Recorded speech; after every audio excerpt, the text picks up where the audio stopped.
Listen, I want to play that song for various people who've emailed and phoned in saying they want requests. We don't really play requests on the show. We'd like to mention them anyway. Matt Barr, Magic Thighs. That's not Matt Barr's Magic Thighs. No. That's Matt Barr and Magic Thighs. Yeah. Kieran in Dublin, Stuart in Hackney, Lisa and Alison in Crouch End, and Glenn in Crystal Palace, who was phoning up with a nice message earlier. All of you, thanks for listening and thanks for enjoying it. Sorry we didn't play your requests, but tune in next time. It'll be fun. Anyway, I just all I wanted to say, really. Here's tragic. What's tragic? What did you want me to say about that song? Just your opinion. Your own opinion was fine. In fact, your own opinion is better than anything I could really hope for. Without doubt. Whenever I ask you a question, you constantly surprise us. Yeah, it's wonderful. So only ever carry on telling the truth, carry on saying exactly what's on your mind, and I think this could become a great... You're like a man who was frozen in Victorian era and has been reawoken and he's kind of discovering the world. Some things make sense, other things don't. It's beautiful. As opposed to one that was made in a castle in Victorian times, like Steve. Oh, that's just... Oh, I've joined in with Karl. I can't believe you're I'm sorry. on my side. Yeah, no, it was irresistible though, wasn't it? I'm really sorry. Yeah. It was Karl, it was you that worked out the maths and worked out I was 28, because they just worked out I'm 27. You are 27. No way. Yeah, I asked you, didn't I? And I said... No, but what I sort of questioned was, I said, well, if you're 27 today, that means last week you were 26. Well done, yeah. That's irrelevant. So therefore you assumed that I must be 28 then? Yeah. Whereas I assumed you were using, your knowledge of maths, such as it is. I wouldn't do that. No, sure. Wow. I actually got lost in that conversation because I genuinely didn't know what he meant would mean last week you were 26. I don't know what that meant. I don't know what it meant. Wow. Well, it is Steve's birthday. But he would have been 26 last week. So tells you genuinely frightened me because it's those staring eyes. There's nothing behind him. It's this little bald head. Looks like Davros looking at me. Genuine fear on his face when he enters into a conversation with another human being. What bit don't you understand? If he's 27 today, he would have been 26 last week, and he doesn't look 26. He didn't look 26 last week. He looks older than 28 today. You've started on his birthday. You're still having a go at him. Karl, I don't look like the kind of hot stud that I actually am, but face facts, that's the truth, mate. Yeah, live with it. Get with the programme, jeez. Well, let's have a little bit of cake. Okay, oh, that's appropriate. See what it is? But you mean the band, don't you? Not the cake. You haven't actually bought cake, have you? Got anything at all? Anyway, the winners, Karl, I think you took some answers. Tim and Neil. Well done, Tim and Neil. Are they going together or are they... No, two separate. Lucky people. Yeah. I don't think your heart's in it anymore either, Karl. I was all right today, but Steve's really dragged me down. Well, let's... Wait a minute, I just need to know why. No, do you know, people are being miserable around you? Yeah. I was full of beans when I came in. Yeah, but you got to remember last week, you were really miserable and that really wound me up. Yeah, because he was devil to do stuff. Because, he'd been let down and they were worried about the next show. You were in a terrible mood. Yeah. Look at me like you were. I wasn't like going off and lying on the settee looking ill, talking in that voice. Oh, he's done you again. I said, just now, being quite friendly. Yeah, Karl, Steve. Karl, have you ever tried to get into the Monarch for free? Because I'll be honest, mate, it's not going to happen for you. Come out with me, mate, you got a quid off. All right? When you can get in places in Camden for free. Yeah, I'm all right, yeah. Oh, yeah, he's done you. Right, now it's time for Song for the Lovers. Now, this is one of my favourite songs of all time. You'll know this song better done by... That was nearly a sentence. Oh, come on, that was nearly a sentence. What's his name? Glenn Campbell. It's Galveston. Oh, yeah. This is the man who wrote it. This is the original. This is Jimmy Webb. Oh, yeah. With Galveston. From what I can work out, I think it's about a bloke who goes off to the Vietnam War and he's missing his bird.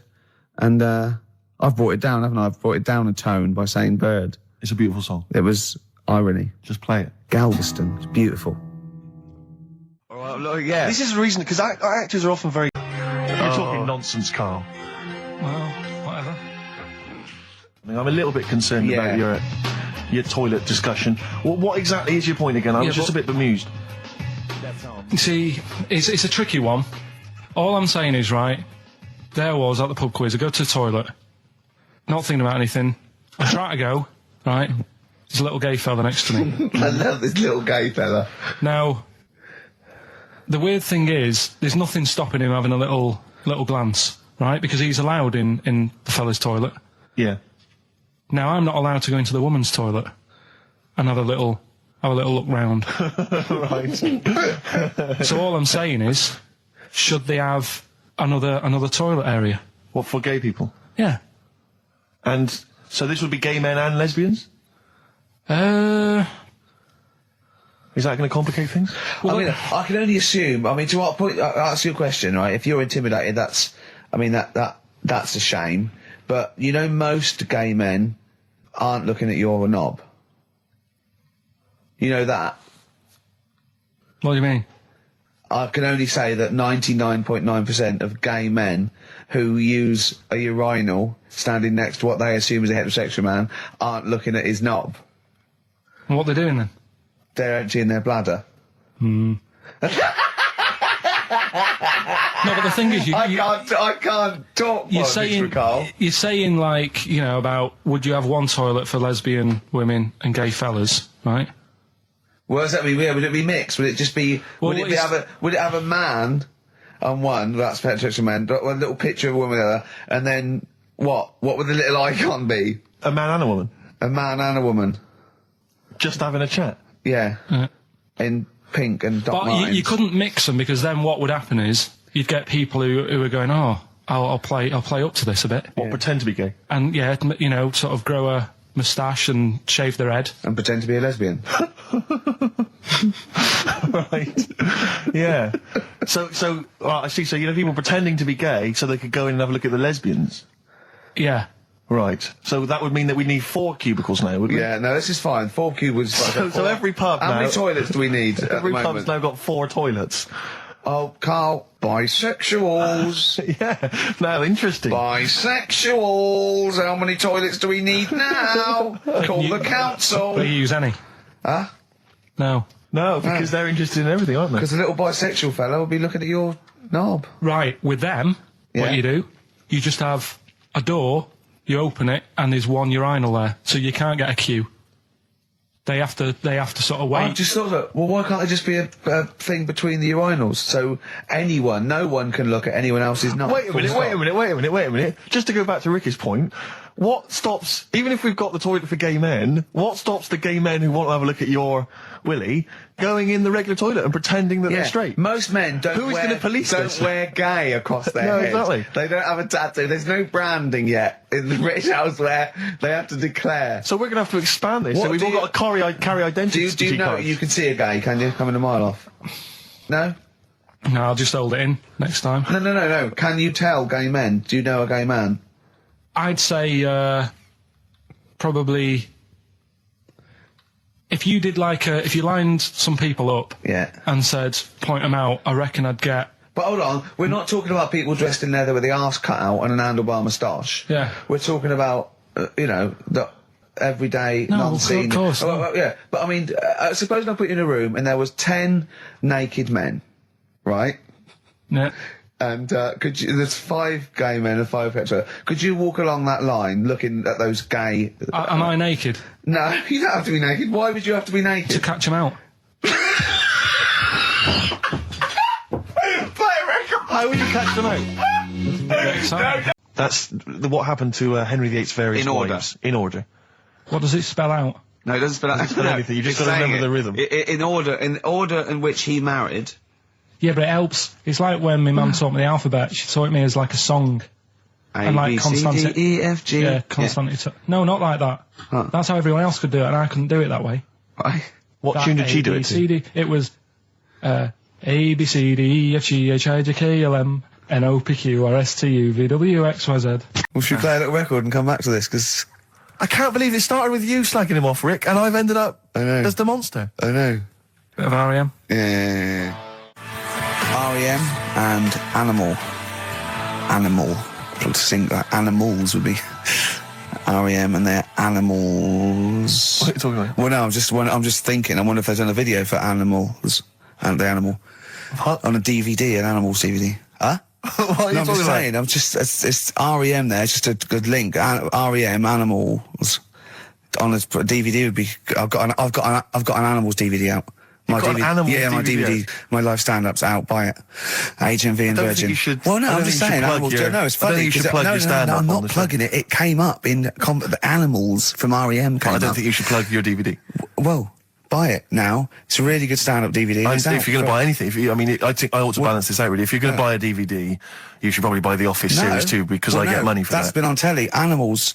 See, Animals hasn't been on telly. The Office has been on telly. It's bored with it. But I don't get any money for no, the I know, Animals but that's DVD. what I mean. I get everything involved. from Animals, whereas I've got to share The Office, where it was with you and some of the other actors, whereas I get the lion's share. Lion's an animal. The lion's share of Animals. It's all mine, you see. So, the truth of it is that it's not. I mean, it's your stand-up, and it's not great. It's a bit weak. A lot of the observations are quite poor. No. You're a great actor. I'm rubbish in The Office. One trick pony. Well, I just touch my tie and I look at the camera, bored with that. Yeah. Animals, whole new side. Yeah. But 15, frankly, you've been 15 quid. You've been doing so much publicity on TV that, if people have seen it all, they'll have probably seen all the best clips. No, there's only a couple of decent gags. It's only really the dance, and you can get that on a JPEG. Some other great stuff. Don't buy there. The Office. There's some other great stuff in there. No. Phoenix Nights is better than The Office. So buy Phoenix Nights. Don't buy The Office. Okay. Well, right. Let's get on with it. That's that. Right, what else is happening? You've probably heard most of the stand-up observations on this show, so... Right, what have you got for us? Available in HMV. Go on. Oh, well. I'm annoyed. Office. I was walking away from the show last week. I was walking towards Berwick Street. I like to look at the records and the record shops. And I was on my mobile phone, and I was chatting away to someone, and what can only be described as a prostitute... Go on. Stood on the street corner. Was she a woman that gives you sex for money? Yes. That is a prostitute. Yes, that's what I thought. Go on. And as I was walking by, she said, "Do you want to buy sex?" No. You sure it wasn't a market trader giving 6 plums or No, it was definitely... 6 for a quid? No, it was definitely a prostitute. Yeah. And what annoyed me about it, what I wanted to pick her up on something, was the fact that I was on my mobile phone. It's like, can you imagine? She was rude. Who would what am I going to hang up? Sorry, Mum, can I call you back? You you say you want me to meet more women. And you sent me that 30 quid exactly. for my birthday. Yeah. Sorry, Mr. Johnson, I'm really excited about the job. Can I call you back? I'm just going to negotiate with a... Howdy, John Boy. All possibilities on XFM 104.9. I'm Ricky Gervais, with me Steve Merchant and Karl Pilkington, and a few new characters. Steve, I can't believe as that. I said, I know you love Moyles and his sort of wacky stuff, and Chris Moore, Edmonds, one of the greats, and Edmonds, and just all well, I'm going to go along the same sort of vein. I've come up with a couple of. Can I do a little? Can I show you one? I'm excited. Okay. Well, it always starts with a sort of doorbell. Okay. So it goes ding dong. I go, oh no, hold on, Steve, hold on, Karl. Who's that at the door? Yeah. Hello. Oh, hello. Oh, look, it's Camp David, the right queer gay. Oh, hello. You look all gay today. Is that because it's nice weather? Oh, no, that's not what it means. Oh, have you got a girlfriend, Camp David, the right queer gay? No, but I've got a boyfriend. Yeah. Oh, bye. Yeah. Right. Oh, ding dong. Oh, it's another one. Another comment. Hello. Oh, look. It's Holy Fuck, the little funny Chinese fella. Wait, that's his name, Karl. That's his name, Karl. Karl. Hello, Holy Fuck. Harold. Yeah. Right? Yeah, that's fine. Mr. Fuck, you can call me Holy if you want. No, I'd prefer to call you Fuck. Yeah. Right? You're right. Nothing wrong with this so far. No. Have you got a girlfriend, Mr. Fuck? Achoo. Oh, you haven't got that SARS, have you? Yeah. No, that's my girlfriend's name. See? Yeah. That's lovely. Oh, just before you go, Mr. Fuck, I've got two things here. I've got a nice Trilby hat that you could wear, or I've got a little lampshade. Right. Which one do you want to put on your head and walk around? I presume the Trilby. No, but it's not. No. Yeah. The lampshade. Lampshade, of course. Bye. See you later. Yeah. I thought they were genius. Can I be honest? I'll be honest. I thought they were brilliant. I thought they were. You didn't steal them off Chris. No. They're original. They're original. Sometimes characters. Chris Moyles has done stuff as good as that. I know. Yeah, I know. But no, these are all mine. So there you go. We'll be hearing more from Camp David, the right queer gay, and Holy Fuck, the funny little Chinaman. What? All right, Karl.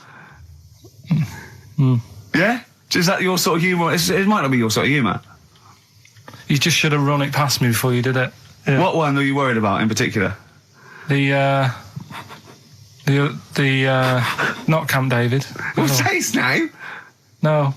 Say his name. Which one? I don't know which one you mean. The Chinese fella. Well, I forget who that was. What was his name? I can't remember.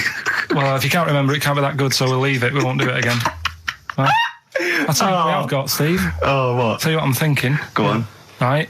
Do you know, like, TV programmes sort of get rested in the winter? Ding dong. Oh, no. Hang on, who's this?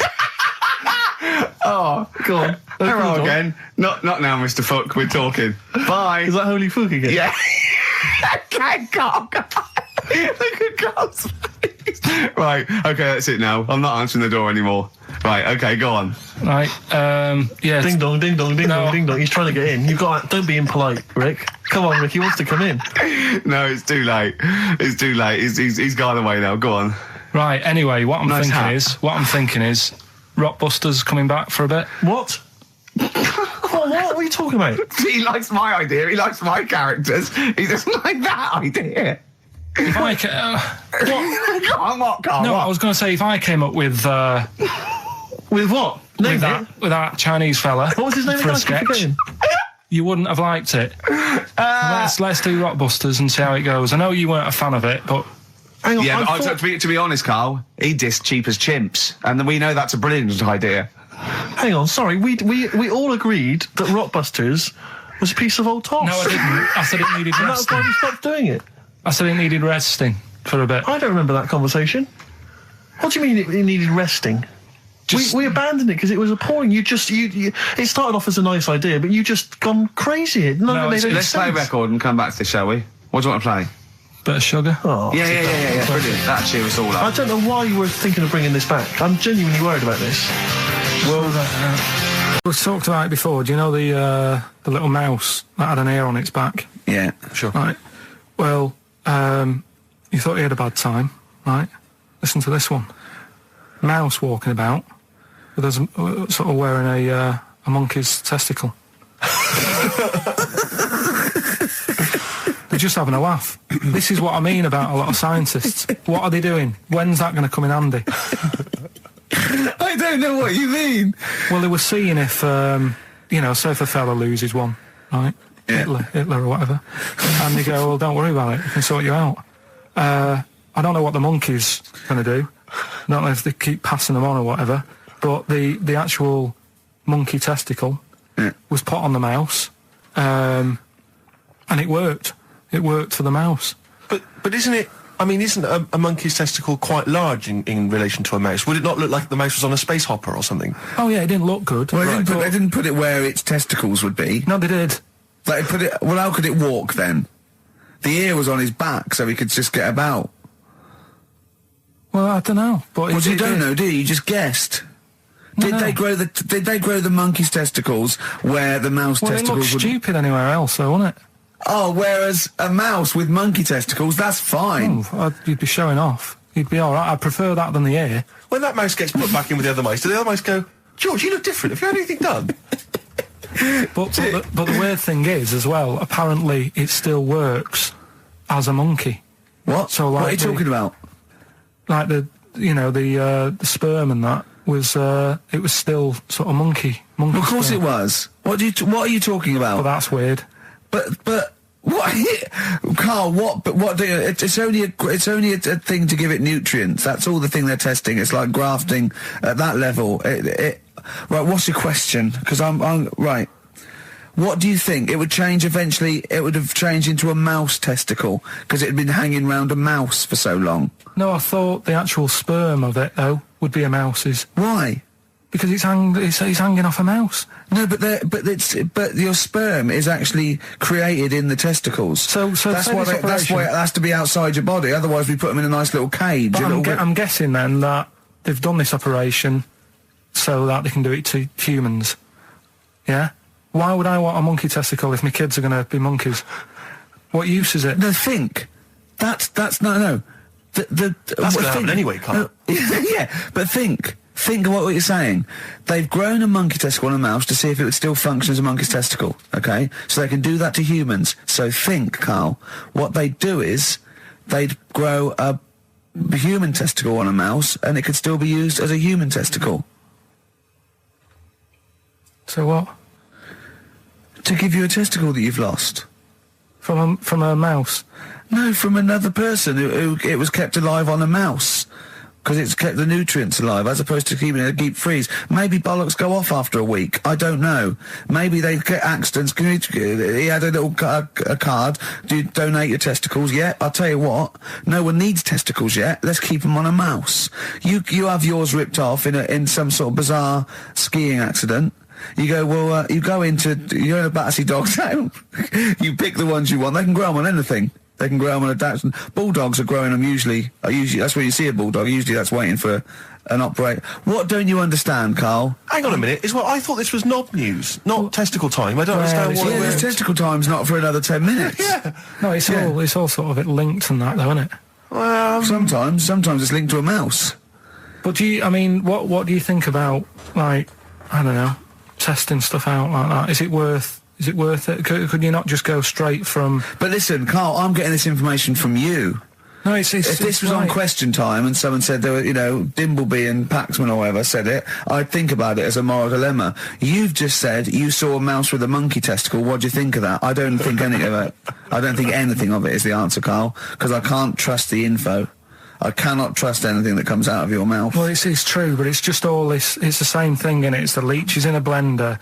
It's the fella looking at an electron. Yeah. It's the mouse with an ear on its back. Yeah. I don't know what the point is. But you don't read on. Because I've seen you read something and you're going, look at that. Man survives on eating knee. And I go, what else? You go, I didn't read on. I didn't read on. You look at the mouse with the ear on the back and you just think, that must be murder at a concert. You don't think. You don't think. No, I just think, is it worth sort of wasting You think he swallowed someone's ear? He gnawed it away and swallowed it and it's just in his system? Yeah. No, I just get a bit sad about the mice and that. I agree. I mean, that is sad, yeah. Of course, anything like that. What sort? No. The Pope? Yeah. What semi-precious... Sorry, Mrs. Robinson, we're going to have to let you go. Yeah. Go on. You are the weakest link, Carl. Goodbye. Yeah, go on. The Pope? Yeah, the Pope. Yeah, we've got the Pope. Yeah, that's not strictly a question. He wears a... he wears a dustman's hat. He wears gore-blimey trousers. Yeah. Does he live in a council flat? Yeah, he lives in a council flat. He wears a semi-precious stone. What's the stone? The Pope wears a semi-precious stone. What is the stone? You mean, what is it called? Yeah. What is it called? What, has it got like a kind of papal name? I think it's like, is it a 18-carat one? So we got to try and get the carrot yeah, of the Pope's big diamond. He calls it Dennis. He calls it Dennis the Stone. Do they want the type of gem it is? Like, or is there some kind of papal name for it? Or do they want it like the Rosetta Stone? Or I don't know.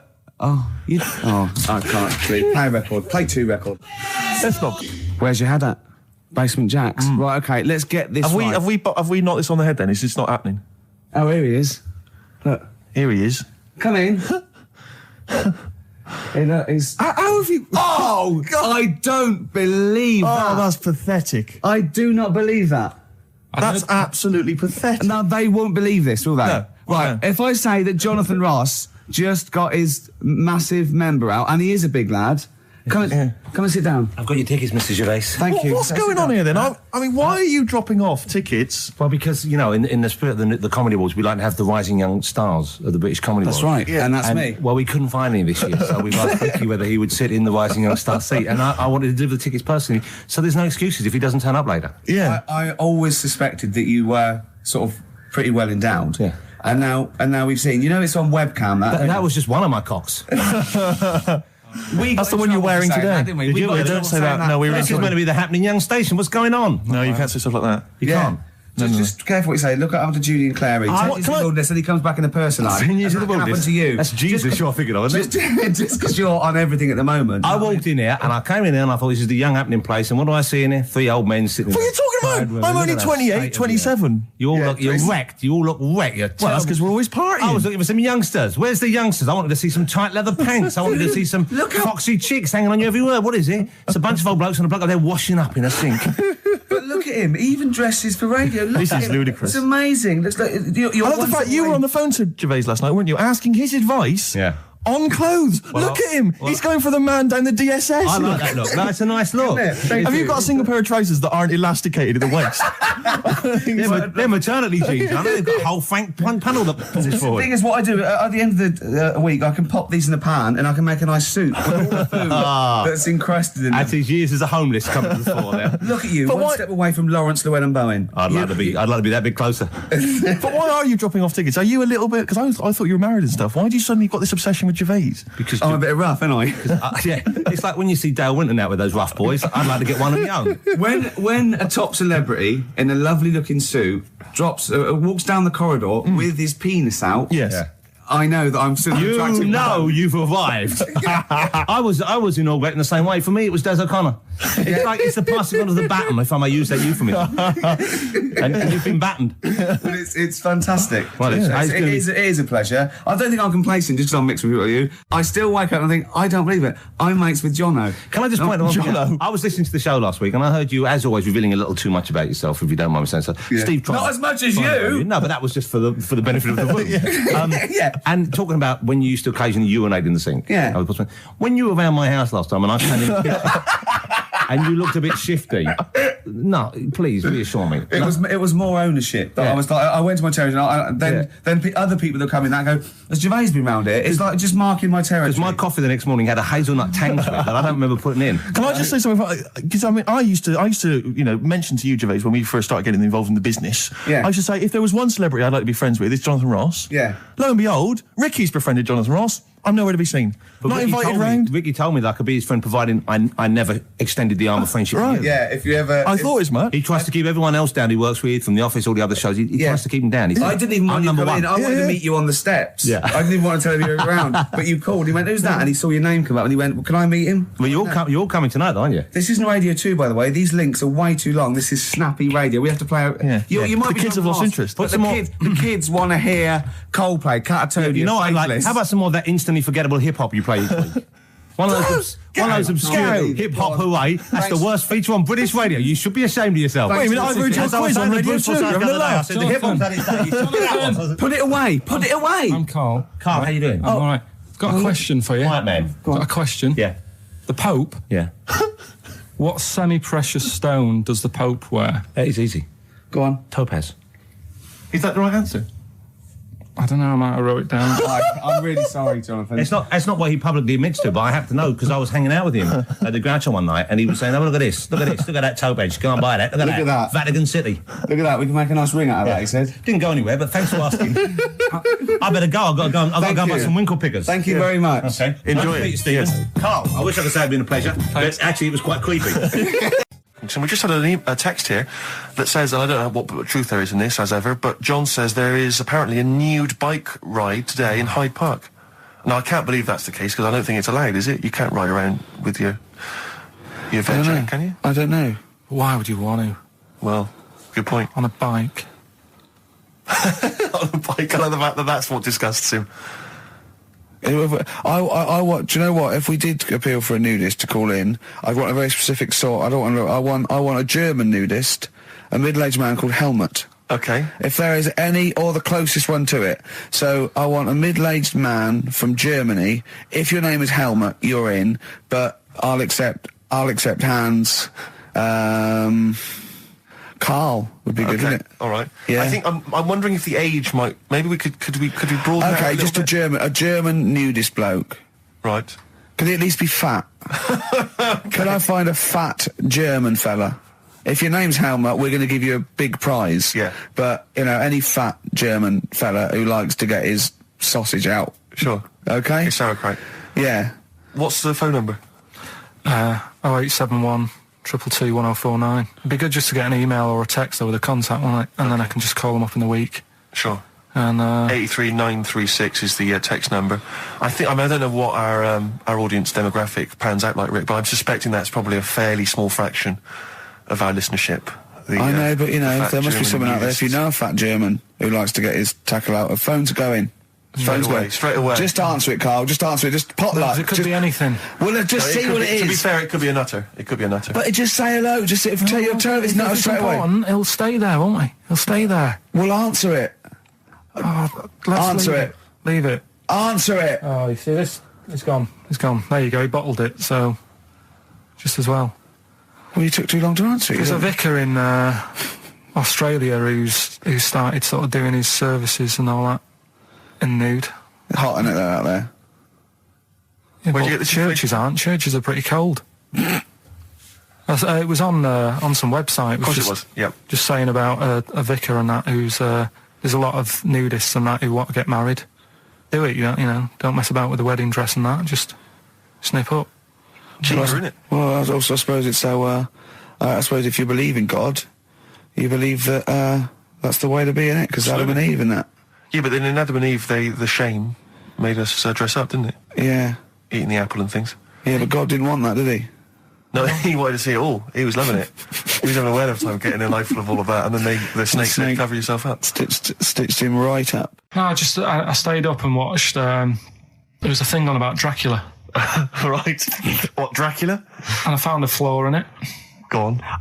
Not the fact that he's the living dead and and drinks blood to stay alive and he doesn't reflect. And he can turn into a bat. Well, and you can go on. The mirror thing. You can't look in mirrors, can he? Well, he can look in mirrors, but he can't see himself in a mirror. Yeah. Well, it still doesn't work. Go on. It doesn't work at all, Carl. It doesn't work Go anyway. on. No. Well, Centre parting's always really neat. His centre parting's always really how neat. does he do it if he can't look in the mirror? Blood on the floor or something it was called. Rubbish. I love the flaw in the Dracula film is that his centre parting's too neat. How did he do it without a mirror? Oh. Was it a documentary about Dracula? No, Yeah, there was the real it's Dracula. The real called- Dracula. Bit. Yeah, the real Dracula, the It's true just a story. film. It had blood on the floor or something. It's called. Yeah. It's rubbish. We had a little lunch yesterday, didn't we? We did indeed. That was a nightmare. Yeah. I hate going out with you two. I was explaining to Carl, right? I like to excite Carl's imagination, right? And if it involves chimps or monkeys, all the better. Brains he likes, parts of the body, deformity. You know, I know where to, what buttons to push. And I told him about this thing. I don't know if any of you out there know about this, but there's an experiment they did in the 50s, a clinical psychology experiment where there's your two hemispheres of the brain, okay? They're joined by a thing called the corpus callosum, right? Which is just a little flap of skin, like a little scarlet lead that joins your two hemispheres. And what they did, they cut that in half, and they thought it was a cure for schizophrenia, but what it turned out to be, or epilepsy, I think, I can't remember, was that your two sides of your brains didn't function together. You couldn't get information. I was telling Carl all this thing, and one of the things I told him was that they did it on a monkey, and it fought itself over a nut.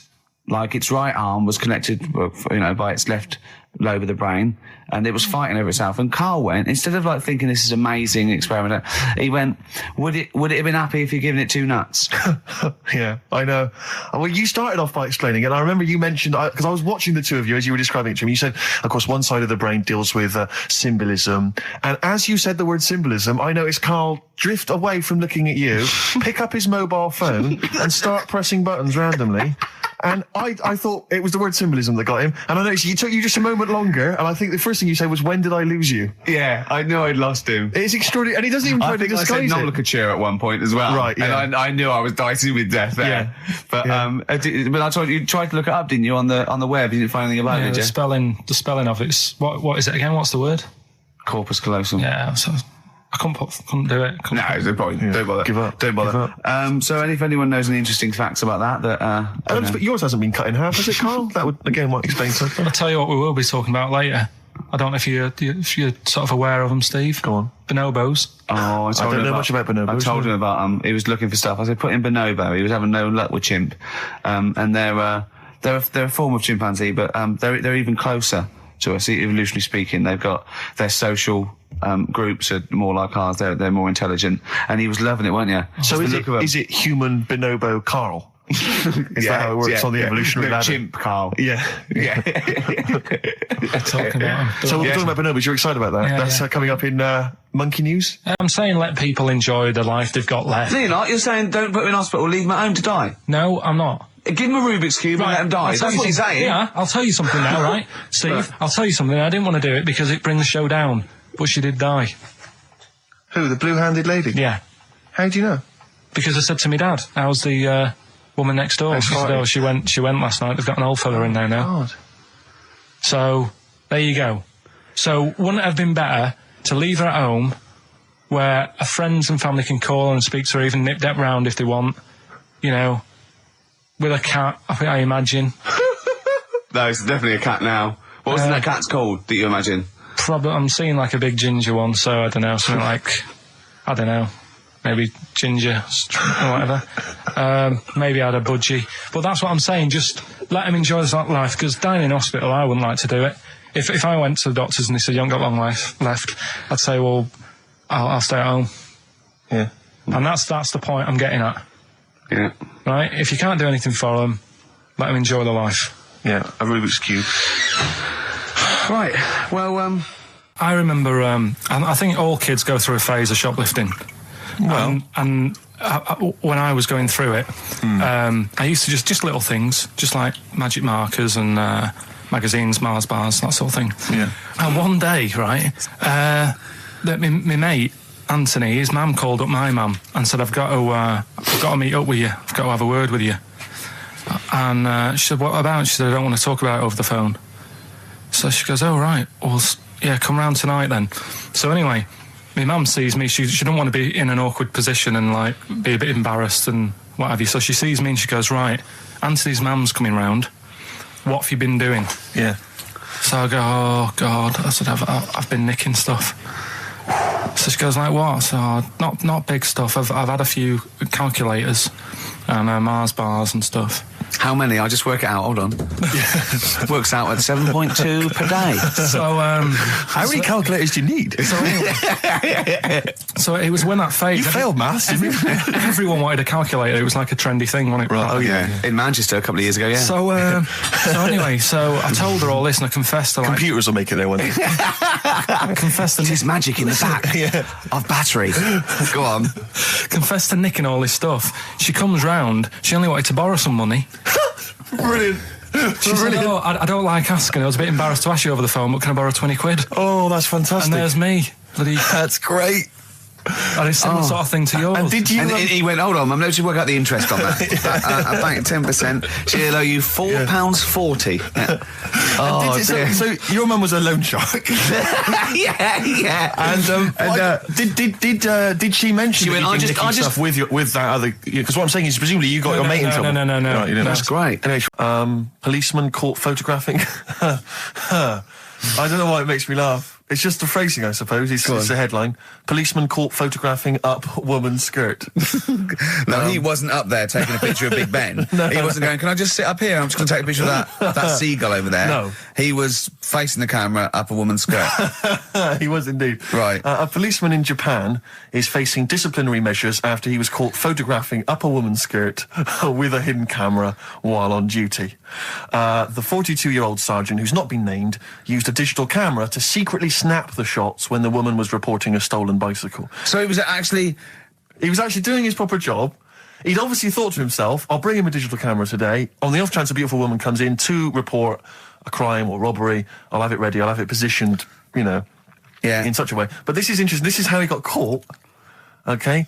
The woman became suspicious after she saw a flash go off. Brilliant. I mean, this... Not so secret at all. Sorry, did I just see your shoe? Your shoe just seemed to just spring into life there. It was light. There was light. Yeah, I around your think shoe, I've had some... someone set fire to some magnesium that was on the end of it. It won't happen again. But it's only you and I in here, and your shoe was just suddenly lit. Why are you standing like that? Why is your shoe just sort of like between my feet? There's no reason. This is how I always stand. What did the bike look like? Flash? So, are you taking pictures of my family? No. And no, I'm not. And you should be wearing knickers anyway. Well, how do you know that? What? How did you know I'm not... How did I know what? I'm not wearing any... I didn't know you. I don't know what you've got up there. Well, I don't know what it looks like, and there's no way I could. Of course, it would be roughly that conversation in Japanese. I know, yeah. Can I just ask Karl how he got on over Christmas? Because the last time I spoke to him, you hadn't bought a present for your girlfriend. Yeah. I have to say, I was on tenterhooks all Christmas. Well, you changed it. After that show, I felt bad, even though I shouldn't have done, because...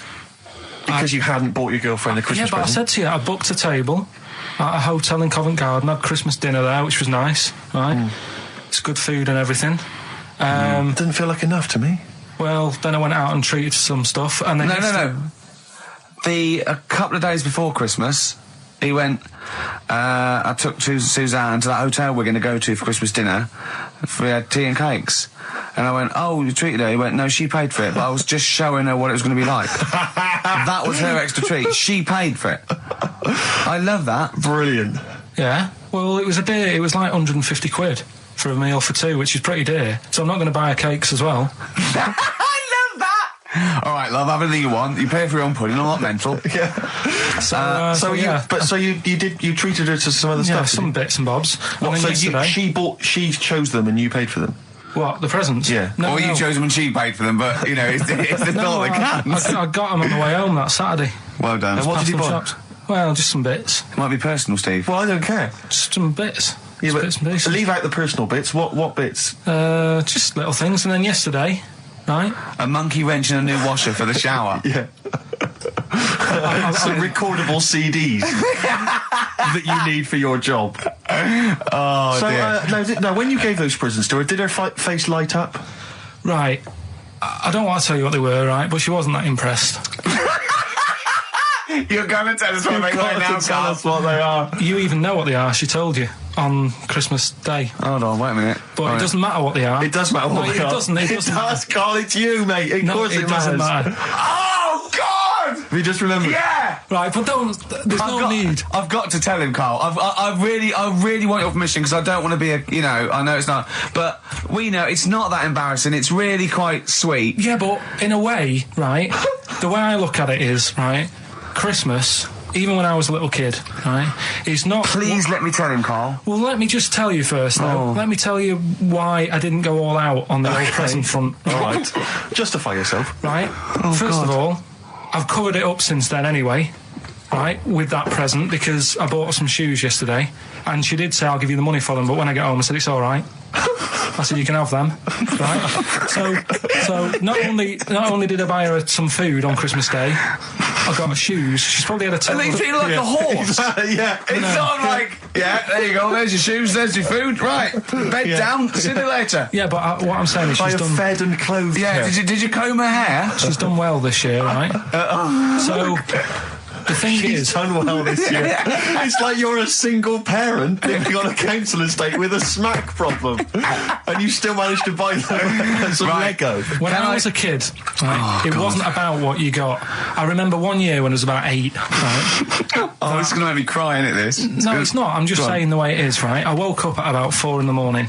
And I was like, oh, what have I got? And I couldn't sleep. I was that on edge. It's the excitement of Christmas, isn't it? It's like, oh, what's wrapped up? I need to know. Yeah. And it's the fact that people are saying, no, you won't know until tomorrow. Yes. That annoys you and winds you up. Okay. So I got up at 4 in the morning, Yeah. opened my presents, and then went, right, I know now. Went back to bed, had a great sleep. Yes. Right? So it's nothing to do with the excitement of what you get. It's the excitement of not knowing what you've got. And then what happened when you got up to go down with the So presents? what you're saying to me is that you could wrap up a brick because the thrill of Christmas is in hoping and being excited about what it is, not the actual gift itself. Yeah. Is that what you did? That's- did you get a brick? No, let me tell you now what he got. He got her a present, right? And she said, she came. I said, yeah, he got me. It was an industrial-sized packet of condoms. It was a joke gift. No, it No, wasn't, it wasn't a wasn't joke. It wasn't even a joke. I went home that Saturday after the year, past Boots, thought, might have something in here. They were on, like, some value. Right. You passed the Were they makeup. used? Right, but Passed the anyway, makeup. You passed all the other. Past the Feminine makeup, stuff. past the lovely vanity cases, Yeah. the foot spas, Exactly, yeah, the yeah. bathroom Oh, hold products. on. How much are these, love? For 100, Yeah. $4.99. Yeah. Do I get them reduced if I buy in bulk? So how many did you buy? What was it? I don't know, probably about 100. Right. Okay. And is she allowed to use those with anyone? Did you wrap them? Can she just go out and have a wild Well, time you with don't need to them? wrap. They're already wrapped, aren't they? Oh. And then what did she say when she opened them? I No, just- wait. Carl, what did she say? Right, play a record and we'll come back to this. Go on. This fella goes Yeah. to the doctors, Yeah. right? Oh, right, okay. Right, if this is in any way apocryphal, stupid, illogical, impossible, right, you are never, ever speaking again on radio. So make sure this is at least possible. I'll tell you what, I'll even give you improbable but possible. So if anything that breaks the laws of the universe or logic, okay, that's all you have to avoid. On you go. Right, so this fella, right, he goes to the doctors because he's got earache. Right. Okay, if a chimp's living in his brain, that he go on. So he's got earache, he's sat in the waiting room and his ear's all bunged up and it's hurting a lot and what have you. So the doctor comes out and he goes, right? And because his ear's all bunged up, he doesn't hear it that well, right? So he thinks it must have been me, right? So he wanders in. Keep going. Anyway, I'm going to hate this. I can just feel it in my bones. Steve, I'm going to let you take over. Okay, Let's hear it. Come So on. the doctor says, sit yourself down there, right? So he sits himself down. He goes, right, take your pants off, right? So he's thinking, that's a bit odd. Anyway, he heard that, though. He apparently he took his tackle off. The doctor, did some operation. What, there in the waiting room? No, in his office. In his office, yeah. What? Wait, so he removed what? His genitals? Yeah. In his office. Why, Carl? Because he hadn't called him in. Oh, he'd called in the bloke who wanted his testicles taken off, and he didn't do it. What? So the doctor went out and said, Mr. Jones, who's here to whip off your cock and balls, just here and now, right? Bloke comes in, didn't it? It must have been me. So the bloke who wanted his balls taken off didn't say, oh, I think he said me. So he didn't interrupt then. So the bloke goes in, he starts taking his testicles off, and he doesn't say, I'm here for me ears. What are you doing with that? I'm here for me ears. What are you doing with that? Right, there was this. This is what it's like about getting presents and stuff, right? With my mum and dad. Go on. My mate Colin, right? Colin Mackin? No, Colin Bailey. Oh, right? yeah. He had a little Sinclair Spectrum, right? Yeah. Computer, Yeah. which was like the thing to have at that yeah, time, yeah, right? yeah. You used to always go round to his house. The deal was Not the one you had to play through the window because you weren't allowed. no, that's another lad. Oh, right? yeah. This is a different lad, and the deal was he came to our house and my mum gave him a pie, and then I'd go round to his and I'd stay there for a few hours playing, Hungry Horace and stuff like that on it. Right? Now, my mum and dad knew that I really wanted one of these computers, right? So I waited about a year. Came round to Christmas Day. I thought, I reckon might have one. Turned out they bought me the wrong one. They bought me a ZX81 instead of a Spectrum, right? And Christmas Day, I'm there trying to load the games up. It's not working. I'm thinking, what's wrong, right? And the thing with me when I was a kid, I used to get quite sort of agitated. This is the moment. Right? I found out that it needed a RAM pack to make it work, right? Looking in the thing and it's saying, and make sure you put your RAM pack in the back. And I was like, oh, where's the RAM pack? And my dad's going, I don't know, I've got you the main bit. That's it. So I was that wound up, I just was sick, right? Just sick. I didn't feel sick or anything, I just was like, oh God. Went to the sink, just sick. Because I was that on edge about it. I said, come on, we've got to get one. And my dad's like, Tandy's shut. We're not gonna get anything today. Ruined again, Christmas Day. That was after the year when my train set got blown up by our kid. The following year, no RAM pack. And now you ask me, why don't I get good presents? He's scarred. He just I'm going to die. Honestly, I'm going to die. He's just being sick. Yeah. There's no RAM pack. What? Did you get to the bottom of it? Why wasn't there a RAM pack? You have to buy them separate. Oh, It's one of them okay. cons. What do you mean I can't play Frogger? Oh, no. So, Why have you got a headache? You got a headache? Just a bit stressful because the moves on this week. are you leaving house? Oh, by the way, the XFM listeners came round to my house and bought the futon and table. Did they? Well, they're happy with it. Quite normal. They were well happy. Yeah. Couldn't believe the luck with it. What do you mean quite normal? What do you mean quite normal? Well, it's always a bit scared, isn't it, getting people round. I imagine they were scared. Well, And were they excited to see you? Could they were, could you tell that they were pretty pleased to see you? no, I don't think so. I mean, You're Karl Pilkington. yeah, but the fellas sort of, they brought the whole family round, which was a bit odd. Well, it's not often they get the chance to visit a living creek. Anyway, no, they were nice. And you're moving now, yeah? He said he phoned me up today. It was absolutely tipping it down. Right? He had to cycle in, right? Because he said, because of the move, he doesn't want to leave his bike round there. Right? And he said, and Suzanne, oh, I can't say this in case he's listening, can I? He won't know. It's Suzanne's hired the oldest removal man in London. You should hear him. And the thing is, right, we booked him because everyone else happened to be booked out, but this fella's free, right? So he called up this morning. I've never spoke to him, but he was on the phone. He sounded about 90. Yeah. Carl thinks that he's going to have to do all the work. And the thing is, right, it seems to be All he cheap. wanted some Werther originals. Right, listen, it seemed to be cheap because it's £50 an hour. But how long is it going to take him? Yeah. Oh, that's So, genius. When's the move on then? When's the... Oh, he's coming round. He came round today to bring some empty boxes, and he was struggling with them.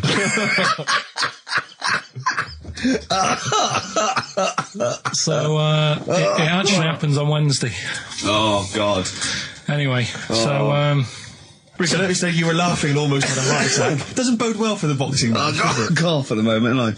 It's a thing that uses sort of metaphor, analogy, just to explain sort of morals. I mean, they're very old for a start, and it's all.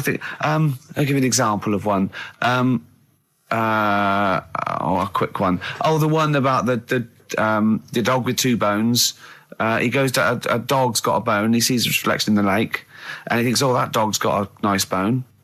I'll have that." And as he goes to get that one in the reflection, he drops the one he's got, and that's one about I think be happy with your lot. I was told one when I was younger. Go on. I think it was one.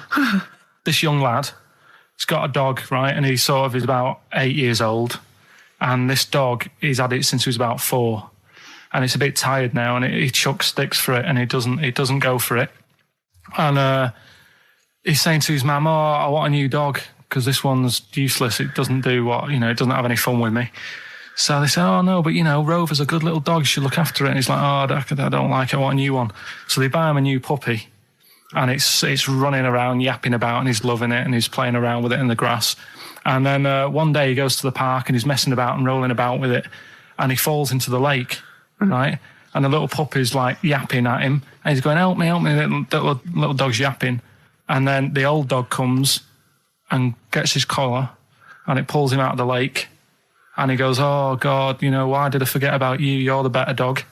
And he loved that one again rather than the puppy. I got a feeling that was Lassie. Well, yeah, that was an episode of Lassie. What's the moral? What's the moral there, Carl? What's that telling? What's that explaining through analogy?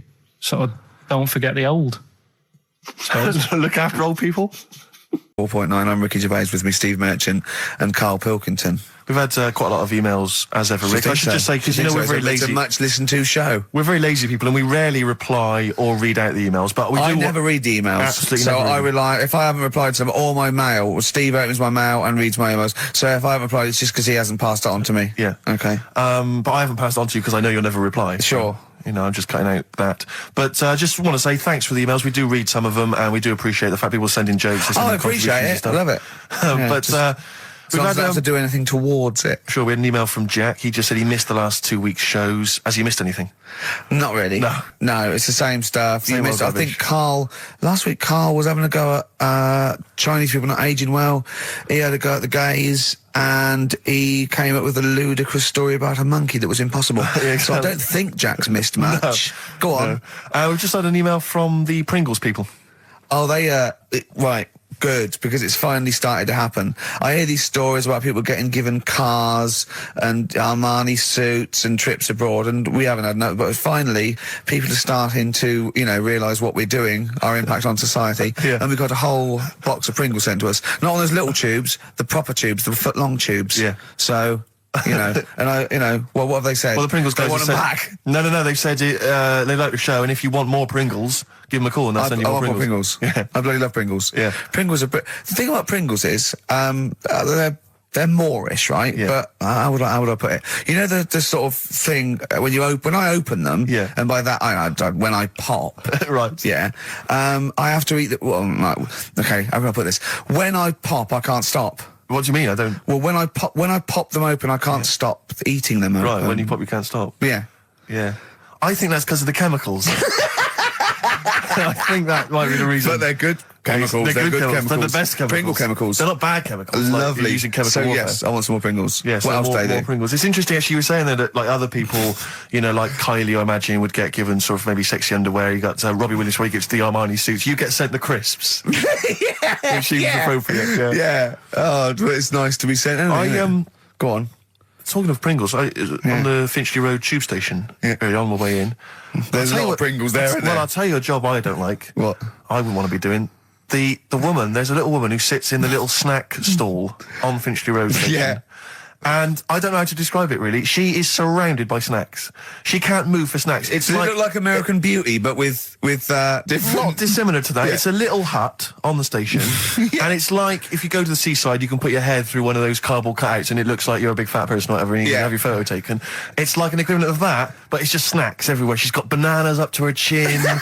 She's got chocolate coming down to her eyes, crisps either side of her. She can't move. She can't do 360 degrees. She's like packed in there. I don't know how she gets in there. I think they put her in there first, and pour in the bananas. Yeah. Then they go pour in the nuts. She has 2 hours of makeup before they open, exactly, yeah. dressing her in there. Because I'll ask for something from the fridge, and she cannot turn her head to see.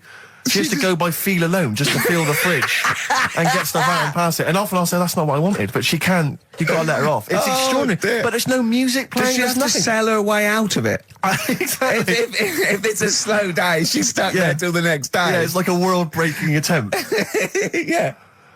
Oh dear. That's Finchley Road. So if you, if you're on Finchley Road or just want to pop down there, have a look at the snack woman, because it is. It's how always does she amusing. get refills though? I don't know how it works. I don't know how she goes to the toilet or eats. I don't know what she does.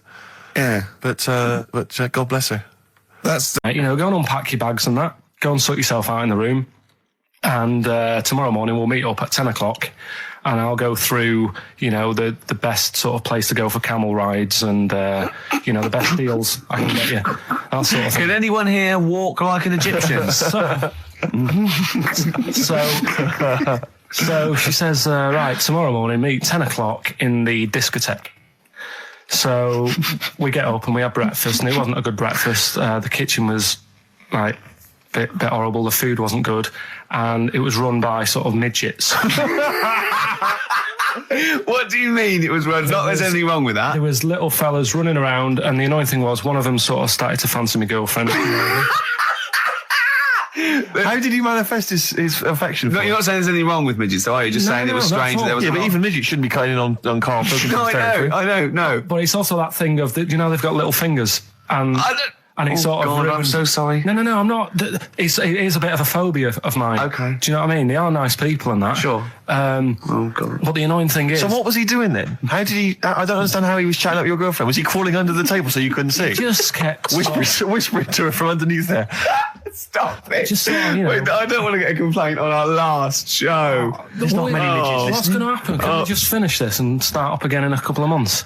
Oh, yeah. So if you want to know more about the midget theme restaurants, then we'll talk you in 3 months. Yeah. It's just... It's just... No, that's fair enough, actually. Oh, You're yeah, absolutely no, right, sorry Karl. about That's this. your producer's head Listen, on. we'll see you in about a really... it's been a pleasure, truly, and thank you for everyone that wrote I've got you letters. Have you really? I've got you both a present. Right? Oh. I got Ricky, do you know, like we've done Fables and Yeah. stuff? Right? Yeah. This is like Mr. Ben. Oh. This is brilliant. Yeah. Right, and it's like little fables that Mr. Ben goes on. Oh, fantastic. So I want you to learn something from that for when you come back. Okay, brilliant. That's lovely, I'll tell you Karl. one of the stories I read this morning. It's brilliant. In fact, when you've done with it, Yeah. give it me. Yeah. Because I haven't finished reading that. Okay, thank you, Karl. And for Steve, a little chat up lines. A little book of chat lines. That's fantastic. great, Karl. Thank. Well, we'll see you in 3 months. But carry on emailing Karl. Cherish Karl Pilkington. He sits in a little room by himself, so keep him in touch. And we'll see you in August. We're going to leave you with something that we all love. This is There Is a Light That Never Goes Out by the Smiths. Very apt, I think. Goodbye. See you later. You've been voting in all week, sending your emails. So here's the clips that you wanted. By Rod Stewart, and this is a song for the gays. See, his father took it as a sort of personal slight, but you can't help it, you know. And as he said, you know, it's just gay. It doesn't make him a nasty person. Not at all. Are you enjoying this, Karl? Yeah, but I'm not gay. No evidence of him being Scottish. No, but when he says they blew a fuse, they're not electricians. They mean it's sort of. And it's not a euphemism either. Oh, I'm worried. I'm a bit edgy. He's out late. I know, and he's taken a shortcut, which is mental. Not in New York City. Yeah. He doesn't know the area. He's from Scotland. But it was them that were screaming. I'm suddenly worried. This isn't a true story, is it? Who knows? If it is, we don't know that. Just what I'd say that we're not. Oh, well, that'd be terrible. See, how come you think this might be a true story? I just got suddenly worried then. No, but how can this be a true story, but the bloke jumping out of a window and hearing his phone ringing? No, because Rod Stewart, I just suddenly thought, what if he's written a song about this and this bloke did actually exist and was killed? Then I started panicking. Yeah. I don't think it is it? I'm almost certain it's not. Okay. Is that it then? Is that it? Then we got to pack up and go home. Yeah? Well, I think we've enjoyed ourselves. Oh, I've loved it. I've loved every minute of it. Karl.Pilkington at xfm.co.uk for your suggestions as to what you're willing to swap for the signed bag. See you next week. Bye. Carl, what was that? That was your little song with the story. That's another little feature that we do every Saturday.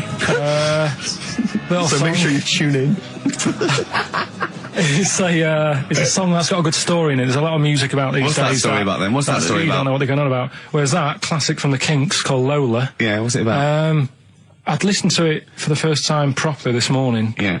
And what I've worked out from it is, there's a fella who goes out for a normal Saturday night out. He's in Soho. Yeah. He's having a Coca-Cola or whatever.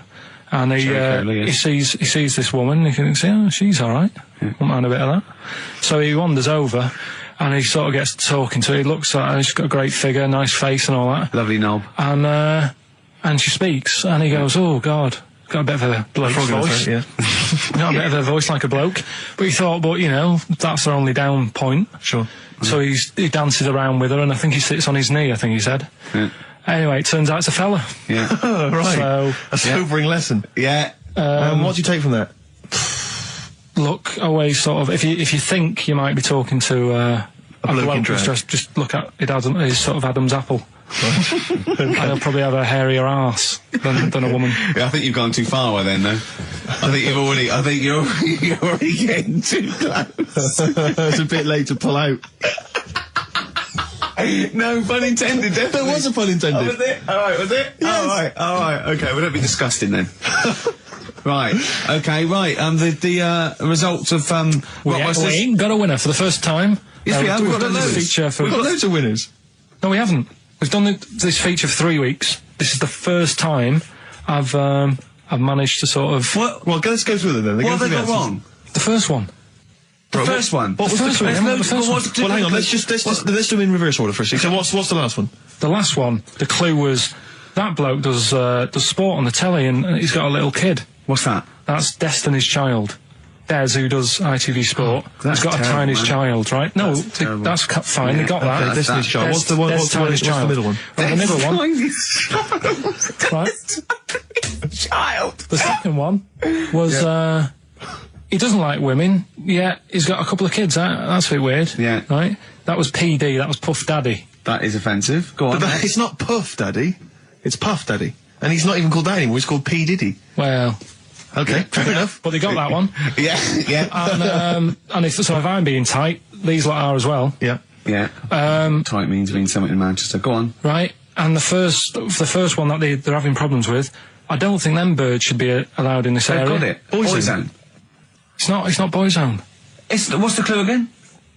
I don't think them birds should be allowed in this area. That is perfect. A boy zone. No birds. No women. No women, yeah, birds, right? A boy zone. Sorry, Carl. If that isn't the answer, their clue is better than yours. That is brilliant. What was yours? Boy zone, it works perfectly. What's your answer then? Bangles. I have no idea what that means. Like seagulls. So you don't want them in this area, so you're banning them. Bangles.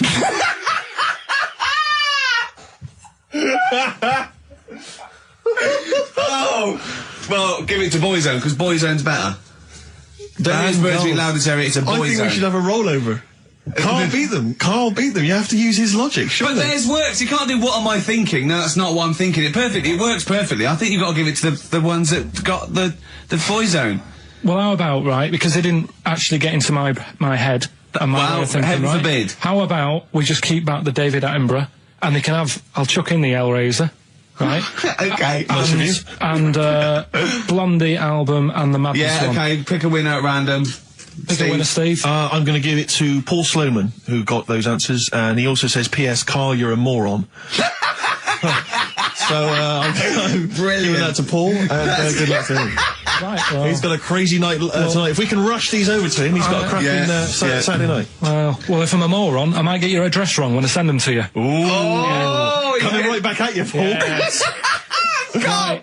John, play your song. Carl's annoyed because they didn't get banned goals. A song from song for the ladies. I think we seem to have missed this a lot of weeks, but this is, I've been wanting to play this It's for not like ages. us to forget things like that. This is a band, Frente, who kind of came and went and no one was particularly interested, but they did do this lovely acoustic version of the New Order tune, Bizarre Love Triangle, and this just shows you how incredible the melodies and the words and everything are. Brilliant, I'm a fan. New Order, just play this. Good night. Song for the Bye-bye. ladies. Is this in the week? Do you reckon Richard Anderson will be back next week? Yeah, Richard Anderson will not miss this show. Kids, they know too much now. Yeah.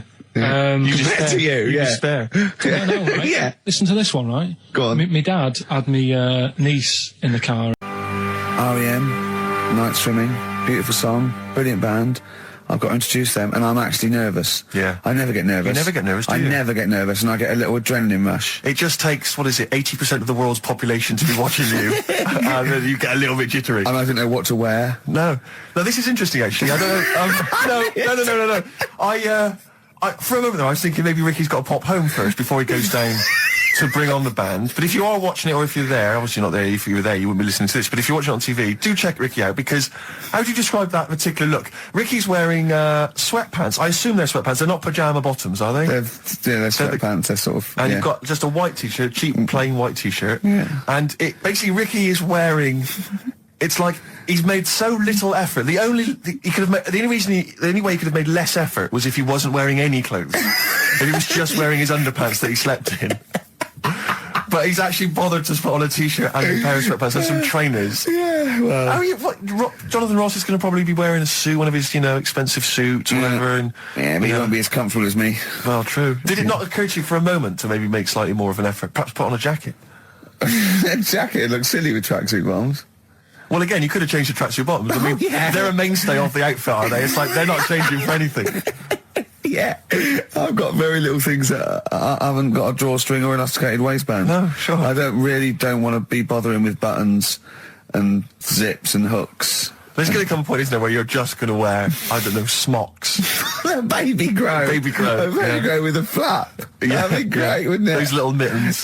Yeah, all in, yeah, that'd be great. And then an oven glove, so I can just get stuff out of the oven, eat it, let it drop everywhere. Yeah. Right, and then just get out of the baby grow, put a new one on, a clean one on. Or those kind of red flannel things with the which cowboys wear. Yeah. The kind of buttoned up bit in the back. They're like old cowboys. Yeah. Grandpa, he comes out with the shotgun. Exactly. And yeah, the long johns. Well, how's it going with Rockbusters? Anyone got the answers? Actually, one guy has texted in, James in Deptford, he's offered some answers, and he says here, the guy that hated us, famously, of course, we should have remembered, Dickie Anderson. Dickie Anderson. Richard Anderson, of course. I don't know if Dickie's still listening. If he is, obviously email in ricky.gervais@xfm.co.uk and tell us what you've been doing, how you've been keeping busy and stuff. Yeah. Nice to hear from him. Chris Campling hasn't called, has he, either? Yeah, The one that thinks that not only is this whole show scripted, imagine that, right? But that Carl is a character created by us. Yeah. He's actually an actor. Oh, if only we Look could at take that. credit for A that. shaved monkey we got. I'll tell you, you're going to go along later to the Live 8 gig and you're probably going to see some bands that are going to make an effort to entertain you. But if you want entertainment, Rick, you know it. There's only one person to book. Go on. Me. If you you're perhaps going to do because I'm obviously a top DJ on the radio, but where I really come into my own is DJing in any kind of club environment. Well, you told me you were DJing. I didn't go to it. DJing at a party, and you said the place was rocking. The place was roaring, and I loved it. Carl just said he was there, and they weren't. Well, that's nonsense, Carl. Because you know very well that when I put on a tune, they cheer. Yeah, but it was late on in the night. They would have done that whatever you put on. That's nonsense. No, they were happy and everything. I'm not saying they weren't having a good time. It was your party. It was all right, but they weren't going mental like you're sort of making up. They were definitely going mental. When I put on the Proclaimers, they could not believe their luck. They would have walked 1,000 miles.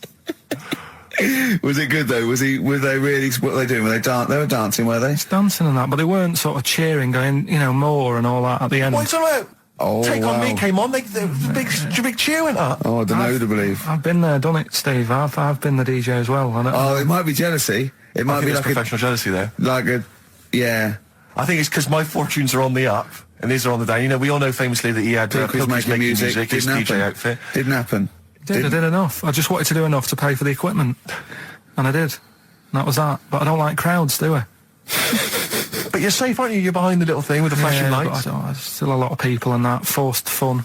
Don't like that. Forced It's not fun. forceful. They haven't got to It dance is. if they don't want to dance. Yeah. Don't like it. What do you mean your fortunes are on the up? Anyway, DJing. Well, I'll tell you, I was hired. Well, I say hired. I did it as a favour to a friend.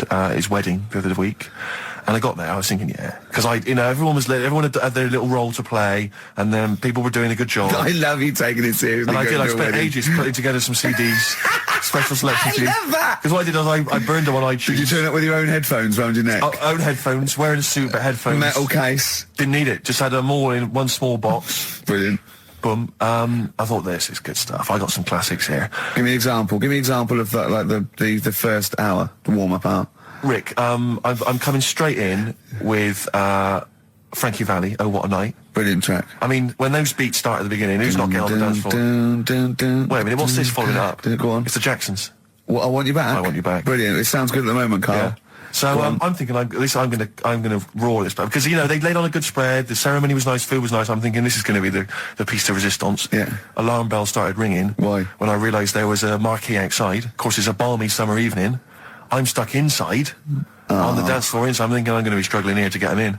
And even with flavours like this, I thought I'd struggle, Rick. So I'm sat there in my suit. I'm sat behind this little DJ console. I've got all the big numbers.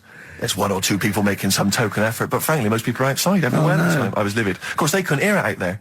So I was playing to an empty room, really, and I was furious. I was absolutely furious. Because, I mean, what is, they're wasting my time. They're wasting, now I could have just stuck the CD on and gone out. They're wasting Frankie Valli's. Frankie Valli's They're time. wasting the Jackson 5's They're time. wasting, D-Light's time. Yeah, yeah. And so I'm sat there, and there's a couple of people making a cursory effort. Mainly when they come to get a drink from the bar, they might have a little quick, couple of twos. You shout, we don't want your Not lot. interested. All of you or no All one. of you or no one at all. And then there's a microphone set up because people have been doing speeches. This little girl gets on the mic, right? It's being funneled through the speaker system. So every time I put my headphones on, Miss Dynamite, was it?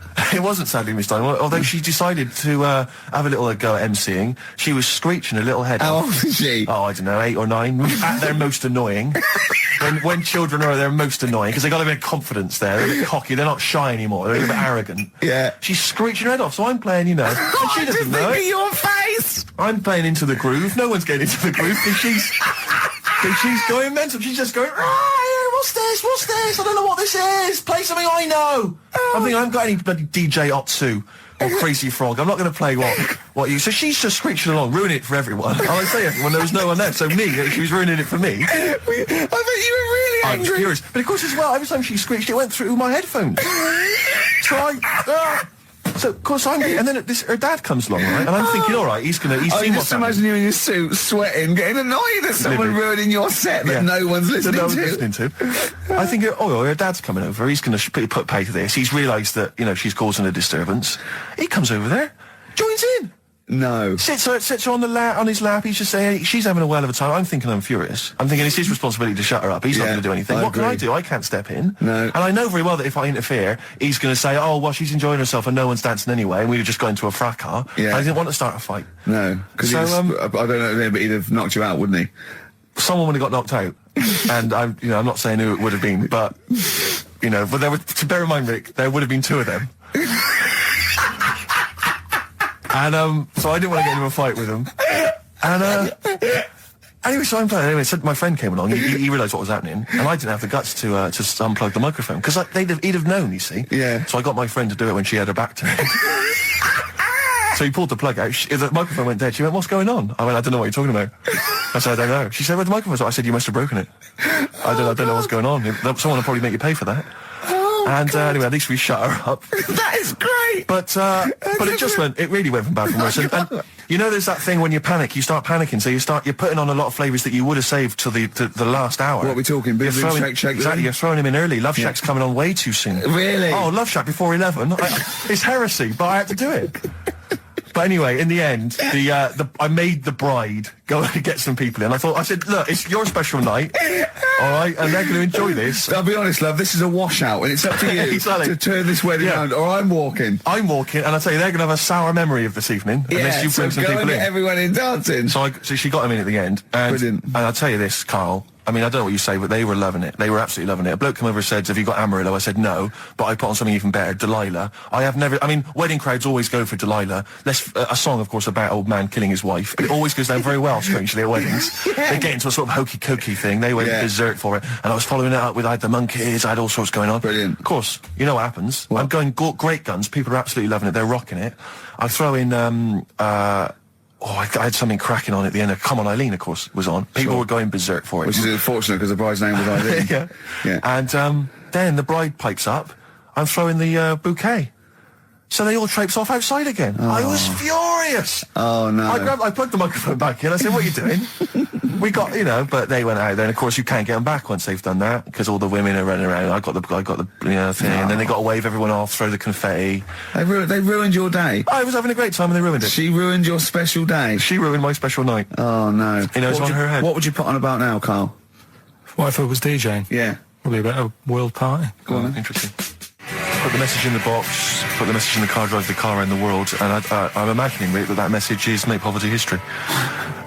That's world party, put the message in the box. Can I just say quickly while I think of it, we get a lot of emails from people, a lot of texts saying, can you send a big shout out, stuff like that. I've just looked at one now, Scott and Julie in Australia listening, they want a big shout out, big shout to them. But there's so many people that do it, and I'm obviously just want to say, sorry we never get to your emails. We're very, very lazy. We never really get to look through them. But we obviously do appreciate you emailing in, texting in, stuff like that. And that Sainsbury's are bringing in square tins. Is that a true? concern for you? Is that true? Apparently so. Why? Don't know. Like it's easy to stack. This is what the guy in the Sun has said. That should be interesting. That should be... His comment on Sainsbury's are bringing in square tins is that should be interesting for meatballs.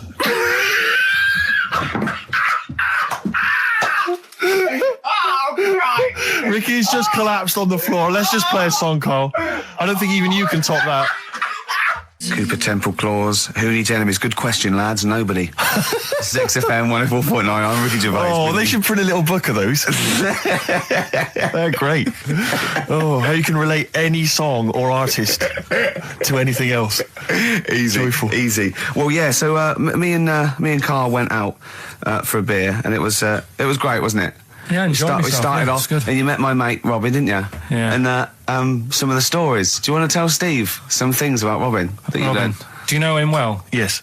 Well, do you know about his worm problem as a kid? Go on. Right. What I can remember is he had worms as a kid. Not sure how you get him. He never answered me. He was getting a bit touchy about it. Right. This is like the second time I met him. And I think he was a bit annoyed that Ricky told me about his problem. What Yes. now? Straight away, you not being there, instinctively, what do you think went on with this story about worms? My suspicion is rather like when you told a group of people that Robin had once suckled milk from a cow's udder. It's all right. Yeah. Did you mention that as well? Yeah. Yeah. My suspicion is that, like the cow story, the worm story is not true. But And why would he get so sort of uppity about it? Well, Because it's not true. Imagine if that wasn't the first time he'd done it. Imagine if he did that every single time he was with somebody for the first time and Robin was just met them. He will tell that story to anyone. But they do say there's no smoke without fire. Robin. I also told him that the way Robin cured these worms was because the doctor told his mother, right, to hold a piece of ham or cheese near Robin's anus so the worms would come out for the food, and he believed it. I'll tell you why, though. I said to Robin used to sit on spam to try and get the worms out, and he believed it. But Steve, right, do you remember that story about 3 or 4 years ago where there was some bloke in the army? He went away to somewhere, Vietnam or whatever. He was messing about in the woods, Surviving the wood. Shouldn't he have been fighting? Whatever. Yeah. Right, and he walked through some lake, and I think he cut his toe or something on something, and some worm of some sort crawled in the gash. Yeah. And it was in his body, and the doctor said, we've got to get this out of your body. So what they did was, they said, right, the thinnest part or something of your body that things can crawl through is on the top of your head. So they wrapped Where the skull is. So they wrapped some bacon. No, they didn't. They did. That's all right. thing. So he's gone in by the toe. So what we do is, I'll tell you what, that worm's probably heading straight for the head. We'll put a bit of bacon on it. The thinnest part of the body is the skull. Of course it's not the thinnest part of the body. It's where your brain case is, isn't it? It's the the skull. There was a reason for it. And it was like they stuck some bacon on his head. And As ever, the vital piece of information, i.e. the reason, Carl seems to have forgotten. Because the worm was in his body, and they said everyone likes to smell of bacon. Including worms. Even a Vietnamese lake worm. They love bacon. Remember last week when I said about the little fella with the bone with no brain, and you were proved wrong? No. We were saying it wasn't a little fella. We were saying it was a stillborn child. It wasn't a little fella. You're changing it now. You weren't having any of it last week. Right, hang on a minute. I'm getting confused. There was a Vietnamese snake that went inside of a soldier. A little, like, maggot or some sort that you have to get out of your body because it causes problems. Yes, and so in order to get it out of the body, they strapped bacon to his head. Yeah. That is great. This doctor. And did that work? I think so. They had a picture of him smiling. Oh, God, what, the worm or the bloke? The bloke. Oh, dear. Honestly, I hope someone knows the story. Right. It was about 3 years ago, I reckon. Okay. And, yeah, it did work. G.I. Bacon. So this is why the worm burrowed out of his head to get the bacon? Get to the bacon. Right. That's great. So this is why when Robin was telling his story, I was a little bit disappointed if it wasn't true. Right. Because in a way... You know Robin's never been to Vietnam. No, but what do you really think that Robin, as Robin said at the time, Carl, why would I sit on ham then tell Ricky Gervais? It's a very good point. Because if he was a kid, you do daft things like that as a kid. Right. It is the telling Ricky Gervais, though. Yeah. And then, oh, bless him. Okay. And then anyway, Robin left, and I tried to chase him, but he got away. He knows that and then we had a few pints, and then Carl embarked on some of the greatest stories ever told. Can you tell the story about your dad?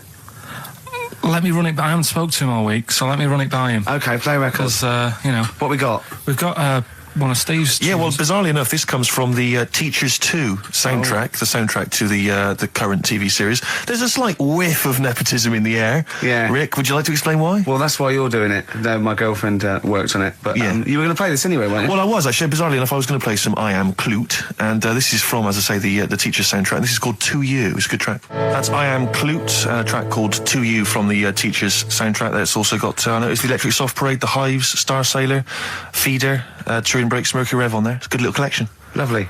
Carl has just had confirmation. He's looking smug because someone phoned up and went, it is true. It's a Laogai chi worm. Just looking through some of the news stories that Carl did make it into Carl's news roundup. Yeah. Just this one you might be interested in. Headline: Woman says partner ran off to become vampire. Yeah. And it says a young mother says her partner has dumped her to become a vampire. Rebecca Roberts from Somerset says Matthew Barrett fell for a blood-worshipping woman in a US cult. The 23-year-old mother says he began shaving all his body hair, dressed in black, and used Rebecca's lipstick to redden his eyes. Rebecca caught him performing weird blood rituals in front of his computer at night, cutting himself to prove commitment. She said, I thought it was just a hobby. Everyone's got a right to one. I was pleased he'd found an interest. Brilliant. This is apparently from The Sun. Apparently he's left. He's gone to America. He's living in this Ohio-based cult. But it's the last bit where she's been asked whether or not, if he came back, would she take him back? Sure. And this is where I wonder if the journalist, you know how journalists are supposed to just report the news, be objective. Yeah. I wonder if maybe the journalist here has maybe had some interference. Made the quote better for them than go on. Because it says, I never thought this would take over his life. Now, if he came back, I'd say fangs, but no fangs. Oh dear! I can't believe. Imagine you're the woman, Rick. Okay. And I've come round. You're the to the journalist. I'm the journalist, and I've come Okay. in and I've said, okay, I read about this. All I have to do is not say that thing. You've come. I understand you're obviously quite upset. Your husband's gone gutted.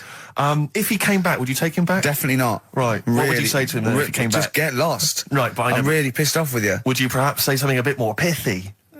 Not in this situation, no. You're upset? He cuts himself, he drinks blood, he's left me. Sure, Sod off. I'm not interested, mate. Because I tell you what. Go on. I mean, I like what you said there, but I wonder if we could condense that a bit more. If he came back, would you say... Go away. Would you say something? Would you ever say something like, thanks, but no thanks? No, because it makes it flippant, because I'm really angry. I know you're annoyed, And I'm but- upset, so I wouldn't Sure. say... I certainly But wouldn't say thanks. I might say no thanks. But what if you sort of said it like aggressively, like you were giving him the finger, thanks, but no thanks? Like you didn't really What, mean sort it. of sarcastically? Sarcastically, would you possibly say I that? might say thanks, but no thanks, and that'll be it. And that's Right. and I'd leave it there. I'd never change that. Sure. I'd never change those words. Can I ask you a question? Go on. Do you like puns? Hate them. Right. I don't like It's Countdown. interesting. I don't like QI. I don't like any of those posh Cambridge, Oxford types. I hate puns. If you had to say thanks, but no thanks in the form of a pun, what would you maybe say? I wouldn't. I never would. Right. I'd say thanks, but no thanks. I would. I mean, I feel embarrassed that I'd even say that because I don't think I would even say thanks, but no thanks. Okay. But if I did go that far, I'd leave it there. Sure.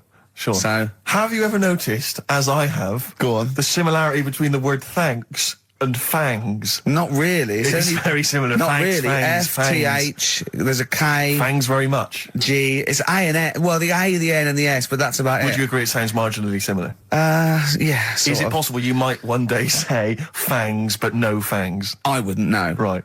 I could put that though, could I? But don't say I said it. Right. I mean, yeah. Fangs, but no fangs. Yeah. This is the thing. Just, if you ever read an article in The Sun, The Mirror, anything, do not believe it. Really seriously question and query it, because If it ends with fangs, no if fangs. it ends with a pun, Yeah. almost certainly they never said it. Okay. That's Feeder and Come Back Around. It's a new leaf, Steve. I'm going to do properly now. I'm not going to be slovenly. I'm sitting up straight, you see. Yep. And it's going to be a proper DJing, because I think... Coming up soon, some great tracks, including a new one from Abs and an old one from Snow. Informer. You know me, don't be Eka boom, a licky boom boom down. I'm joking, of course. We've got some fantastic tracks. There's some stuff, great yeah. chat, and we've got Carl with Some me, great Steve. chat. Steve, I'm Ricky Gervais on XFM 104.9. There he is indeed, with him, Steve Merchant. And Karl Pilkington, of course. Say hello, Karl. All right. Yeah, nice. And you say you read... The beginning of a radio show is very much your wares, your shop window, laying out your stall. I don't think you could choose a better track than The Only Ones, Another Girl on the Planet. I'd love to hear it. One of my favourite intros, that. Amazing. Oh, that was dangerous, because I once heard on Capital Radio, this has got to be the greatest rock intro of all time. And they played Money for Nothing by Dire Straits. Brilliant. Yeah, I can just imagine them putting their head down. I remember a friend of mine, when I was at school, he just bought a car, and he took me outside to show off the stereo system, Money for Nothing. Really? He just played that. I've never heard the song before. Just played that for its entire 4 or 5 minute duration. It is a to good show off song the for sound system. Yeah, it's a good song for showing off intros and sound Yeah, systems. Exactly. Yeah. You said you were driving along earlier. You saw someone. Yeah, it was one of those zooped up sort of sporty saloons. Nice. You know, the big like a Mondale or something, those big, and it was blaring out, and the bloke in it was sort of like, I could tell he was 24, but already going bald. Yeah. From like obviously his estate agency job, not too well. Yeah. But he's made a bit of money, and the stereo system was ridiculous. I mean, so loud, and it was going through Covent Garden. He was playing Snow in Informer. Do people remember Informer by Snow? It was a big tune in my I don't youth. know. It's Informer, great. Yeah, I always enjoy it. Can I bring but, that in next week? Can we play Snow next week? Well, you can play a tiny little bit. Tiny of little bit of Snow. Yeah, Informer. a Do you remember tiny Snow, little- Carl? Yeah, You I loved it. loved Yeah, it. big tune. Yeah, loved it. Oh, Yeah, did you? big tune from yeah. the 90s. Happy song, isn't it? Rick, you were saying that you've turned over a new leaf. Yeah.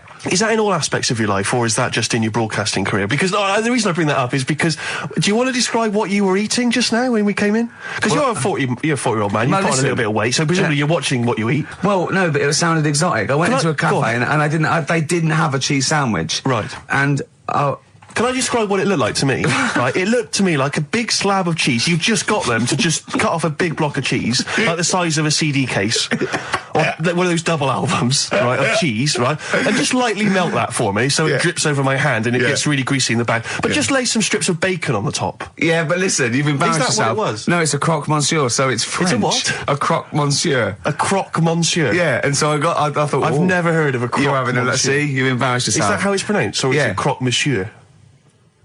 Oh! Hey? You didn't expect me to be bringing out the French. Eh? Tu aimes la musique pop? Oui, je t'aime la musique pop. Le plume de ma tante. Où est le syndicat d'initiative? That means my aunt's pen. So what was it then? It was a crop Yeah, fair, and it was just too greasy. It was just too... And it was all wobbly. What's the best job you've ever had still, Carl? Talk about occupations. It is still Paper round. Is it still the paper round? Yeah. That's ridiculous. No, it was good though. If you look at it, like, you know, what I liked about it, you're your own boss. No, you're not. You're not your own boss. No, the guy The who runs news the news agent is your boss. All right. But then once you get out and you've got your papers and that, you sort of, you're on your Do own. what you want can as long think as you about deliver the stuff. papers exactly to the places he said you are in the time he said. Yeah. It's and I do. freedom, isn't it? Any jobs you wouldn't do? Go I just thought of one that you wouldn't do on. with your sort of mild homophobia. Well, I'm not. Proctologist. What's that? Basically sticking your finger at other people's arses. Right, well, I wouldn't do that, no. Why have you got to do that? What do you mean, why have you got to do Well, why that? does anyone need that doing? Because they got to look if they've got an arseache or something. Which trainee doctor makes that their speciality? Do you know what I mean? That must be, right, we got a place for proctologists, and it's you, Meadows. You came last. Oh, seriously, what? I'm not the arse doctor, am I? Yeah, you came last. Oh, I'm a bum GP. I can't believe it. Yeah, you got to, I can't believe this. Yeah. That must be it, mustn't it? Well, presumably Or- no one would choose it. No one would purely. If they can have the brain surgery. Well, heart. what if you were brilliant but you were shy? You couldn't look people in the face. Yeah. You could you could do anything you want. No, I just don't want to look at them. I just want to do their asses. Yeah. Really? Just want to do the asses. Yeah. Yeah. Look at Carl's face. You didn't know there was such a thing as an arse doctor, did you? No, not really. Specialised, he does nothing all day but that. Well, he probably has a sandwich about 1 o'clock. Yeah. Washes his hands. What do you mean he does nothing all day but that? You don't say that about a brain surgeon or thoracic surgeon, do you? No, but that all day. That's not good, is it? I love the fact that I can blow his mind with just things that people take for granted. A dentist just looks in mouths all day. Yeah, but that's a bum What? job, that bum job. Just think of that. Oh. So what do you need to know then there? It's a lot to know. You gotta have nice nails. Yeah. No rough edges. Well, you'd be alright, because you got that job handing out biscuits to the old people because you had nice hands, didn't you? So, yeah. And I know a lot about biscuits. I know my biscuits. Do you? Yeah, I know which ones they like and that. Do you? What do they like? What do old people like? Bourbons, rich Do they tea. really? Because that's my least favourite. I would never eat a bourbon. I could be starving and I wouldn't eat a bourbon. If you want to let us know what your favourite biscuit is, why not email in Ricky.Gervais at XFM. But I'll tell you what, with all them eating biscuits, I bet they get arse problems, don't they? So you could double up, couldn't you? You could be handing out biscuits in the morning and checking out. So why would you go and have that done then? What sort of problems then? What do you mean? Loads of problems. Like what? Prostate. And they've got to go there. They have to like have a little, you know. Well, Problem. there was that. I told you that story. That bloke. It's not an apocryphal tale because it's about an orderly's report, and this is the bloke that filled out the form of what happened. He went into hospital basically with a sauce bottle up his arse, and on the report, he said obviously, you know, pleasuring himself using a sauce bottle. And on the report, he said that he'd been shopping at Safeways, and he'd come in with his shopping, and he'd forgot his key, so he'd put his bags down on the step, right? And he started climbing up the drain pipe to get in, right? But as he was climbing up, his trousers and pants fell down. He slipped and fell, and the sauce bottle went up his arse. And the orderly said this story would be somewhat believable if Safeway sold their sauce bottles with condoms already attached. That's like a game of Kaplunk. So he I love that he put a condom on it. I wonder if that was so he didn't want to get an infection from it, or he wanted to use it on his chips later. Darkness growing on me. Love that, love the darkness. This is the Best Of Show on XFM 104.9. I'm Ricky Gervais, with me Stephen Merchant. Yes. I hope you're enjoying the Best Of. Depeche Mode there, and I Feel Loved. Who'd have thought Depeche Mode would have been that huge? I think I'm seeing little lads from Basildon with little plinky plonky. So I thought that'd be it. They'd be like Visage or something. That'd be it. And now they're stadium rock fillers. They're huge. They conquered America. He went through some hard times. He came out the other end. Well done. But see, I think what you just said there is a very good example of why they are and why certain other bands aren't. Because if you think about it, for me, you see, whenever I think of a band name, if I see a new band's come along or whatever, I always use a very simple test, which is, can you imagine that you're the announcer at a huge event? Maybe it's like broadcasting around the world, like Live Aid or Nelson something. Mandela or it's a concert. Nelson Mandela Freedom concert. Yeah. And you can imagine someone He's there. He's there. Nelson's there. Yeah, Everyone's with the there. Spice Girls. Oh, they're all there. But you can imagine someone saying, ladies and gentlemen, please welcome to the stage, Depeche Mode. Yeah. Rolling Stones. The Who. Exactly. But you can imagine someone saying, ladies and gentlemen, please welcome to the stage, Visage. Ladies and gentlemen, will you please welcome our headline act? Welcome Idlewild! Exactly. Ladies and gentlemen, please welcome to the stage, Ned's Atomic Dustbin. It doesn't... Do you know what I mean? You just know. The Levelers! Some bands aren't going to make it. Ladies and gentlemen, please welcome to the stage, Mega City 4. You know what I mean? It's So it's just... a simple test. We'd like you to do that at If home. you're thinking of starting a band, or you've just named your band, you're just beginning, just phone in, tell us, or email in, tell us what your band name is, and we will use that simple test. And we will do the test. Ladies and gentlemen, will you please welcome to the stage... The Franken Walters. Jimmy Eat World. Ladies and gentlemen, please welcome to the stage, Cooper Temple Claws. I don't think it's going to happen for those lads. Here's a good It's one. a simple test anyway, but 100 reasons, please welcome to the stage. 100 reasons. 100 reasons. What's your last room 101? Oh, God. It was, holidays. Holidays. Well, You want to put holidays in room 101? people who are sort of annoying on holiday. Oh, yeah. Do you know when you go away? Oh, yeah. It's sort of touched on this before. Is this going to be the Scouse guy? Yeah. Go on. Oh, it's so long though. I mean, it was a holiday when we went to Tunisia. And the Scouser pissed you off. Surprise, surprise. Yeah. Yeah. But the annoying thing was, you know, when you go on it was a cheap holiday, and like the lesson here is, you know, if you want a good holiday, you gotta like spend some money. Yeah. And we didn't on this one. We spent about, I don't know, 400 quid for two of us for like a month or something ridiculous. And we got there, and, you know, you get to the hotel and you go, we have made a mistake. You know, it's a ropey hotel. You know, you can tell like the blinds and stuff as you walk in, they're all dirty and stuff. And you think, well, let's make the most of it. You know, let's not get down about it. It's a holiday. It's for a rest. And you try and make the most of it. And we had to meet. You know, like you have one of those things where you get to your destination and the rep says, right, you know, go and unpack your bags and that. Go and sort yourself out in the room. And tomorrow morning we'll meet up at 10 o'clock. And I'll go through, you know, the best sort of place to go for camel rides and, you know, the best deals I can get you. That sort of thing. Can anyone here walk like an Egyptian? So she says, right, tomorrow morning, meet 10 o'clock in the discotheque. So we get up and we have breakfast, and it wasn't a good breakfast. The kitchen was, like, bit horrible. The food wasn't good. And it was run by sort of midgets. What do you mean it was run? Not there's anything wrong with that. There was little fellas running around, and the annoying thing was one of them sort of started to fancy my girlfriend. How did he manifest his affection for No, you're not saying there's anything wrong with midgets, though, are you? Just saying it was not strange at that there all. was Yeah, a but lot. even midgets shouldn't be cutting in on Karl Pilkington's No, territory. I know, no. But it's also that thing of, you know, they've got little fingers. And it sort of God, I'm ruined- so sorry. No, I'm not. It is a bit of a phobia of mine. Okay. Do you know what I mean? They are nice people and that. Sure. Oh, God. But the annoying thing is... So what was he doing then? How did he... I don't understand how he was chatting up your girlfriend. Was he crawling under the table so you couldn't see? He just kept... Whispering to her from underneath there.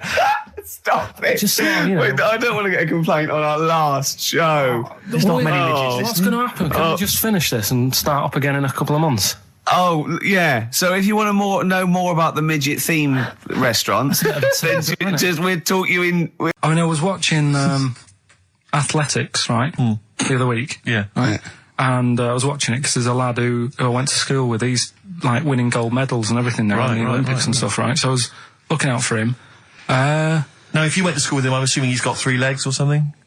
No, he's normal. just a regular guy? He used to push me on my go-kart, and that, so I feel like You've trained I was him, there yeah, from in the start, beginning. training up a bit. Yeah. And watching the programme, and there was swimming in it, and I was watching that for a bit, getting a bit annoyed, because that butterfly stroke, Yeah. I don't I don't know why they do that. No, nor do I. It's just hard work. It doesn't make you go any faster than, let's say, that stroke. The crawl. Yeah, don't do that. That stroke on radio doesn't work. The crawl, yeah. So I was watching that, thinking, that's annoying. Yeah. And then they got onto the running bit, and my mate's in this race. Yeah. Now, they do the side shot, don't they? So you can see who's in the lead. Sure. And then they do that front shot, where it's absolutely pointless. The only reason to do the front shot, I think, is to keep women interested. Because you can basically see his tackle going from left to right, being battered all over the place. Why were you looking? Seriously, you had no choice. If you wanted to watch it, it was like, I was interested if he was going to win, but it's like, you know... But why did you turn why over and watch Charlie's Angels instead? Because I wanted to see if he won the race. But... Or flip back at the end. Just flip back to get the result if you don't... Well... Yeah, or at least turn away or close your eyes. Well, On the seen front shot. No, I wasn't. I just... Suzanne was happy. Suzanne was loving it. Yeah. And I was like, whoa. Yeah. Just go to the other shot. But they were showing you the front shot and running along there. They could have just shown the top half, but they didn't. Sure. It was there. It's just heads moving along at 25 miles an hour. Yeah. Well, I think you're meant to see the running, the actual legs moving. It's athletics coverage, isn't it? It's not like... But they don't show you a shot from behind. Did you want that? Oh, no, I didn't want that either. It sounds like you were disappointed. Yeah, all in the same bed. Oh dear. So if it was the last day, if you had one day to live, okay, what would you do with your day? Now let's assume that you're not in a state of ill health. There's not much you can do. It's just the end of the world. And What do you mean there's not much you can do? I mean, that's what we're asking you. It's the last day of your life. It depends, doesn't it?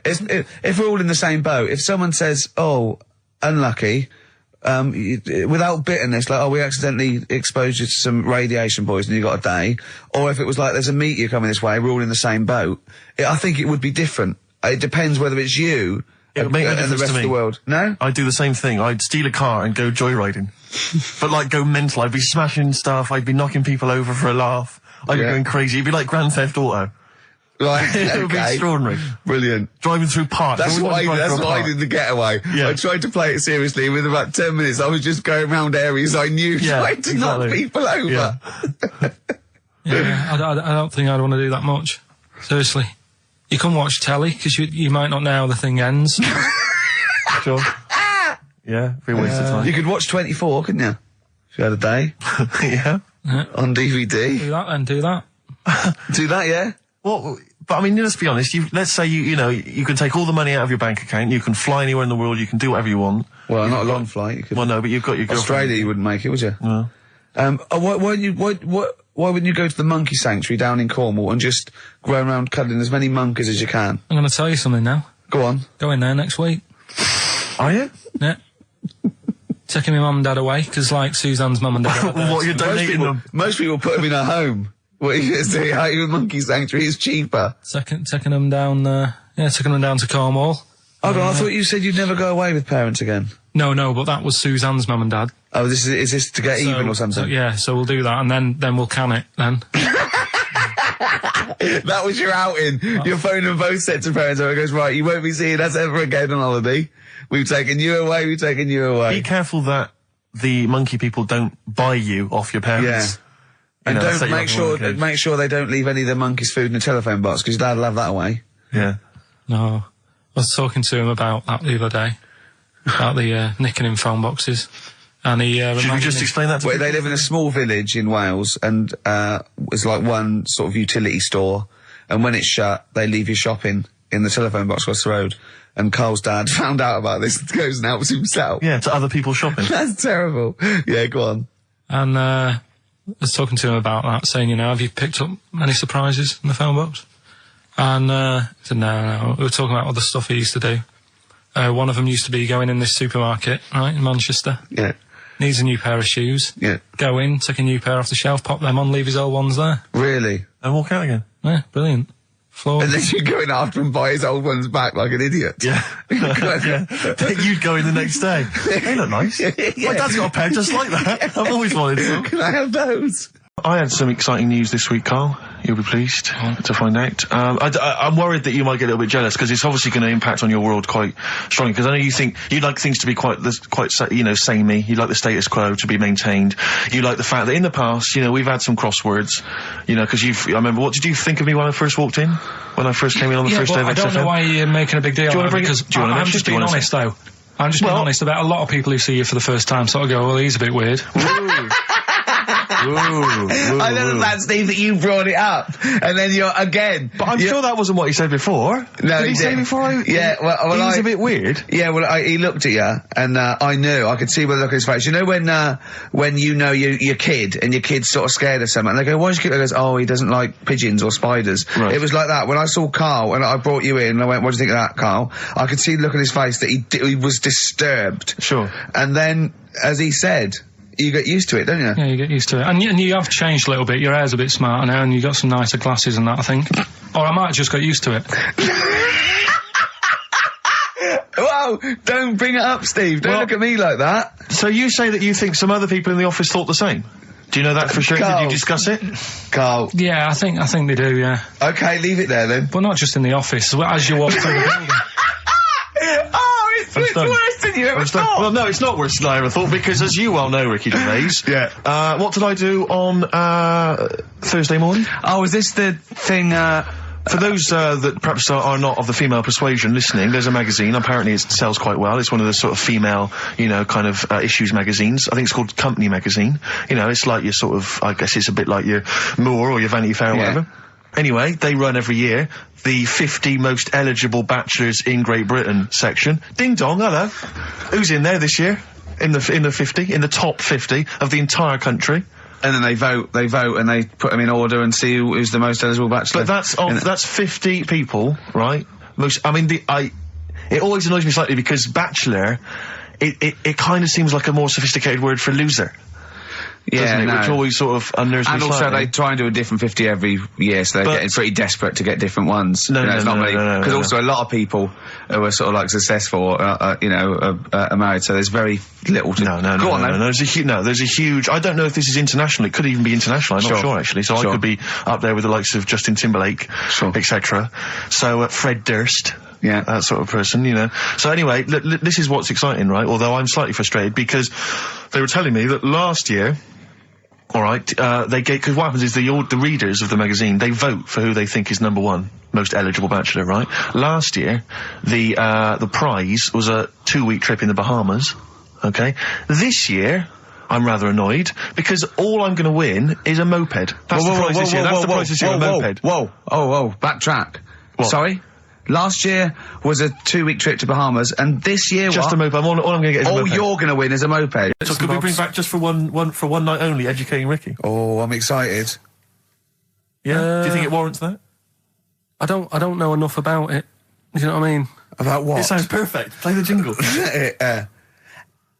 Educating Ricky. He's getting smarter. A couple of things happened in the week that I read about. Okay. Keeping up on what's going on and that. Sure. Yeah.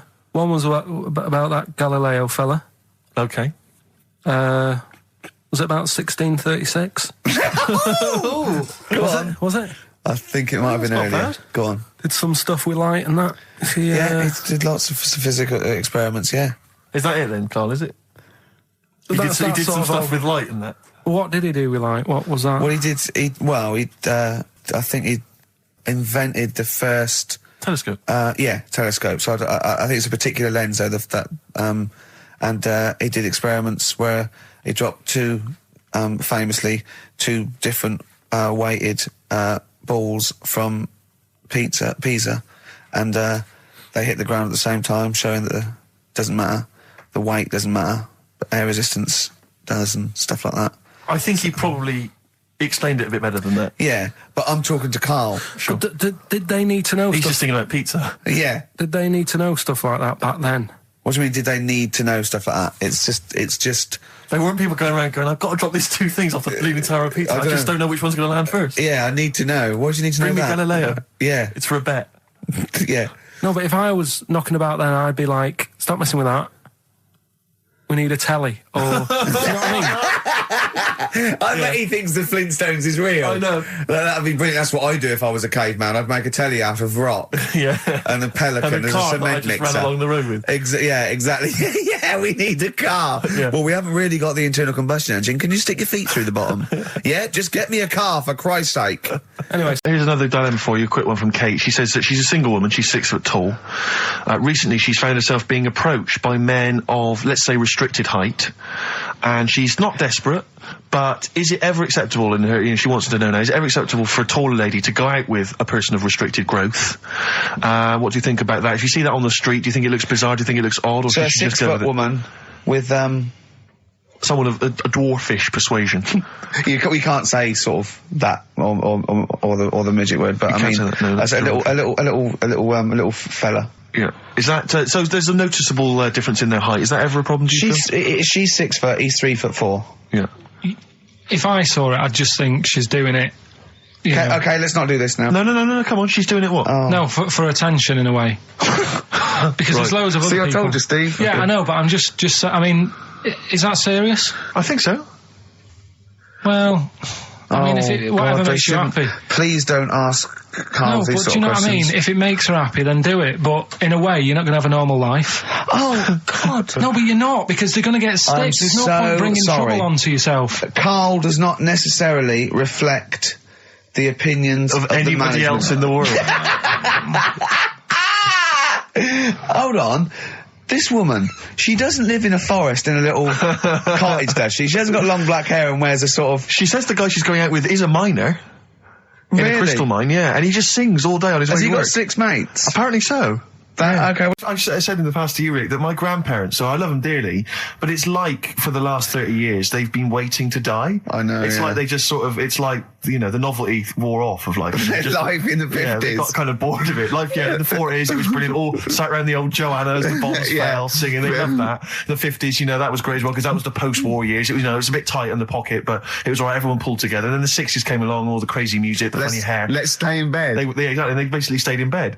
And it was one Christmas when my grandmother said to my dad, what do you like for Christmas? What do you fancy for Christmas? And this must have been, I don't know, 20 years ago. She said, what do you fancy for Christmas, Ron? And he went, well, I could do with a nice big kind of warm winter overcoat. She said, don't worry about that. Don't worry about that, because your father will be dead soon. It's right, you can have his. Meaning my granddad. Well, I'll be honest with you, my father's still waiting. Which is good news. Good news for my grandfather. Less good news for my dad. freezing. He's freezing. He's freezing. He finds out, how is he today? He's fine. Oh, okay. Oh, I'm freezing. It is it's such a weird mindset, that. I think that to me is what sums up people from that older generation, the 40s and 50s. And it seems to me that you've got that kind of mindset. It's like you were born in the 30s. And whenever you talk of your childhood, it's like you had like a baked potato to take to school. And a hoop and a stick is a Christmas The other gift. thing is, I think that that sort of generation, it seems that the man is dependent on the woman. There's a total dependence. Oh, absolutely, If she dies, he's done. Yes, He's yes. done for. He'd just pine away. If he dies, she's got 30 years of pottering.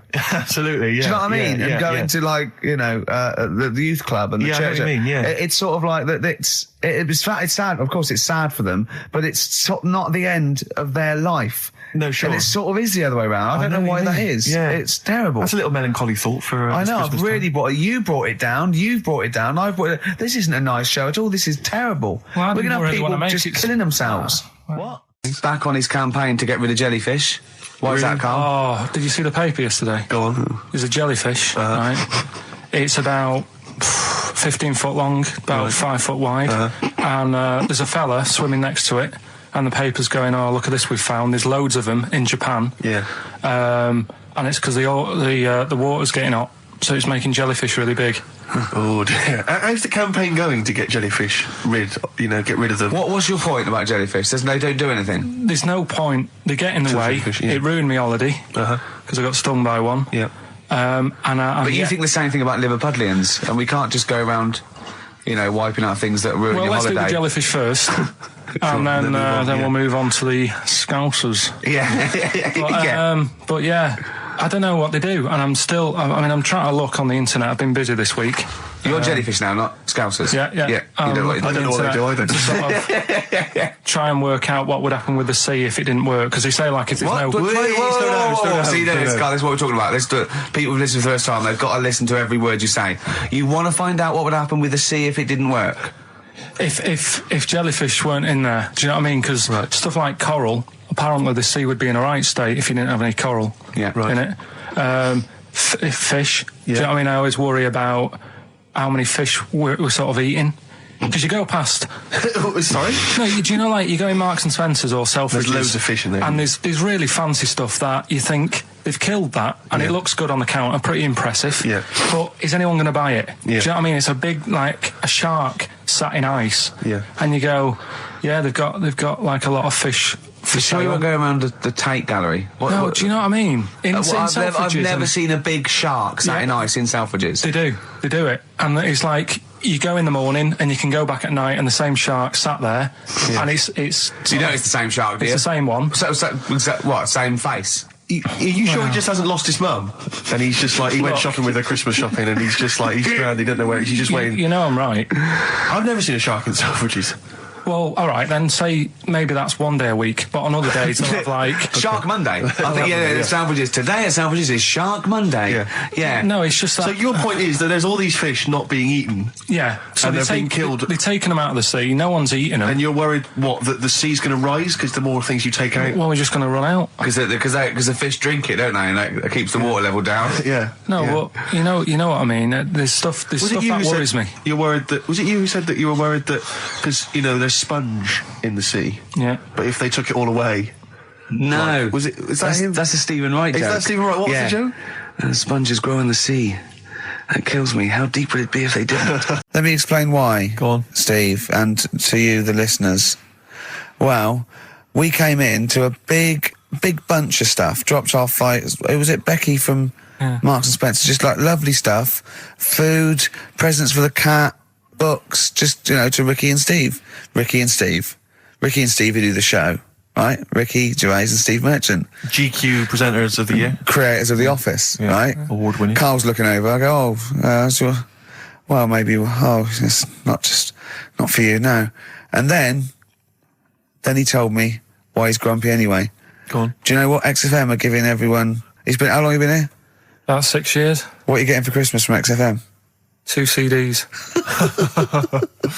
Is that of your choice, or do they choose them? There's a list of about 30. Right. Tell them what you chose. 30 CDs. I've gone for Kings of Leon album. Yeah. And the best of Bob Marley.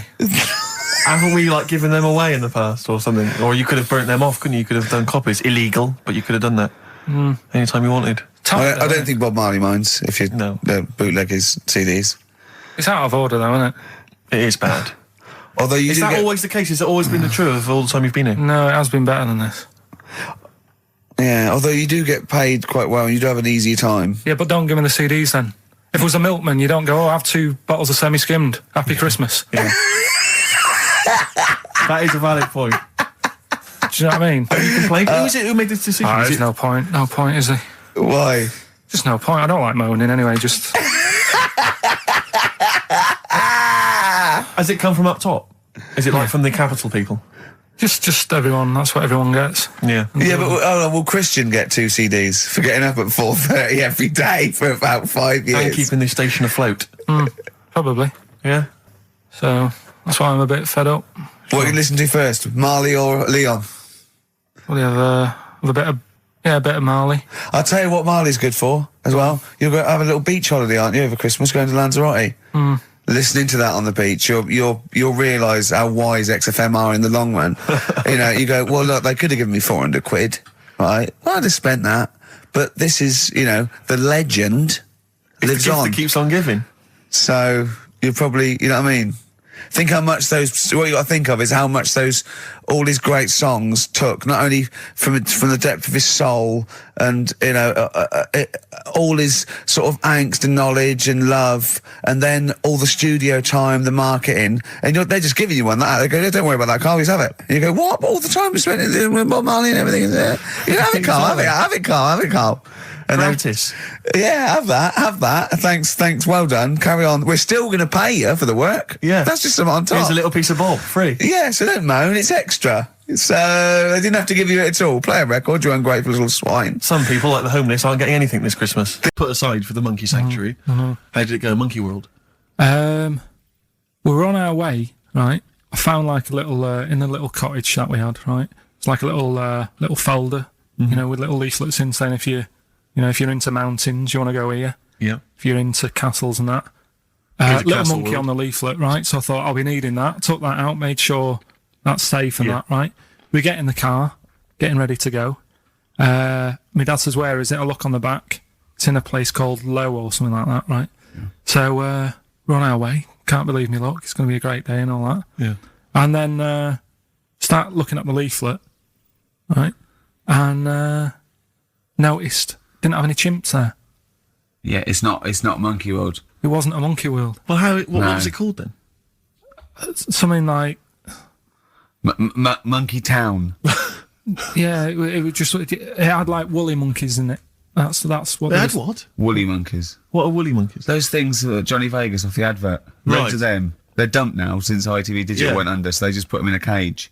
I don't They're understand. woolly. They're like they're sort of like little fluffy little baboon type things. Woolly monkeys.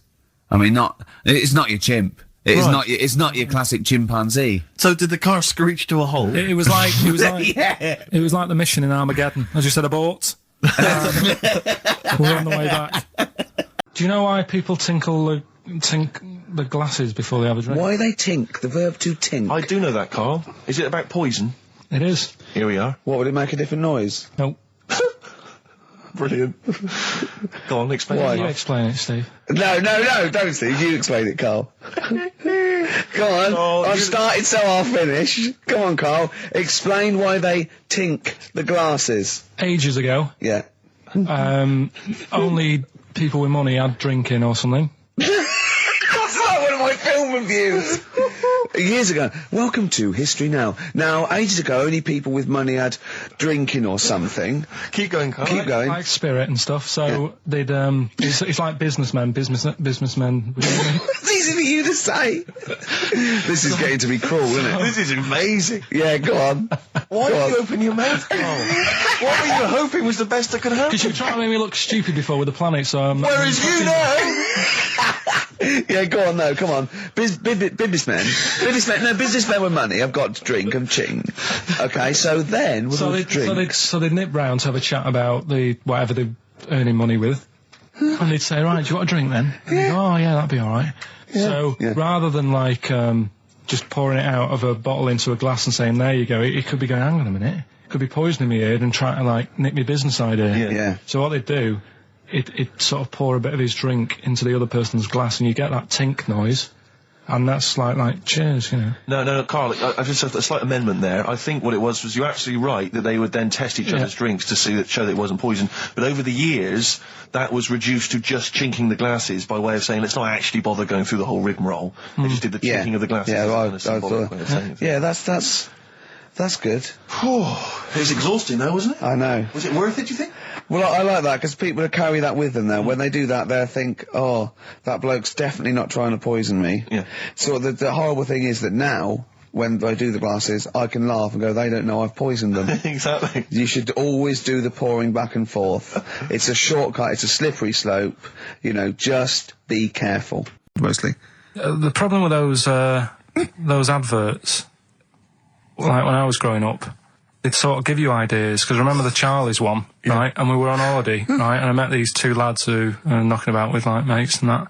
And that advert came on, and we thought it'd be a good idea to wind his mum up, because this advert had just been on saying, you know, kids are going missing in Wales, right? Yeah. So we said, oh, this will be a good laugh. We put the kid in the wardrobe. His mum came back from shopping. We said, oh, he's gone missing. We haven't seen him for hours. That's terrifying. I know. That's an appalling How old thing were to you? do. About 13. And what was his mum? She must have been... She was, yeah, she was going mad, and that's when we thought, oh God, we've gone.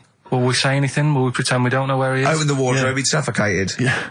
That's horrible, Carl. I know, but Such a it's just cruel what you do, thing. isn't it? It's just what you do. Well, no, you do. What do you mean? It's just what you do. I- What was it? Was he in the wardrobe? Was he listening to this? Why didn't he go, Mum, it's all right, when he heard her crying? No, she wasn't crying. She was just panicking and like screaming a little bit and that. Screaming a little bit. Okay, we'll tell her when the screaming starts. Exactly, yeah. And then, what's the other thing? Like, on the same, like, you know, all this was going on when I was growing up. And, one time we're on holiday, and my mum says, right, if you're going on the beach, it's a big beach. But, you know, if you're going to go out and play there, I need to know where you are. So where are these bells? Where this cowbell round your neck? She gave me a balloon. Good idea. A balloon, and it just, you know, sort of attached to my arm, so wherever I was playing in the sea and that, you can see the balloon and that. Brilliant. But then the problem was, everyone else thought that's a good idea. And it was just like loads of kids with balloons and that. Oh, I ruined it. So that didn't work. Yeah. Had to bin that idea. Because I remember when we, you know, I was growing up on this estate. This is going to be good. Go on. No, it's not. It's just an example of how this doesn't work. Go on. So we don't need to worry, sort of thing. Sure. Right? Okay. So I'm growing up on this estate, and there was this woman about 4 houses down, right, who's a bit rough. All right? Didn't fancy her. Oh, God, no.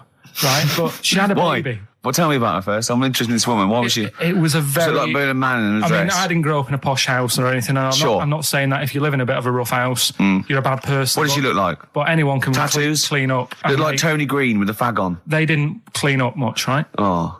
Which, even if you've not got a lot of money, you can still try and make get the some place look jiff. nice. Yeah. Right? But she didn't. And a kid used to take a horse into the house. Sorry. Whoa, Neddy. What do you mean a kid used to take a horse into the house? Where did he get a horse? Must have nicked it from somewhere. Must have done. You've seen a horse doing it? No. What, is that from outside the saloon round the corner? Yeah, was it just tied up with a bit of lettuce? Right? And, oh, that's great. Did Big Jake come looking for it? I'd been out. Oh. So let me get this. This was before the lynching stopped or after? Where did he get a horse from? What do you mean he must have nicked it? His mum said, where'd you get that from? I bought it. All right, then. But keep it out of the kitchen. I don't want you going Catlin rustling. Where did he get a horse from, Carl? And how long did he have it for? Was he leading it or riding it? Mum, open the door, I can't stop. I can't stop it. Open the patio door as well. Looks like we got us a runaway. What do you mean? I don't know, but the thing is they couldn't afford to buy one because they're not cheap. So I'm just guessing. Maybe that's wrong of me. But I think... He had a horse? Yeah, right. So that's why the family didn't have any money. They'd spend it on the horse. No, I don't think, that's what I'm saying. I don't think they would have bought it. So anyway... Yeah, it's wise to whisper, Carl, in case they're listening. Yeah. And they could be in the room next door. It's not buying it, it's keeping it as well. Oh, so I was like in the car with my dad coming into the avenue, and you used to have to drive down it to turn round and you know, sort of go back to our house. You had the traditional method of transport. Yeah. And the horse was in the lounge. Reading a paper. Just like walking around. Oh, God! What? And when I was doing, I tried to earn myself some money once by flogging little flowers in plastic cups. What? This is genius. It just keeps coming. What do you mean you're trying to flog little flowers? What do you mean? Wait. Let's play a record. Let's play a record and come back to this, because it's always going to just unravel and unravel. It's going to go on for hours. Let's play a track, deeper Carl. and deeper. It's like an onion, isn't it? We've created a whole world here where there's a man living with a horse. Just walking around the lounge. I come from the West Country. I've never heard anything like that. I just think of a big sort of like orange carpet, and it's got a rediffusion telly, and this horse going, I'm fed up in here. Exactly. This is really... I am not taking the rubbish out again. Yeah.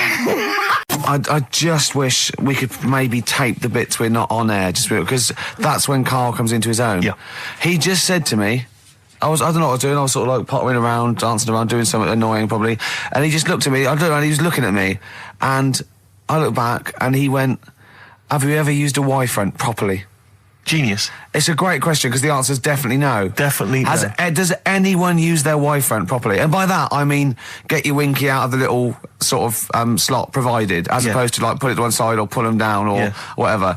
Has anyone used a Y-front properly? I don't think I've ever done it. I don't think I've ever done it. I've never seen anyone in a toilet doing it, Rick. You should be looking. I wish I hadn't said that.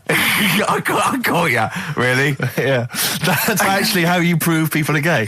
Yeah. Get them into this conversation. Yeah. It's a trap. Yeah, it's a trap. It was the trap. Yeah. I'm not gay, by the way. Yeah. You didn't prove I was gay. I double bluffed you. As I knew the old gay trick. I thought it was the old gay lord say no thing. That is another method. Yeah, there's innumerable methods of doing it. That's how Oscar Wilde was caught. Yeah. Yeah. What happened there? Well, the judge went to him. Did you see that film last night? Gay Lord Say No, and he went no, and they went take him away. Yeah. Take him down to the cells. Yeah, take him to Reading. It is true. It originated in America. Yeah. So many of these things do. It's a brilliant point, Carl. I'd like to hear from anyone listening they'll just lie, wouldn't they, I suppose? Yeah. I don't even use sort of flies. No. Usually. I sort of pull my boyfriend, my sort of tracksuit. So that's why I wear sort of like elasticated waistbands all the time. Exactly. Just sort of Speed. Yeah. Yeah, you got to get in there with the minimum of effort. Yeah, and out. Sure. Often I won't shake. No, no. To my detriment, because it often leaks out a little bit later, doesn't it? Ever been out on a date with a girl where it's just trickled down your leg and you wish it hadn't, and you're thinking, what if she gets my trousers off later? She might smell it or see it. What? What? I don't know. I don't know what I said there. Right. Feeder, come back around on XFM 104.9. You're listening to Ricky Gervais. Yeah, I'm with him as well, Steve Merchant. Thinking of dropping that. What? Thinking of dropping that, just going, because it's just too, that's all that. I'm Ricky Gervais, with me Stephen Merchant and Karl Pilkington too. I mean, get to the music, so it's, hi, I'm Ricky Gervais, this is XFM. Sure. Here's Radiohead. Yeah. Something like that, come out, that was Radio on XFM, I'm Ricky Gervais. Tony Blair, what's he all about? Yeah. That sort of, Snap, yeah. Fast, because I quite, on a serious note, and you've always been saying it, I listened to an old show, because when Karl was compiling those things, I listened to an old show, and I listened to me, and I'm really concentrating now, because I sounded like the most inarticulate, brain-damaged older drunk I have ever heard given a show. Yeah. I mean, I was shocked. Not finishing sentences, leaving out words, slurring, just doing noises that you understand because you know me. Yeah. So I'm really going to make an effort for the listener. Yeah, it's not going to happen, is it? You're going to give up after about 3 But I thought you were joking. And I thought it was like, he's taking it there. Did it then, you see? Again, I don't quite know what that sentence meant. No, but... Well, of course, I've got also your body language and your facial gestures, but obviously the listeners have got nothing else. They've just got the voice. They've just got the voice for it. That's all they've got. That's all they can rely on. Yeah. And when Karl Pilkington is the man holding the show together, when he's the that's most quite damning. articulate. Exactly. Exactly. How did I come across? You came across as lovely. I mean, I did an interview yesterday, right? And I was trying to describe you to this journalist, and I was going, it's like a cat can talk. Because the things you say, I just want to know what your world is. You know when a cat comes in, you go, where have you been? And it looks as you're like, you know, it can nearly understand you. And you're like, I wonder, I'd love to know what that cat thinks. And with you, it's almost like we've got one. Yeah. Yeah. Did you like that? You can also lick your own testicles, I think, can't you? So, yeah. Did you play the doves? And Envy on XFM 104.9. I'm Ricky Gervais, with me Steve Merchant. Absolutely, yeah, hello. That clang you heard there isn't Karl. No. Karl's away. It's Sturgis. Claire Sturgis is here. Yeah. You'll know her from the Claire Sturgis show, but we know her from our early days on XFM, and, you know, we're good friends. It's sort of like old times, isn't it? And Karl has had a little surprise birthday present. What's the story with this, Claire? Because I don't know about this. You know, I came in on Monday expecting to see his little smiley face, as usual, and it's always not here. What do you mean? So, apparently his girlfriend had surprised him and dragged him off to the Caribbean for a week. Wow. No, Canaries, isn't it? Oh, I mean, I don't know. He likes the Caribbean, he likes the crabs. Yes. Yeah. I thought he was bored of the Caribbean. I thought he didn't enjoy it last time. No, he loved it, didn't he? No, I don't think he did enjoy the it's crabs. Tunisia he didn't like. Right. He's been travelling, hasn't he? I know, yeah. He gets about. He didn't like Tunisia because there's flies the size of matchboxes. Of course. And, and midgets in the kitchen. No, there's nothing wrong with that. Yeah. Midges or midgets? Midgets, he said. Right. In It the was kitchen. midgets. He wasn't saying anything bad, he said that there were lots of midgets in there. Lots of midgets in the kitchen. And I thought he'd gone away to some sort of, like, theme holiday. Yeah. But, no, this is, I think, Gran Canaria, or the Canaries, or whatever it's And called. how old is Karl? 30. Is he 30? Is 30 last week, I think, yeah. Oh, so it was actually a birthday present. Oh, Yeah, yeah. Okay, I just so, thought, but that's all right. So have you got a competition that you can regale us with, Claire? Because obviously Karl provides a lot on this show. Hold on. We could do White Van Claire. White Van Claire? Yeah. Are you familiar with this? We ask No. you questions, topical questions, just Okay. getting your opinion really on the week's news. Okay, yeah. It's on the If you spot. look forward to that. But you know I'm a little bit, you know. A little bit simple? That's Well, fine. just a little bit, you know. What? I always sit on the fence. Don't Oh, I? right. Well, don't sit on the fence. You see, But the worst thing there was she was saying I'm a little bit like, you know, liberal or undecided, and you went simple. Yeah. You I assumed. didn't know. I thought I'm a little bit, coked up? I don't know. Who knows? It's Sturgis. Anything could be possible. But the other thing is with Karl, we didn't know how good value Karl was until we asked him sort of intelligent Well, this is questions. true enough, yeah. Because he looks quite intelligent. Well, this doesn't is he? it. I mean, So the thing with you, Claire, is I don't discover- think we've probed you enough. We don't know what, You your views haven't are on a lot probed of me things. enough, But we actually, don't know what Steve, your no. views are, That's what I'm saying. We don't know where you stand. I mean, don't sit on the fence. This is the new Claire Sturgis. Yeah. All right, we're Yeah, going to delve deep, dynamic. find a personality in there, Claire. Let's go back All to right? the old days. How about a bit of the Smiths? That was beautiful, Rick. Go on. Oh, you've been practicing. Richard Ashcroft. Check the meaning on XFM 104.9. We're back, Steve. It's Saturday. That's true enough. Steve Merchant, that is. Hello there. I'm Ricky Gervais, obviously. Hello there. Carl's still away. Claire Sturgis is back. That's Hello. absolutely true. Yeah. Hello there, Claire. Nice to see you. I think a lot of people were hoping that Carl will be back this week, but we're pleased to have you. No, they were actually. I did get some emails during the week. We're saying what? Just saying it's really nice to, hear you again on the Saturday afternoon. It's nice, and but you're not really very funny. And when's Carl coming back? You know? So it's sort of being Sure nice it wasn't to to me. us? No, it was definitely Because they think that as well. directed to me. But no one can compete with Carl.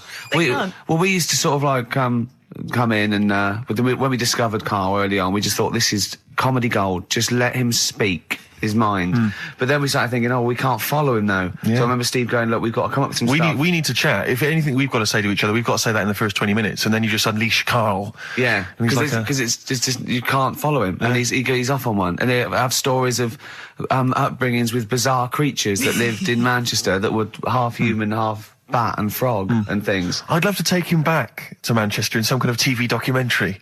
When Carl went home and just wander back, maybe try and find the amphibian twins or whatever those people were. They with weren't. the- Yeah. So there was two boys, both had big heads and webbed feet. They weren't related. They didn't hang around with each other. That was all the information we had. I went, why not? He went, that would have been too obvious. Yeah. Like they look at each other across a room and go, yeah, you think I'm coming to see you just because we're similar species? Yeah. You're mistaken, mate. You make your own friends. One starts to walk over, the other one shakes his head and just mouths too obvious. Yeah. Don't do it. Too obvious. Out of one of his mouths. Yeah, that's what they're expecting. Yeah. Don't do it. Don't do it, Webby. Yeah, but anyway, he'll be back shortly, I'm sure. He phoned me. His dad's ill. His dad's in hospital, so Carl went back to sort of look after his mum. And he was so sweet. He said, "I'm back. I'll just drive my mum around." He said so unbegrudgingly. He just went, "It's like old times." And I said, sorry to hear that." And he went, "That's all right, yeah." I think it's going to be fine. And I said, "How was your holiday?" He went, "Yeah, it was good. Except it were a nudist beach, they didn't tell me." I went, of course it was. I went, what do you mean? He went, "Well, sitting on the... I don't know why they have to do it. I don't know why they have to do it. Why do they have to do it?" He went, "Suzanne said they think there's nothing wrong with it, like being a transvestite." Right? I went, "I love the fact that your girlfriend has to tell you what's wrong and right in the world." And he went, "Well, we're walking along the beach, fella coming towards us with knob out." I went, "Oh, what's going on here?" Right? And he said, and because it wasn't all nude, he's walking round, he's stark naked, and he wants the freedom of that, but he's got a big rucksack on his back with his clothes on just to get changed. He went, "So what's the point in that?" Right? And I went, "He should just carry the book." He went, "What, and covered it up?" When he went, "Oh yeah, good idea." See? He went, "But I wasn't happy." He says, and that was the first day, so we didn't go there again. I just imagine his little face. Yeah, just going, "All right, Gobsmacked. That's out. Yeah. That's out. What's that doing out? Why has he got his out?" I imagine Carl sort of dressed in a suit, in a sort of safari suit, done right up with a cravat. I'm not undressing. I don't want people seeing the flesh. That's for you, love, and no one else. But I love the fact that it's going, goes, "Carl, they don't think there's anything wrong with it. They're just happy that way." and he in his own mind just goes, "Like being a transvestite." He knows there's nothing wrong with that. I'm always a little bit suspect about people who like walking around nude. I all think the you meant time. transvestite. No, nudists. What? Hold on. Can you Well, if you wanna get me be a started on naked transvestite? What are you then? Yeah, I suppose you're a... When Eddie Izzard's naked, is he a naked transvestite? That's an 'Cause the interesting clue is- metaphysical question. Yeah. Yeah. On XFM 104.9. If you know the answer to that metaphysical question, or indeed any of the famous ones, if a tree falls in a forest and no one hears it, has it fallen over? Any of those? Excellent. Any of That's those. brilliant. Yeah, if you leave the room, Rick, what's the does sound? it get quieter? Yeah, what's the sound of one leg hopping? Exactly. I broke the rules in the week. I met up with Carl. I had lunch with him. And we were chatting and having a cup of tea. And it got onto one of Carl's favourite programmes, was the Tales of the Unexpected. Ah, of course. And all I can think is that he's probably the only person in Britain where they were unexpected. I mean, to him, when that twist came in, you go, gee, I can't... Yeah.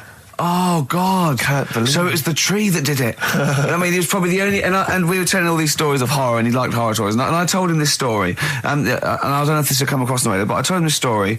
It was a short. It was a horror short. This was a film you saw, was it? Yeah. And what it was, it started off, just there'd been a car crash. You see, it's a horrendous wreck. And you saw it from the point of view of the person in the car. And he was calling for his mate, and he was going, Dave... And he sort of looked over and saw a body without a head that had been thrown at. He goes, oh no, Dave. And then into the field of view came Dave, his mate, and looked at him with a look of horror, and then it sort of went black and you realised that he was just a head and it had been his body. Oh, wow. Right? Yeah. And I said, then it came up at the end, at the executions in the French Revolution, people experience consciousness for, and he went, oh, no, he said, it wouldn't be for that long. And then he went, if it was a chicken, it would work. Imagine remaking that film, but it's two chickens in horrendous car crash. Their own fault for driving. It would work. No, he wasn't having that. Yeah. No, it was too long. And I think he said, how long was this film? I went, about 5 minutes. He went, no. It would work if it was a chicken. I like the way that Carl is something like when you relate an incident like that, he's appalled and offended and annoyed by the people that made it, even though he's never seen it. Oh, he's annoyed. Yeah. Do you have a favourite Tales of the Unexpected, one that you remember particularly that shook you up? Yeah, we were talking about the one on where there's some woman in prison. Have you seen that one? I can't remember them all. Right. This woman's in prison. Yeah. And she gets a bit friendly with the guy who takes the dead bodies out. Right. And he said, I can get you out of here. He said, what you've got to do, right? You've got to, I don't know, at midnight... When you hear the bell toll, that means there's been a dead body. Yeah, there's been a dead body. So what you've got to do is go into, like, the place where all the dead bodies are, get in the first coffin on the right, and then I'll come along and carry you out and you can run away and escape, right? So she goes, yeah, all right then. So she hears the bell go. I'll bury you, right? And then I'll come back later and dig you up. Right. Yeah, but that's the point. It doesn't matter. It does matter. Trust me, Carl, it really matters. Okay. Listen, I don't know if I'm going to ruin this for people at home. Yeah. Can I just skip to the end? I would imagine that she gets buried and he doesn't come back, and she has to get buried alive. Better than that. So she gets in the coffin, and she's lying there for ages. She's buried. She can feel a bit of movement going on, so she's obviously, being carried somewhere, so she's thinking, this is it, I'm getting out. And she's lying there for ages and thinking, why isn't someone coming and lifting the lid off this? Do you know what I mean? Letting me get out. So she's really bored. She gets a lighter out, right? Lights it to have a look at who she's lying on. It's only the fella who said he'd help escape. Oh. How bad is that? That is... How bad is that? So it is quite important that she's buried alive then, isn't it? In retrospect, you realise that the jeopardy is that she's buried alive and can't get out. Yeah. It makes it so much worse, doesn't it, than just like lying in the morgue and going, actually, I'm getting out of here. Yeah. This isn't going to work. Look at Carl's face. Having told that, he's so pleased. His face is lit up. He's beaming like a child. Is that educating Ricky? What have we got? Airy Chinese kid, go on. Right, yeah. This is the... I didn't want to do this. What do you want to do it? Well, I wanted to give you three, and I gave you one. It was like the alien man gets a beard or whatever. Yeah, which was total rubbish, so this one should be better, maybe. Hairy Chinese kid. Right, well, we've talked about hairy people in the past. True enough. Aren't we? Yeah. The little kids who grew up in woods and hung around with wolves and that. Yeah, again, you're confusing it. Yeah, they're not... There were some people that were born... very hirsute. They were not the people who were brought up with wolves. You just put that together in your Homer Simpson type mind. Right, well, this is like a sort of sort of close to that sort of story. But the weird thing is, right, Chinese people aren't that hairy as a nation. No, seriously, that's a well-known fact. They don't have that much body hair and stuff. Okay. So this little kid who was born over there, he was like covered in stuff. Was he? And it was only his nose that wasn't hairy. The rest of his body was caked in hair, right? And his hair sort of... What sort of hair was it? Was thick, it... thick hair.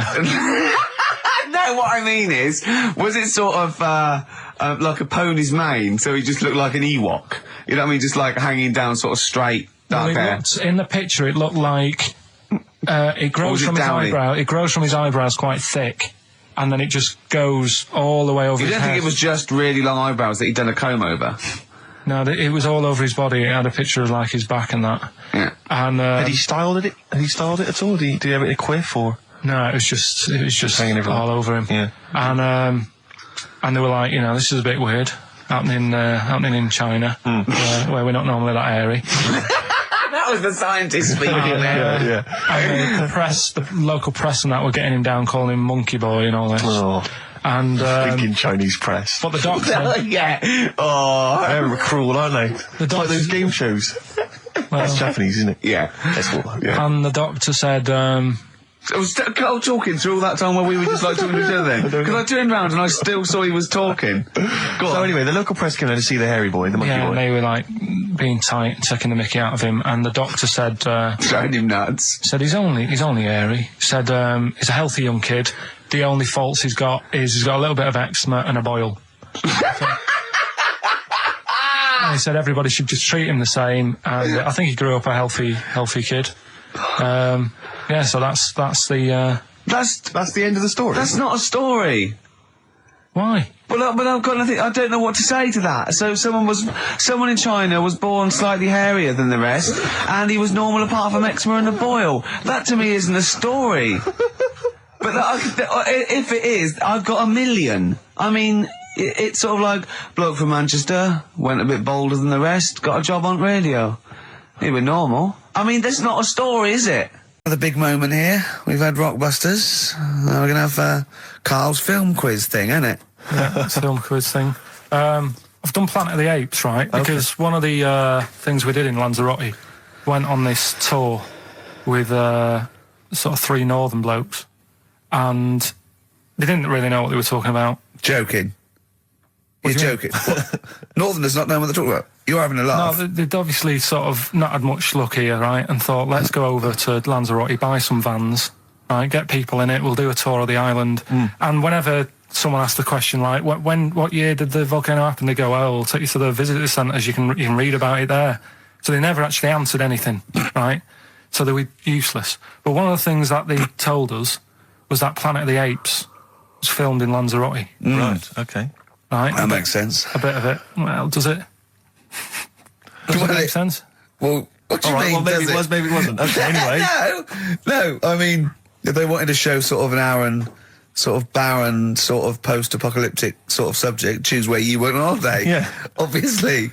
Yeah, but when we were there, he took us to this sort of beach, and I said, "Is this where they did it?" And he was like, "Yeah." I said, "What? Right there, yeah." And I watched it, and I couldn't see where I was.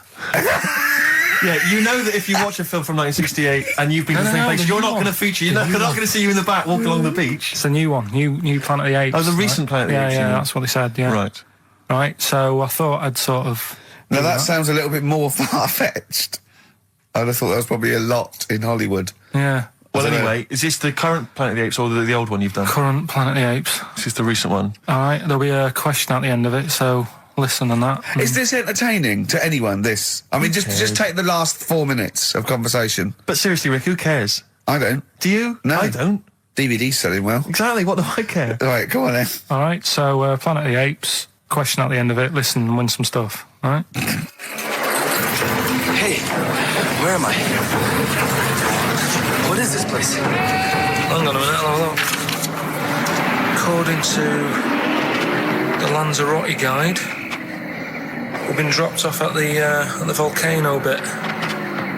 Apparently there's 36 volcanoes here to be seen. I hope you don't mind my saying, but this is a waste of time. What do you mean? Don't know why they need 36 volcanoes.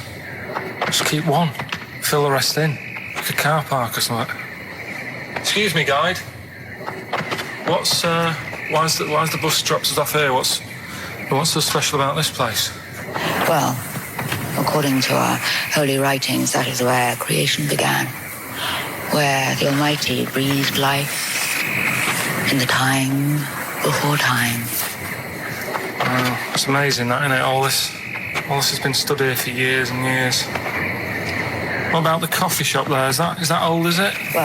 Well, nothing. You're out to rip us off. I raised about £4 for a coffee there. Always ripping people off. That's what annoys me with these trips. You get us in the middle of nowhere, we die in a thirst.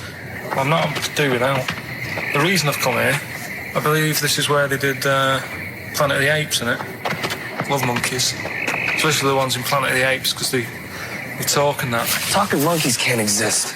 Joking, aren't you? Of course they can. Getting up to all sorts of stuff. I read about a monkey the other day who worked on the railway. Right? There was another one about a chimp that did a bank job and went off to Spain to sort of... Shut up! Oh, yeah. What is that? Little monkey fella. It's come from that little coffee shop. It's been serving coffee. Now that is worth paying £4 for. No, you're teasing him. I'm not teasing it. It's working, isn't it? It's serving the... We want some coffee. Get us some coffee. I've heard about this. You can buy coffee that's been sort of hand-picked by monkeys. It's like Coffee Mate, except it's more sort of coffee primate. Yeah? Hello, little fella. We want coffee. What do you mean, we? You're going to have a coffee, aren't you? What else are you going to do? Go and look at another 35 volcanoes? I'm staying here. I'm having a monkey coffee. It's brilliant. You find this amusing? Jesus, it's a talking monkey. Right, mate. Have a couple of coffees. Don't start now. We're off duty. I'm starving. What do you mean you're off duty? Have you bananas later? Just get us a couple of...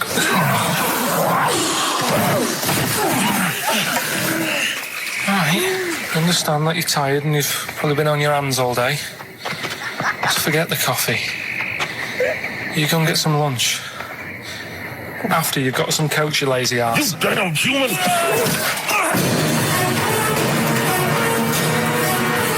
Powerful. Lovely. Excellent. So, what's the question? If you've been listening to the whole show, how many volcanoes do I think's on the island of Lanzarote? Okay. Yeah. I might have it wrong, what I've been saying, but it's roughly around that. Yeah, so what have you been saying? Yeah. Yeah.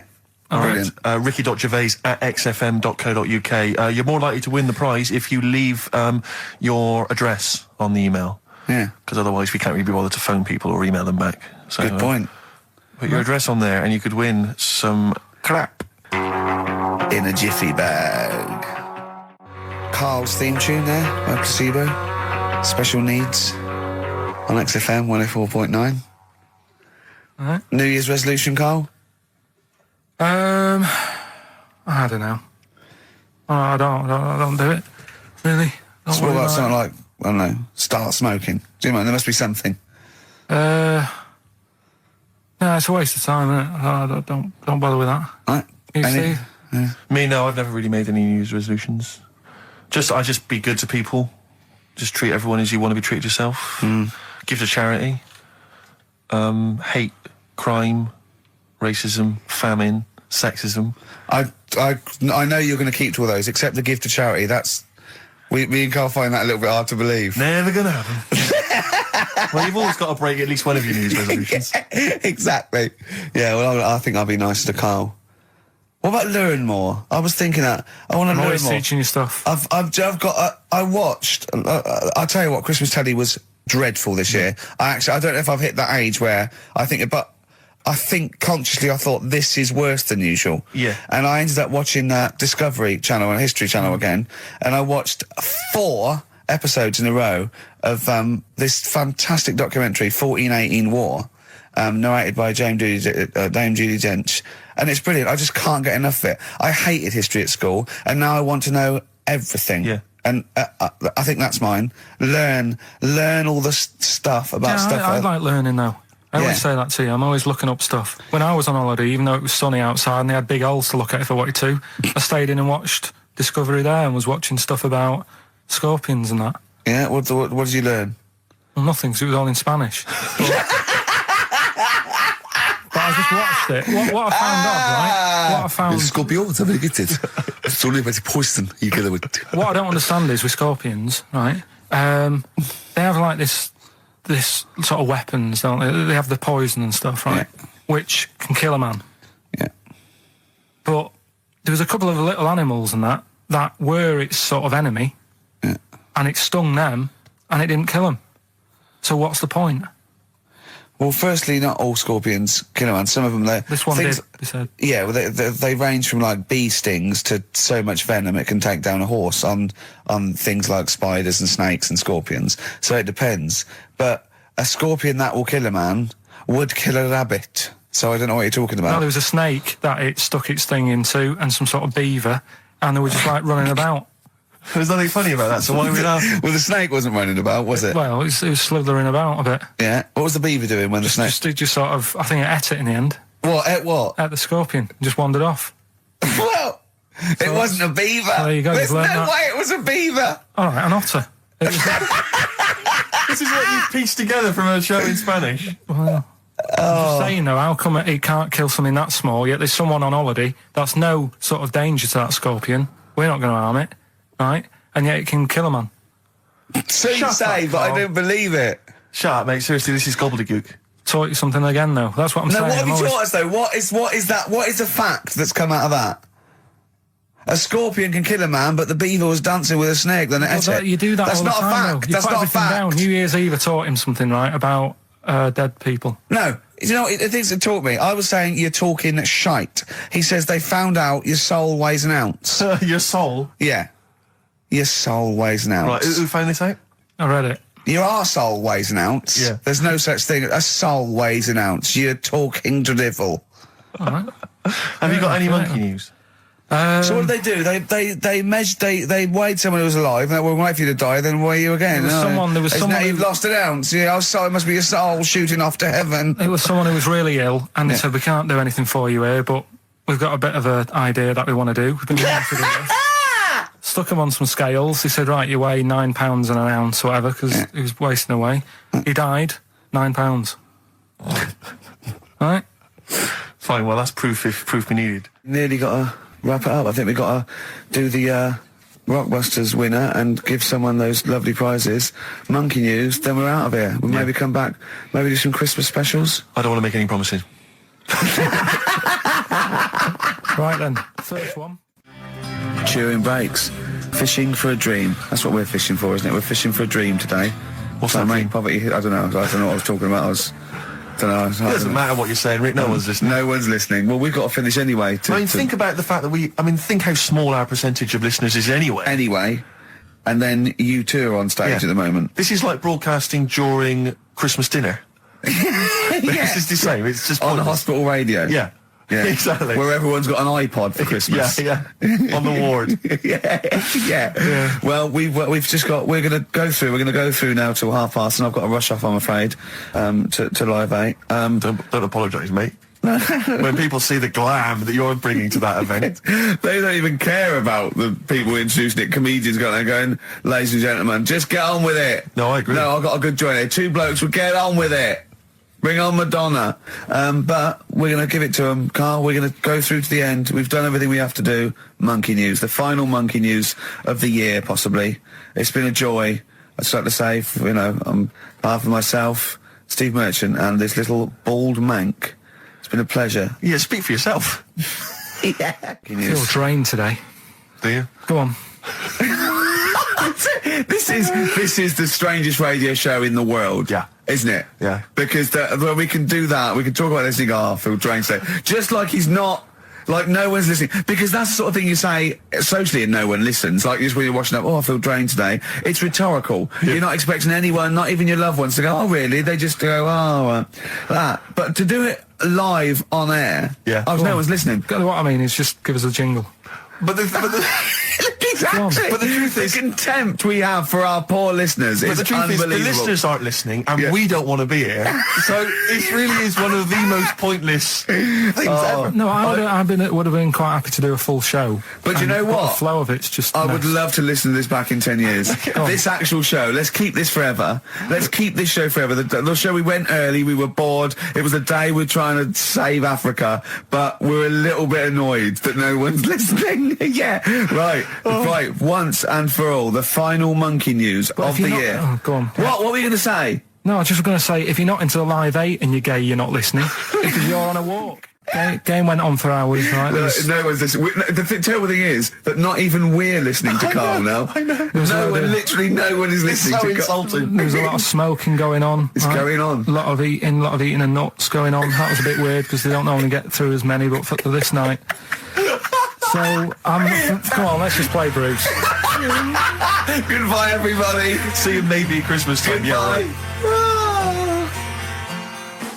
Have you ever read the... I'm a big fan of that TV show. It's on digital TV. A lot of people won't have it. But Inside the Actor's Studio with James Lipton. Yeah. And he interviews lots of big Hollywood stars, and he always asks them these same questions at the end. Can I just run a few of them past you? Go on. Okay. So, if you could do any other profession other than the one you do now, what profession would you do? Can you just change that to apart from a paper round? Apart from a paper round. Oh, If you could do any other profession, Carl. And it doesn't matter about, like... It doesn't matter if you've got the skills or anything. In an ideal world, if you had the ability. Well, I think I'm about to buy somewhere, so I reckon something, using tools and, like, doing a bit of plumbing and that. So a plumber? Well, sort of an all-rounder. Right. A handyman. Well, yeah. Yeah. I think, you don't get paid that much, but it's useful, isn't it? So... But you could get your own show, couldn't you, with Carol Smiley eventually? Well, all that, but the money that you don't make, you save by not having to pay someone else to do the chores. Do you know what I mean? I don't know what that sentence meant. Right. No. A plumber, how much is the average plumber on? The money you don't make, you save on not getting someone else to do it. No, just think of that. No, look, break that sentence down. Are there any... Sorry, Rick, but people who live in glass houses. Yeah. Anyway, let's just go back to Lipton quickly. We've got a couple to get through here. So, your favourite noise or sound? Favourite sound or noise? Oh. Is it me? No. It's not me. Hang on a minute. It's not me. Are you sure it's not me, Carl? I like Elvis. Noise. Elvis. In the ghetto. The sound of Elvis. Elvis in the ghetto. Brilliant. Okay. Yeah. And your least favourite noise or sound? I don't think it should really be records and music. Noises, things that you hear at home or whatever. Maybe like a sound of a... The least favourite noise? Least favourite? The sound of... Probably like... sound of ghosts? Fire engines and that. Right. That's annoying. Except if your house was on fire, presumably.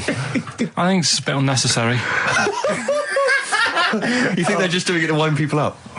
I live on like a busy street and it's happening all the time, and it is like... Just sort of have a blast of it and people will hear it. You don't have to keep it going. Yeah, sure. So that is, pretty annoying. And if heaven exists, Carl, when you get to the pearly gates, what would you like God to say to you as he welcomes you into heaven? What would you like God to say to you? Who asks these? What show's this? It's a programme where celebrities are interviewed by a guy, an American interviewer, and he always asks these questions at the very end. What would I say to God? What would you say to God if you believed in heaven, and if heaven exists, when you eventually go up to heaven and you're welcomed in through the gates by your God? Parker and your stussy T-shirt and your... What do you want God to say to you as he welcomes you in? Say, you all right? Don't know, just be friendly. Right, in Turkey... Nice. It's not, actually. That's where I went, and there was them little fellas after Suzanne in the kitchen. What? What do you mean? We went to Turkey. You went to Turkey and there were some little fellas? Well, they had quite a few sort of midgets working in the kitchen. Why? Is it a theme? No, was it a theme holiday? I don't know. Might get them cheaper or something. Was it... So they were working cheaper. They were working in the kitchen, and one of them fancied Suzanne and kept sort of eyeing her up, and she was winding me up saying, "Oh, not eyeing up and down, just eyeing her up." Anyway, no. So what was she doing in the kitchen? No, it's like a pick what you want to eat type buffet, but you have people clearing the tables and that ready for you to come along. Are they low tables? And he was just keeping an eye on her. What did he say though? Was he a It little? was Turkish, so I don't know what he was saying. But he was a little fella, yeah. Did he? What do you mean a little fella? What do you mean little fella? Sort of dwarf-like. What do you mean dwarf like? He had magic powers or he was 4 foot? No, what do you mean, Carl? A little bloke, just like a normal bloke but small. If you stood him in the desert, you wouldn't know. But he'd be hot at first. Right, Carl. You should watch out for the monkeys. Yeah, underground. Those underground monkeys are dangerous. You can't just say there was a little midget fella who was eyeing up my girlfriend and then leave it. What do you mean? What was happening? This is a story to us. This is much more interesting to us than, and she was deaf, right, and she hit her head. That's much more I don't understand how it manifested itself. Did he come over and say something? No, do you know when it's like girls know, don't they? When someone fancies them. What do you mean there was lots of them as well? Do then? they? That's worth knowing. Listen, right, come on, right. So you went into this holiday, yeah? Yeah. And you went into the dining room or something? Yeah, downstairs. And you looked over. You thought, this is odd, there's no one serving. Yeah, and they go, Wait a minute. hold on, you looked down and there was a little waiter. There was loads of them running around busy. Why though? Why did they get summer? What do you mean? Because it was loads of summer. them. They had more of them They on. come out in summer. They come out in summer. What do you mean they had more? What do you mean? Because it's busy, isn't it? Well, no, but they hibernate in the Why winter. were they all midgets? I don't know, maybe it doesn't heat stunt your growth or something. No! Well, they just happened to, maybe it was a thing that they did for tourists or something, I don't know. I just got on with my meal, it was a holiday, do you know what I mean? God. Right, So it's a midget serving. I'm not going to ask any questions. Right, okay, yeah. So they're all little fellas running around, and this one always was like, you know, oh, do you want a new serviette? You know what I mean? Going out of his way to sort of... for turning on the charm. Yeah, he was going out of his way, the others weren't. Right. I think what was happening is he'd been working with Santa all the winter. Yeah. This is sort of little summer break. This one He was hadn't your seen a girl. waiter, and so he was being polite to you. Maybe. But what did Suzanne say then? Well, she was using it to wind me up. What was she saying? Oh, he's... Oh, just like, you know, look he may be small, but he's built like a... Yeah, he's all man. So... Were you jealous of a midget then? You were jealous of him? It is a bit annoying, isn't it? Why? It wouldn't bother me as much now, because I've been with her for ages. Right. But at the time, that might have been one of our first holidays, and it's like... You don't want to be what's going on? I paid for this holiday. Yeah. And then you get off with a midget? Yeah. Oh. So anyway... But it doesn't matter, because you got chatted up by a bearded lady. So. yeah. Tell you what, no, that's got nothing to do with that. What were you going to say? What were you going to say? I was going to say the hotel was half board, and maybe... Oh, right. I thought you were going to say it's just one of her shortcomings. So listen, right? Play a record. I think we've discussed the news before. I don't understand the impulse at all. I do find it bizarre. I mean, there's a picture there of 3 men nude in a pub. Yeah. Just having a chat. Yeah. Just on the chat. Oh, look at Carl carrying But around what's those pictures. I mean, okay, fair enough, walking around outside, but indoors, in a pub, nude. Well, it must be a nudist on a pair of pub. shorts. That must be a nudist holiday, I assume, as opposed to like the local. There is, though, isn't there? There was a thing in Bazaar magazine the other week where there was a picture of some people. They've got an airline of their own now. What, nudists? Nudes. Nude airline? So you can get on there, and your holiday starts as soon as you get on. Sure. And, but what's the point? Well, I'd be worried just about banging against things. You know. So to speak. Yeah, my shoes and things. Or spilling when the waitress comes along. The aerostess, might she spill hot coffee? Yeah, it's a good point. Would she have to be nude? Would the stewardesses have to be nude? I don't know. But that bit as well, where they walk down the aisle and they have to check if you've buckled up. Yeah. She's like, excuse me, miss, can you just... And over 50s, so always over 50s. Right, yeah. So it'd be an old woman on the plane. Yeah, yeah. It'd be like, can you just lift your tit up so I can see the belt? Yeah. Yeah. Oh, God! Yeah. Oh, Imagine if you've got to go into the crash position. Oh, God, yeah. You know? The last thing you see is your John Thomas. John Thomas. As you go crashing into a mountain. There's a kid in Kenya. He was messing about with some beans. Magic. We guessed that as well. You did, yeah. He's fed up because we've guessed his puns, I think. He put one of them in his ear. Yeah. The mum or the dad said, oh, what have you done that for, or whatever. Yeah. So I'll have to take you to the doctors now. So they took the kid to the doctors, and the doctor said, he said, I can get that out, I can sort that out for you. So he took it out, And the doctor said, right, that's £3.50. And the dad said, I've only got £2.70 on me. And the doctor said, right, well, and he put the bean back in his kid's ear.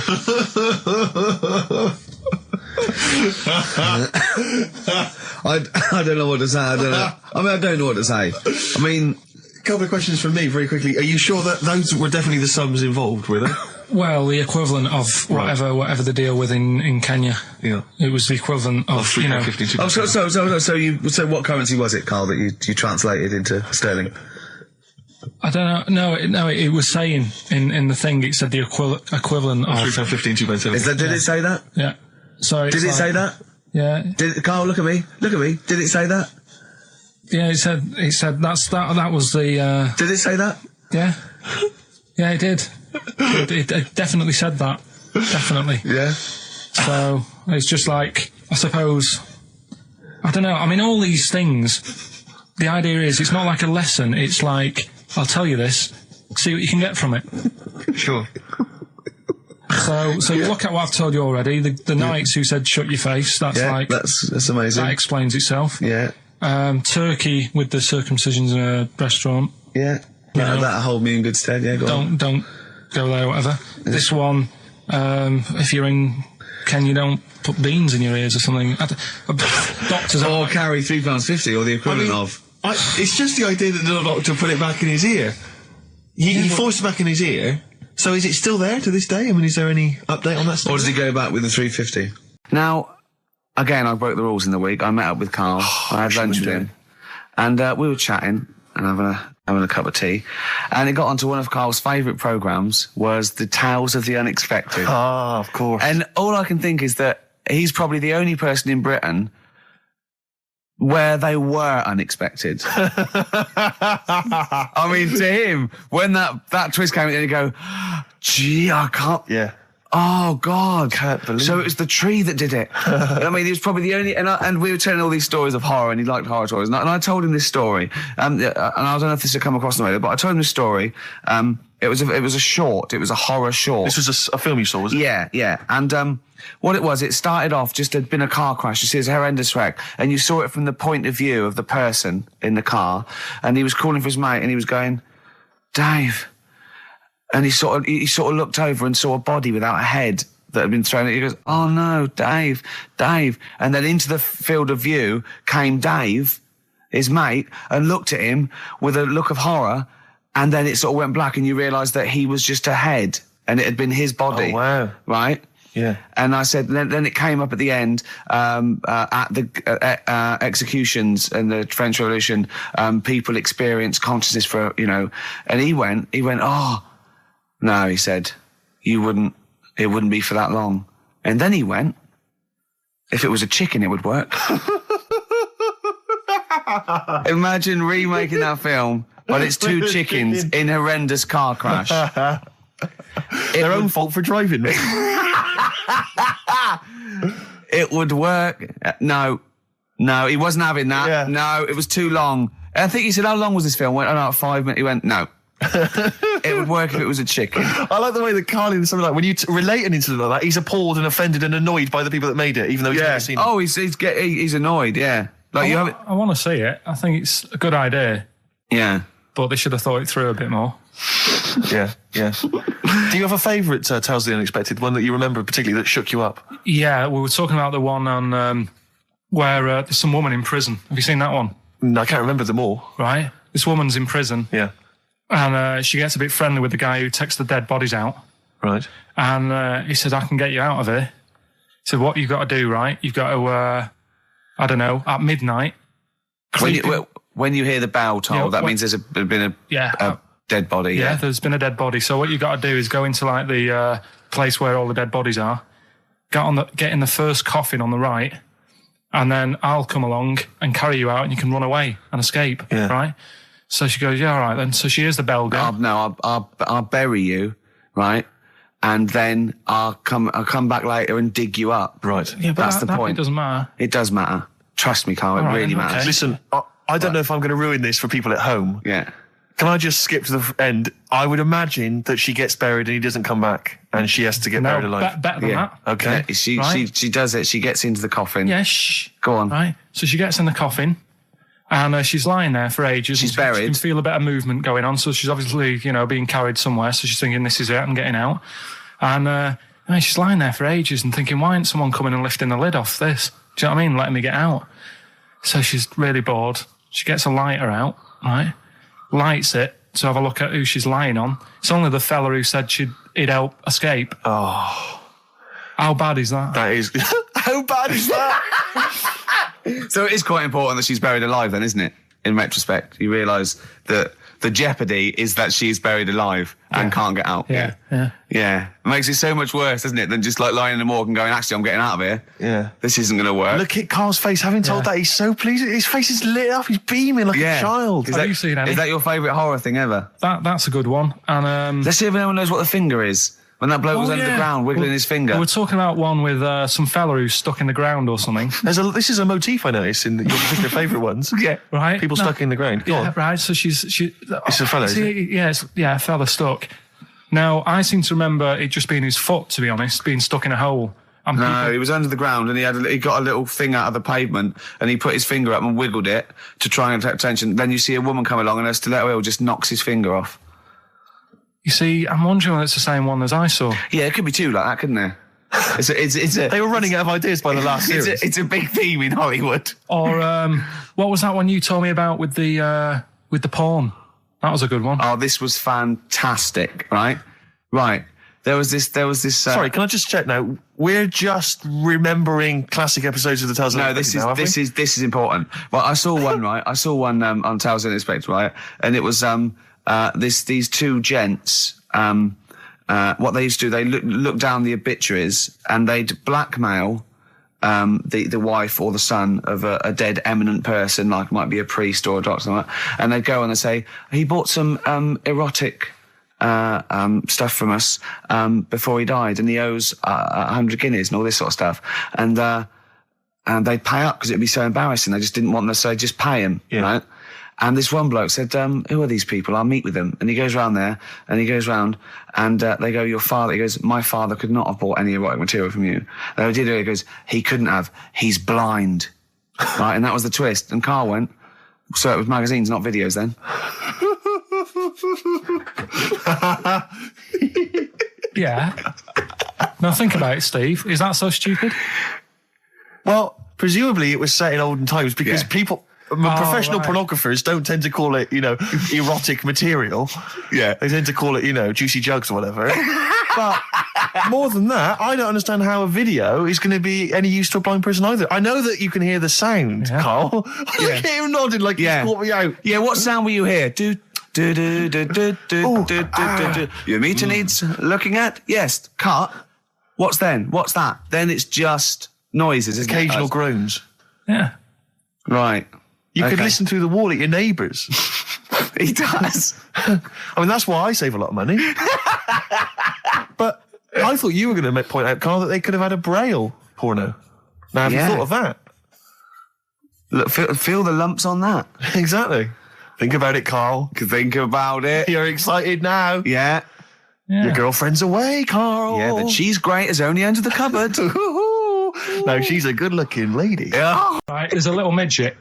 Right, there's a circus. I'm loving it already. Circus going on somewhere. I think it was in America. And is that present day or old times? I'm talking like in the last 3 weeks. Okay. Right, little midget. Circus, really packed out show. People are loving it. Steve, you'll ask the same question I did. I know. So there's a little midget jumping up and down on a trampoline. That's what circus is. Right. I pay good money to see it. So everyone's clapping, and he's getting carried away. Because he can't believe they're loving it. I didn't know they'd like a little person on a trampoline, but they love me. But you know what it's like when if there's a crowd of people sort of encouraging you to sort of go higher and stuff. Yeah. And I'm sure he knew it was getting out of hand. But he was jumping and he was coming down the road going higher, and he's going really high in the air, right? So he's doing this. Crowd are clapping. There's a hippo, right, just sat next to the trampoline, getting ready to come on and do his act. Oh, right. I thought he was in the audience. There's a hippo getting ready to do his act, Steve. So he's a ventriloquist. What do you mean he's sitting by the trampoline waiting to do his act? Because why does he sit in the dressing room and they go, 5 minutes, Mr. Mus, 5 minutes, Mr. Mus. So anyway, right? So the hippo's there. He's getting annoyed, is he? Because the midget's He's going, how can I follow this? This is really annoying. They're going to be, no. So he's thinking, he's already done the trampoline, my pogo stick act is never going to work. Yeah, go on. So there's a hippo waiting. See, it's a great story, and I just know he embellishes it or he gets slightly wrong. Go on. So there's a midget jumping up and down. The hippo's getting annoyed. The crowd are going mad. The midget's loving it. Can't believe his luck. Although you think he probably knows he's dicing with danger. Yeah. So next thing you know, they're all saying hiya. He gives it one big, heavy sort of landing on the trampoline, goes really high, but goes off at a funny angle. Oh, hypotenuse. Okay. Yeah. And sort of flies up. Hypotenuse! Sure. Flies off at a funny angle. Oh, dear. Hippo's there, swallows him whole. Crowd are clapping, thinking that's why the hippo was waiting there. Rubbish. Rubbish. So we'll move on to this next one, right, which is brilliant. Dead short story. So, right, old woman, about 70 years old. She's normally fit and healthy and stuff, nothing wrong with her, she's having a good life. And one day, she goes for a check to the doctors, just to check herself out, 'cause she's getting on a bit. Says, take your clothes off and that. So she does, and checks her out, says, yeah, you're looking good. Turn round. He said, oh, God. He says, you got a tumour on your buttock. Right? So she goes, oh, what, can you do anything to sort it out? So they go, yeah, we could book you in for an operation. It's best if we remove this. Books are in for an operation. Operation day comes, strip her down and that. They're all stood round, the doctors. Start to operate. It only turns out it's a pork chop that she sat on 5 years earlier, and it had stuck to her buttock. Right, Carl. I can forward you. Serious. Right, okay, Carl, I'm telling you now, I'm leaving. I'm never doing this show again. No, I'm serious. Honestly. You're talking, I've never had such you are, play a record. I can't believe it. What do you mean you can't believe it? Stop the record. Right, okay, right, what do you mean you couldn't believe it? No, when I read it, I said, I've got to tell Ricky that. This woman had a pork chop stuck to her arse for 5 years, you mental case. Of course she didn't. Doves caught by the river. People are going to think you're thick, Carl. Well, they can think what they want, because if they do their own research, they'll probably find the story. Because it won't have happened that many Carl, times. think about it. I mean, how could an old woman have a pork chop stuck to her arse for 5 years? She said she couldn't remember even making one, so she was as surprised as the doctors were. But hold on though, she presumably must have sat on it naked. Yeah. Didn't that bring back any memories? I know it's weird, but Carl. But why would it stay there? Why wouldn't it fall off when she had a bath or a shower? Grease! What about a bath? But why didn't the doctor realise that when he first looked at it? Yeah. Was he not paying attention when he said, I think it's a tumour? Carl, listen, think about it. A pork chop stuck to your arse for 5 years. You're naked, you sit on a pork chop. Will we ever get to a point where all this is too heavy for the world to handle? Right, what error has he made there, Steve? What physical, scientific error has he made there with that question? I can't begin to explain it. Carl, we're not getting the rocks from other planets. It's already here. It's like having a big pile of books in a room and then moving them over to the other side of the room and build a thing going, oh, can the room take it? I'm building a lot of things out of these books. What about plastic? Where's that come from? Other chemicals that existed on the planet. Yeah. Do you see the point? Hang on a minute though. What about a little tree? You plant that as an acorn, it grows, Rick. That's bigger. That's more stuff. Yeah. Don't listen to him, Carl. He's patronising you. What about acorns and that, though? Right. They grow from minerals and proteins already in our atmosphere or in our the mass of Earth. What about a cat, Carl? Right, you get it. It's a very tiny kitten, but it grows up and it's bigger. Carl, he's doing it on purpose. Elephants. They're very small to begin with, but they get bigger and bigger and bigger, and so they get heavier and heavier. Mind you, dinosaurs have gone. You know, but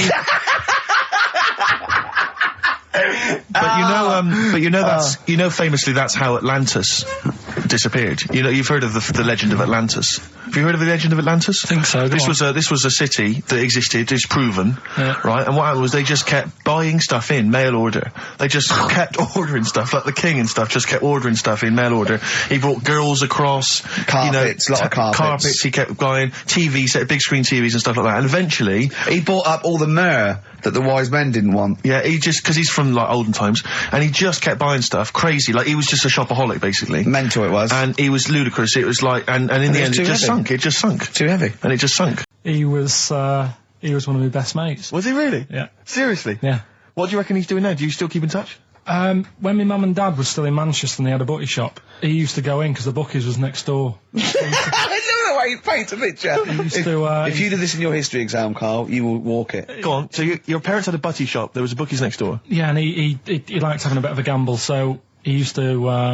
I think he works for some insurance company. Do you think that his fiancée Beth knows he's got a gambling problem? Or that his 2-year-old son Lewis? No. Yeah, they live in Cheadle Hume. Hume. He must be doing well. He's still supporting the Blue Army and frequents the shrine on a fortnightly basis. Funny thing with him is, right, when I used to stay over at his house, and his dad was a copper, and I remember his dad came down and said, right, I want to see you two. I was like, oh God, what's happened?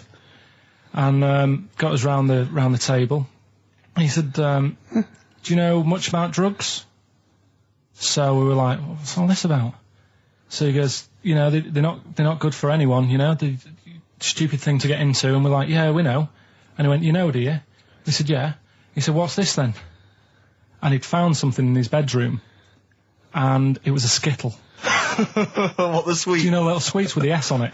And oh, really? Drugs. Yeah. So he said, well, yeah, it's a Skittle. Yeah, I know what it is. Oh, he was bluffing like that as a slang word. Yeah, he thought because he was a copper, he probably had to be down with all the terms and that. So we said, oh, it's a Skittle. And he said, yeah, I know what it is, but what's it doing in your bedroom? Oh. It was like, no, it's a toffee. So, would you like to start on your, to Steve, because I've heard all these. We won't do them all. Well, we'll start off with the Mr. Freeze. Tell Steve the story of Mr. Freeze. This is the first time he nearly died. This is the most serious of the lot, really. So, what it was, do you know, like, don't know if your mum and dad did the same thing, but, like, they do the weekly shopping on like, a Friday. Yeah. So when you got to Thursday, there wouldn't be much stuff left in the cupboard. It'd just be like, you know, your Jacob's crackers and stuff like that. So when they'd been to the supermarket and they came back, I was like, you know, what's that saying? Like a pig in... You know, I loved it. It was like loads of food coming in, loads of biscuits. What is that saying? He nearly said pig in shit. Right. Is that the saying? Yeah. Right. So yeah, all this food comes in. Thank God he didn't. Otherwise he'd have been in trouble. That's true enough. Because he's culpable for our actions, because he's the producer. So technically, that twat's in charge. Go on. Right, so anyway, so there's loads of food, and I'm like, oh yeah, look at this, and chocolate biscuits, and, you know, penguins and stuff. Bacon. And bacon. Just in case, you never know. So anyway, my mum and dad's putting the food away. Me and our kid are like, he's already grabbed something, gone back upstairs. It's like feral children. it's like a quest for fire. And then they run upstairs. What did he just sit under the bed, gnawing at some sort of pig's trotter? So I saw, do you remember Mr. Freeze Pops? I do, yeah. So they're kind of like popsicles, icicles. Yeah, but really long, like a foot long, right? Yeah. So I thought, I'll have one of them, so I grabbed it.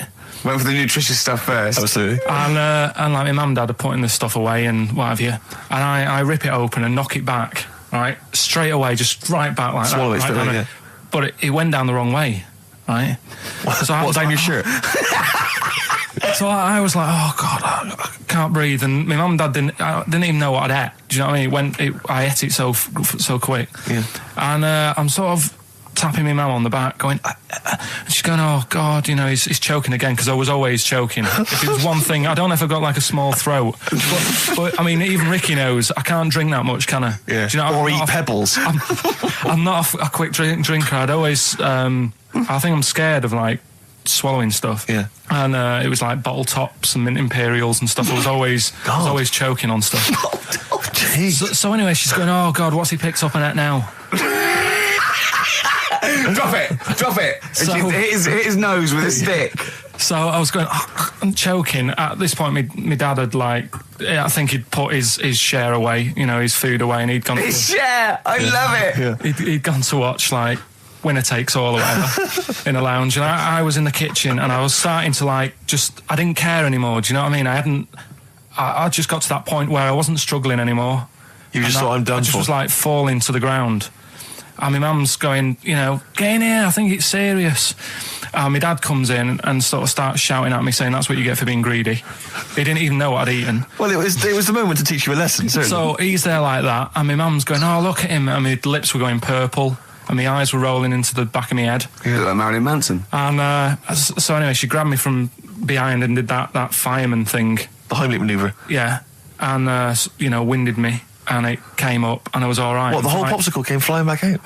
You see, that's what I don't understand, because there was nothing there. No, just a little bit. No, it swells up, doesn't it? Because it irritated it. So it went down your epiglottis. It went down the wrong way, it went into your air canal instead of your throat, and it sort of spasms, and that's the. What do you mean by coming in here at this time of day? I've just been doing some Christmas shopping, haven't I? Probably do some more shopping on Monday, because it's my day off, isn't it? Yes, I know it is. You don't have to tell me. Do you want to see what I've bought, Suzanne? No, thank you. I don't mind showing you. It's only a Christmas present, isn't it? Just bought some more condoms. Why? Well, I bought some last year. Got 2 boxes. They all got used, so. I'm very glad to hear it. How much do I pay you? Why are you asking? So the presents I buy has got nothing to do with what I earn. Like I say, if I won the lottery, I wouldn't go mental on her. Do you know what I mean? I probably wouldn't even tell her, because I think she'd want to travel around the world and all that, and I'm not into that, to be honest, so I'd probably keep it quiet. Why? Well, once you've been around the world, where do you go next year? Each to their own, though, innit? You know what I mean? Well, what do you want? What for Christmas? Not that fussed, really. And you, it's just as well I'm not that fussed, because do you know I do some work at XFM? Do you know what they're giving me for Christmas present? Nothing. No, might as well have been nothing. 2 CDs. That's it. I was well fed up. I'm sure you will.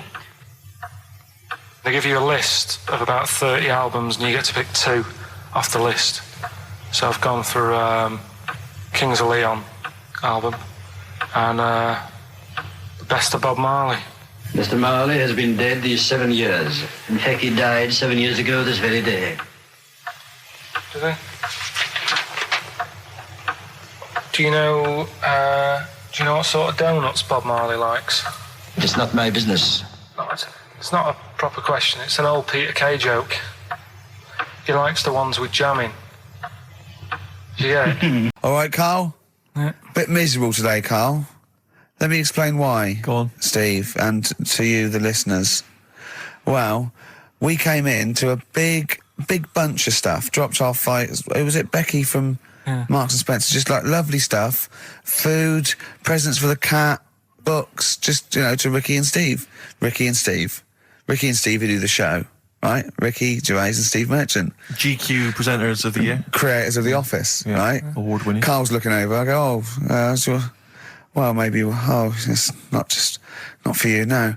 And then he told me why he's grumpy anyway. Go on. Do you know what XFM are giving everyone? How long have you been here? About 6 years. What are you getting for Christmas from XFM? 2 CDs. Is that of your choice, or do they choose them? There's a list of about 30. Right. Tell them what you chose. 30 CDs. I've gone for Kings of Leon album. Yeah. And the Best of Bob Marley. Haven't we given them away in the past or something? Or you could have burnt them off, couldn't you? You could have done copies. Illegal, but you could have done that anytime you wanted. I don't think Bob Marley minds if you bootleg his CDs. It's out of order though, isn't it? It is bad. Although is that always the case? Has it always been the truth of all the time you've been here? No, it has been better than this.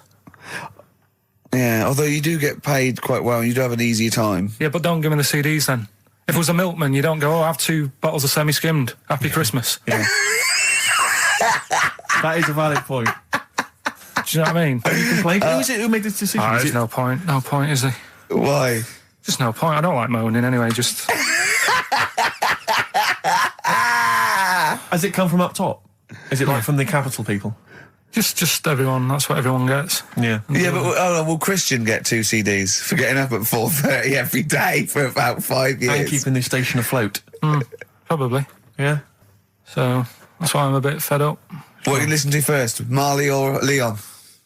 Well, you have a bit of Marley. I'll tell you what Marley's good for as well. You're going to have a little beach holiday, aren't you, over Christmas, going to Lanzarote? Listening to that on the beach, you'll realise how wise XFM are in the long run. You go, well, look, they could have given me 400 quid, right? Well, I'd have spent that. But this is, the legend lives the gift on. that keeps on giving. So you're probably, you know what I mean? Think how much what you got to think of is how much all his great songs took, not only from the depth of his soul and, all his sort of angst and knowledge and love, and then all the studio time, the marketing, and they're just giving you one that. They go, don't worry about that, Carl, just have it. And you go, what? But all the time we spent with Bob Marley and everything is there. You know, have it, Carl, have it, Carl. And Practice. Yeah, have that. Thanks, well done. Carry on. We're still going to pay you for the work. Yeah. That's just something on top. Here's a little piece of Bob, free. Yeah, so don't moan, it's extra. So, they didn't have to give you it at all. Play a record, you ungrateful little swine. Some people, like the homeless, aren't getting anything this Christmas. This is my favourite. So, Turkey, yeah. So what is this again? This is Educating Ricky, is the tip included. Right. Apparently a fellow was on holiday in Turkey. Just having a normal holiday, weather's good. He's having a good time. Waiters are all normal height. Yeah. He's having his meal. He hears a load of screaming going on in the kitchen. Hold on. Has his girlfriend wandered in there? And they do, with a step ladder. Yeah. the circumcised people in the kitchen, and apparently... What are you talking about? Whoa. Slow down. We were talking about there for a minute. What are you talking about? Well, I'm excited about 2 things at once here. One, they circumcised people in the kitchen. 2, I guessed it was someone losing the end of their knob. He did, yeah. Uh, I started thinking like Karl Pilkington. Extraordinary. That is amazing. Apparently it was going on. It wasn't just a one-off either. Well, when I say a one-off, I mean they did it more than once. Yeah. Right? And there was... it was there for a week, and apparently the first night it was quiet, and then the rest of the week, every day, it'd be like having his breakfast, or even his lunch, or even his tea. Yeah. Right? He'd be doing it all day. Oh. You'd be hearing Lunch screams. and breakfast, fair enough, really. Yeah, Circumcision at tea time. Don't do that. And apparently it's a tradition over there. You can't even make a complaint about it. It's like, well, you should have found out before you come over. See, I can't believe this is true. Sorry, I'm a little bit lost. He was in a restaurant, in a hotel, and there were people having circumcisions in the kitchen. Yeah. Is that right? I'm even worried that we're bordering on the racist here, suggesting that is tradition, that Turkish people cut the end of their cocks off in the kitchen. Yeah. At meal times. I think you're wrong, Carl. This just sounds ludicrous, Carl. No, I don't think it happens everywhere. Right. I think this Just in this hotel. Certain places. Certain hotels. Certain hotels. What, is it like 2-star? Yeah. Why did he go to the Foreskin Inn? It was his own fault, wasn't it? So that's... Sorry, that's it, is it? Have they closed? Wait. That's the story.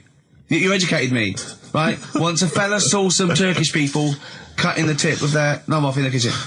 Thanks very much. Thanks very much, Carl. Got any more? Well, there's things you can learn from it. Either don't go to Turkey. No! Don't have calamari when you're over there.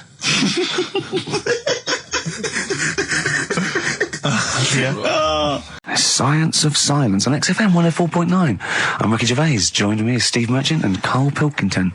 It was an excellent link, that, Rick. Did you say Nime at one point? 104.9? Did I? Other than that, it was textbook.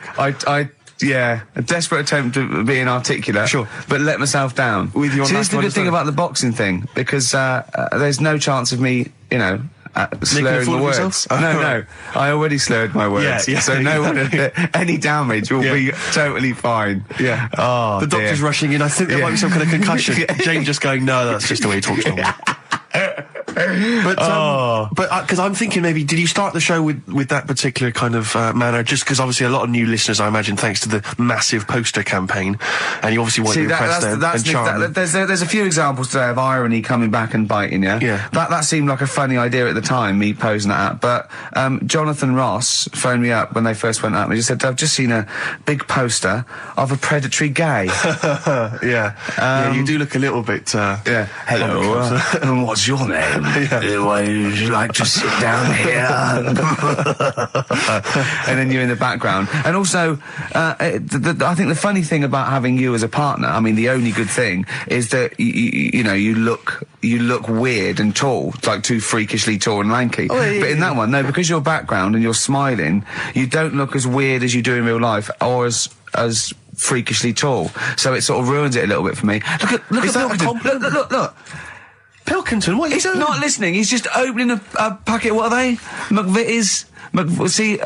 See, we should mention them. We get some free ones if anyone at McVitie's are listening, because we're not getting the perks of this. Nothing. I'd say I'm not getting anything. I really got in this game for the ladies, for the money, for the voiceover work. Certainly, I'm seeing hide and hair of that. But you're not getting the voiceover work because Jethro's getting all these parts that you might get. Yeah, sure. Yeah. Okay, Rick. Yeah. You were the voice of what? The drink driving campaign? You sound like a man who was run over in a drink drive incident. I mean, it's like you don't drive. Yeah, but I didn't get any money for that, did I? Or did I? I can't remember. It's like, I mean, I don't drive, well, that's good, I don't drive. No, it said don't drink and drive, so I've chosen just to drink. At least I can formulate sentences using the English language, and I'm not getting the voiceover work. The English language of the 14th century. Well, it's better English language and English language. Rather than whatever kind of Middle England language you speak, the language of the hobbits. All right, Carl. See, you're eating a biscuit. I can't believe it. Are you bored with this already? Do you know what? MTV called me last week. They called me again yesterday and said, when can they come down to do they're coming down next Saturday, by the way, to do a little screen test for you. They're going to sort of just film you with a little camcorder. You said this. They're going to film you. Are you alright? Do you want to, are you hungry? Do you want to go out and have a meal? I can't believe you're eating while I'm on air. No one can hear that. Do you know who I am? No one can hear Explain who I am. Well, that's Ricky Gervais, right? He's made his name on TV. Yeah. Okay, he's done any number of corporate gigs, and they pay silly money. So, I mean, this guy's earning, and really earning beyond his talent. All right? So I think I deserve a little bit more than a little mank eating a biscuit while I'm talking. Rick Gervais? Yeah. Have you won a BAFTA? Yeah, too. All right, so just a little bit of respect. Yeah. Carl, well, what have you won? What have you won? I got a bronze certificate for doing a full week at school. That's great. It was only a bronze. What was that then? 3 out of 5 days. And I got me a little Crusaders badge. If you remember. What's the little Crusaders badge? The Crusaders badge for the religious club. So. Oh, was that the fella that you went and played? You actually got ping pong ball. So they wanted to talk to you about God. Yeah. You got a Crusaders badge, did you? Yeah, that's why I went. That's why I joined. That's why I joined. For the badge. I like the little badge. Did 4 weeks and then packed it in. But we're talking about MTV, right? And I was feeling a bit nervous, wasn't I? About like, the way I look. Right. And what have you. And then I watched a bit of Celebrity Big Brother and all the fuss that Mark Owen's getting. And he's not that good looking, is he? He's very. I want to be Mark Owen's mate. If anyone who knows Mark Owen or Mark Owen's listening, I want to be his mate. I think he's brilliant. I think he's a nice lad. But what I'm saying is, right, all the girls go mad over him. Yeah. And he's not that good looking, is he? Well, no, he's got. It is in a certain way, isn't he? That sort of non-threatening. But he's not stunning, is he? Do you know what I mean? No. Well, what's your definition of a stunning? Yeah. Well, who do you like? Someone who you look at and you go, God, they're good. Which bloke do you fancy? What bloke do you think's attractive then? So if I was into men. Yeah. In fact, you can still say a bloke's a good looker without fancying him. Who do you think is attractive? Probably. I mean, it depends what you're looking for. No, just look. Just look. You think it's different looks as well. Of course, yeah. Who would you say was attractive? Who would you say was like stunning in your definition? A good-looking lad. Yeah. Good-looking lad. Oh, look at him over there. He's.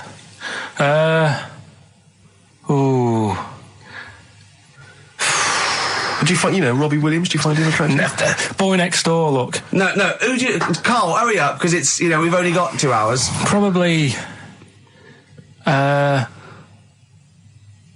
you know, I can't think of one offhand. Mark Owen is pretty good looking then, really. What, there's not, just name one bloke that you think's an attractive guy. There must be one bloke that you've either met or that you've, you know, seen in a pub Who do you or think on a is attractive? poster. Tell you what. Go on. Tell you what.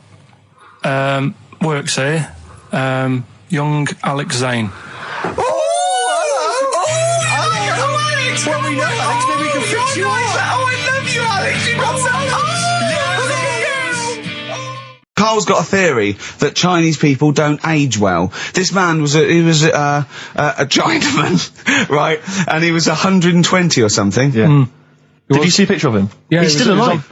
No, he's not. No, he's is he not? No, He's died dead. at 120, so... He said 120 or something, but makes you wonder. What makes you wonder? Well, because they don't age well. I think he's using that. What He's probably about 37. Oh, God! Honestly, we walk down the street, right, and we see an elderly Chinese person, Yeah. right, and Carl would go, oh, I'm just thinking he is. Yeah. Like, it's not... I don't understand this notion that Chinese people don't age well. I don't know where this has come about. No, I mean, I'm not having a go. No, right? of course not. I never want anyone to think I'm like having a go at them. But they are really good looking and they're healthy and that. Till they're about... I've never seen one, right? Can you tell me if you've seen a Chinese person who's about 30? It's either 20 or 50. There's no middle ground. This is what I came back for. This is 2 hours of absolute drivel from the brain of Karl Pilkington. Let me just check something. So the Chinese gentleman who died recently was 130. Your theory is... Sure. Your theory is that he's maybe in his late 30s, early 40s. Yeah. This is an elaborate conspiracy on his part, because obviously whenever they talk about the oldest people in the world, it is always a Chinese person. Yeah. Invariably. They do, yeah. I mean, they seem to win that every year. Go on. So your theory is that in those small backwater villages in China... Ross McWhirter comes to a little village. They go, the Guinness guy's on the way. He goes, well, until recently, the oldest person in the world, how old are you? And they're so embarrassed, because they think they look about 120, they go, 120, they go, really? Go, yeah. We were talking earlier about friends. You say you don't like making new friends, do you? You're kind of repulsed by the idea of new friends, because it's too much responsibility. They might phone you up, they might ask you for a favour, they might need a shoulder to cry on. You don't want any of that responsibility, any of that concern. But I'll tell you what's worse than making new friends is when old acquaintances come out of the past. Oh, pop up. It really unnerves me, because I'm constantly bumping into people who I just don't recognise. I know. And I've got this urge to be polite. I can never just go, I don't know who you are. I've always got to pretend. I've looked for clues. When they say, you still, don't know, I go, yeah, so I go, right, this was doing it at 5, and what about so-and-so? I go, say, no, those two people, and it's like a saw in my brain going, I must know them from so-and-so. Yeah. Well, I went back to Bristol once, and I remember, walking to the bus stop, and seeing someone I recognised from school, and walking all the way to the next bus stop, just so I didn't have to stand there and make conversation, because I just thought I've got nothing. Well, it's the conversation. I didn't know you then. If you move, yeah. What can we talk about? We've got nothing in common, except the fact that we went to the same school. I was on a train station platform fairly recently, and the guy comes in, he goes, "Oh, Steve, how's it going, mate?" And I looked at him, stony faced, I had no idea who it was. But of course, I had to go, "Good, mate, good, how are you? How are you?" And you know, I had a newspaper, and I kept looking at the newspaper, thinking, every time I look at this newspaper, it's a clue for you to just walk away. God. But he never took the clue.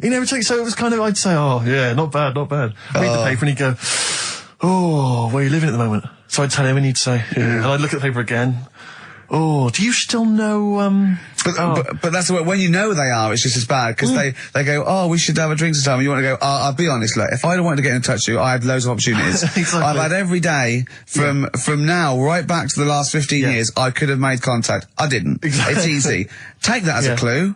Yeah, I mean, If you are listening to this and you perhaps know me from school or university, you're thinking of getting in touch, do not bother. Ditto. I do not need your friends. I've got enough friends. Better ones. Better friends. I've got a number of better friends that I prefer. The reason I have not kept in touch is because I don't really like you. You've moved onwards and upwards. Moved on. I know people now, the likes of which have won major awards on television. Gervais, to name but one. He's happy. He's sat right here next to me now. That's all the friendship a man needs. If you have won 4 BAFTAs, then give me a bell. If you have not, kindly stay in your little underneath your particular rock, because we're not interested. We have kept you out of our life for a reason. I did not accidentally lose your number. Oh. Well, I promised to send you a letter. It did not get lost in the post. Nothing gets lost in the post. Oh, yeah, exactly. Carl, what do you think of that? It's alright. That's like that. I'm honest with them though, when I see them. Do you know what I mean? I just say, I don't know who you are, can't remember you. Not bothered. I'm not bothered. I remember things like snakes not having ears and stuff. Yes. I didn't have to read about that. No, you just learnt that, yeah. You saw it on the telly, didn't you? You saw it on that Ian Wright programme. Yeah. Yeah. And this is what Carl said to me. He said, it's actually, I called Carl up in the week, and Reese was with him. You know, Reese used to be on XFM, and he took the phone, and he went, Carl's worried, I've seen that programme. He said, snakes don't have ears, right? He said, so you can creep up on them and pick them up. And he said, Carl's worried. He said, how'd you ever put them down again? Because then they know you're there. I woke up the other night, quite late. Worried about that. And I said to my girlfriend, I said, how do you put a snake down? And she said, what are you talking about? I said, that Ian Wright thing, this guy managed to pick up a snake. And do you know that thing where they clamp its head on a jar to get the poison out? I do now. Right? They did that, but they didn't show you how they got rid of it. And I thought, it could really get nasty, because it's obviously annoyed that you've had its head pressed in the jar. Yeah. Yeah. Right? They hate that. Now... Especially as it's in front of their mates. When you lift it off, yeah, right, you've got hold of it. Yeah. If you go to chuck it down, it's going to turn on you. It's going to go wild, isn't it? So, I just wondered. Well, what you do is you never put it down, Carl. Yeah, that's why that bloke has got about 11 or 12 just carrying him. Exactly. Yeah, you never put it down. You sling it. Who cares? You just throw it, don't you, really far. That's not that. I don't think you should throw snakes. But Carl, listen, don't worry. We're not asking you to get involved with snakes. No, but I was saying this the other day. And an Atari. Right? I was walking through London. Commodore 64, rubbish. Exactly. Walking through London with Suzanne, right? Yeah. And you know, like homeless people always have dogs. And she said, "Oh, I hope she looks after it." I said, that dog is happier than most dogs, right? Because people always walk past and give it a pat on the head. Yeah. It's with its owner all the time. Yeah. It's out in the open. It's not locked up in a house. Yeah. It doesn't eat, but other than that, no, it does eat though. They're always all right. So that's what I was saying. I think this horse was doing all right for itself. Do you know what I mean? Well, not many horses have got their own house. Exactly. For a start, yeah. Well, anyway, that's by the by. Yeah. So anyway, this family. It was a bit. What were we talking about? It was about cloning, genetically modified kids and all that stuff. Yeah. Right. Now, what I'm saying is, you could say, right, Steve, you could have a baby, right? And Ricky could see it and say, God, I want one that looks like that. Yeah. Right. It could happen, Rick. So come on, work with him. So you take it to the doctors, and I don't know what they do. They inject it with something or whatever. Yep, that's how it's done. Yeah. And get a little baby, and there it is. It looks the same. Now the thing is, you separate. You both go off and do your own things. Yep. Right. Now, you look at Stephen. You look after your baby. Yeah. You treat it well. You give it good food and I'm a good dad. all the vitamins and stuff. Yeah. Ricky just gives it cheese. Right. So then it changes its looks. It goes a bit fat. It gets tired easily and that sort of thing. Now, when this family, why am I just feeding a baby cheese? Right, this family who had a horse in their house. Yeah. They had a little baby, and my man went round and said, "You're not going to believe this, but it's a beautiful looking baby," right? Yeah. And I was like, well, And the weird thing is, it was a good-looking kid, but as time went on, they didn't really look after it. And I'm not saying like abusing it, but it used to run around. It used to play out till like 10 at night. Yeah. It used to chase cars. Right. It was a bit. Did it have hooves? No. Chase cars. Right. What sort of kid chases cars? Oh God! Was it called Rover? Did it catch sticks? It's Liam. It was called, right? Right. Now, the weird thing is, it was a good-looking kid, but as time went on, and all that, like, not eating properly, and its hair was all patchy. It's not Liam Gallagher, is it? And chasing cars and that, and it became an ugly kid. It's definitely Liam Gallagher. And that's what I'm saying, right? You can clone all you like, but at the end of the day, it's how you brought up. Brilliant. Wow. Life. Wow. That was a hell of a point. Oh, God. But am I right? Oh, you're always right. Monkey news. Yeah, monkey news. So, monkey news. Right, if you're a new listener, this is where we do a bit of monkey news.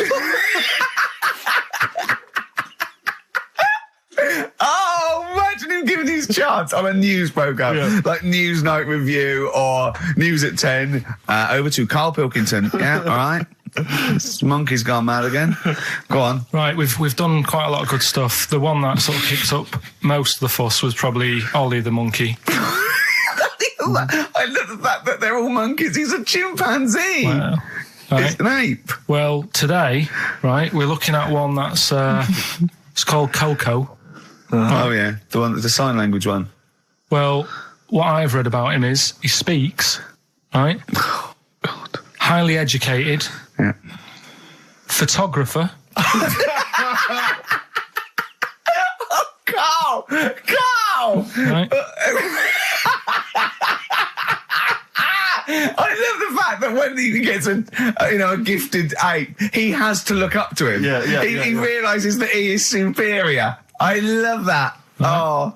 And he also likes going on computer chat rooms. I can't take this anymore, Steve. I'm going to be sick. Oh, God. Which, right, that's pretty amazing. You know, if an infinite number of monkeys are in an infinite number of chat rooms, they'll eventually type, which is your favourite episode of Buffy the Vampire Slayer? Exactly, yeah.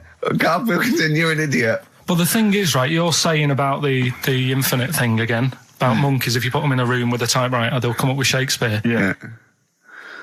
I'd sort of agree with that, right, with monkeys who can't do other stuff, but this one I reckon's going to be busy taking pictures and stuff. Yeah. I think monkeys that are boring... Is there a boring monkey? Would you ever have a chimp and you'd go, Suzanne would go, I've got your birthday present. And you know, it's a chimp fella. He's about a sort of like a middle-aged chimp. No, I'd love it. I'm talking Would you ever go, I'll tell you what, Suzanne, that one's boring. No, but I bet the monkey would get bored, I mean. Do you know what I mean? The monkey would be bored. I'd be loving it. I'd love to have a little monkey, right? But what I'm saying is... You really would, wouldn't you? Yeah. If you buy him a camera, he'd be happy again, wouldn't he? Well, yeah, but that's just it. You wouldn't get in touch. It's like... If you can do other stuff, you don't want to do the boring stuff. Forget the typing. Forget the monkey's typing. Talk about this monkey that's a photographer. No, but we are in a way. I'm just saying that would be happier... Monkeys that have got nothing else to do, if they can't take pictures and that, and they can't go on chat rooms... They're happy to sit in a room typing away for infinity, yeah. Do you know what I mean? But he's got maybe a little exhibition to put on.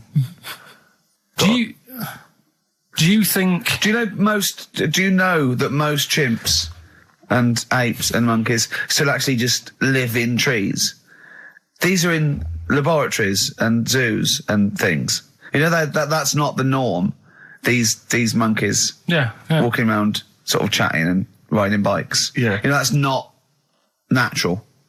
Exactly. No, I know, but if you left a bike in the jungle and then came back a few years later, there wouldn't be monkeys riding around on it and a book. If you left a bike with a book in the basket, right, and you went away for 10 years and you came back, there wouldn't be a whole new transport system and schools. No. They'd eat it. They'd throw it round and eat it. All right, then, so what you're saying is you can't... You see, what I think is, right, and don't take this the wrong way in that, right, Stephen Hawking. Yes. Right? Now, he had a bad illness. Now, I wonder if he'd be...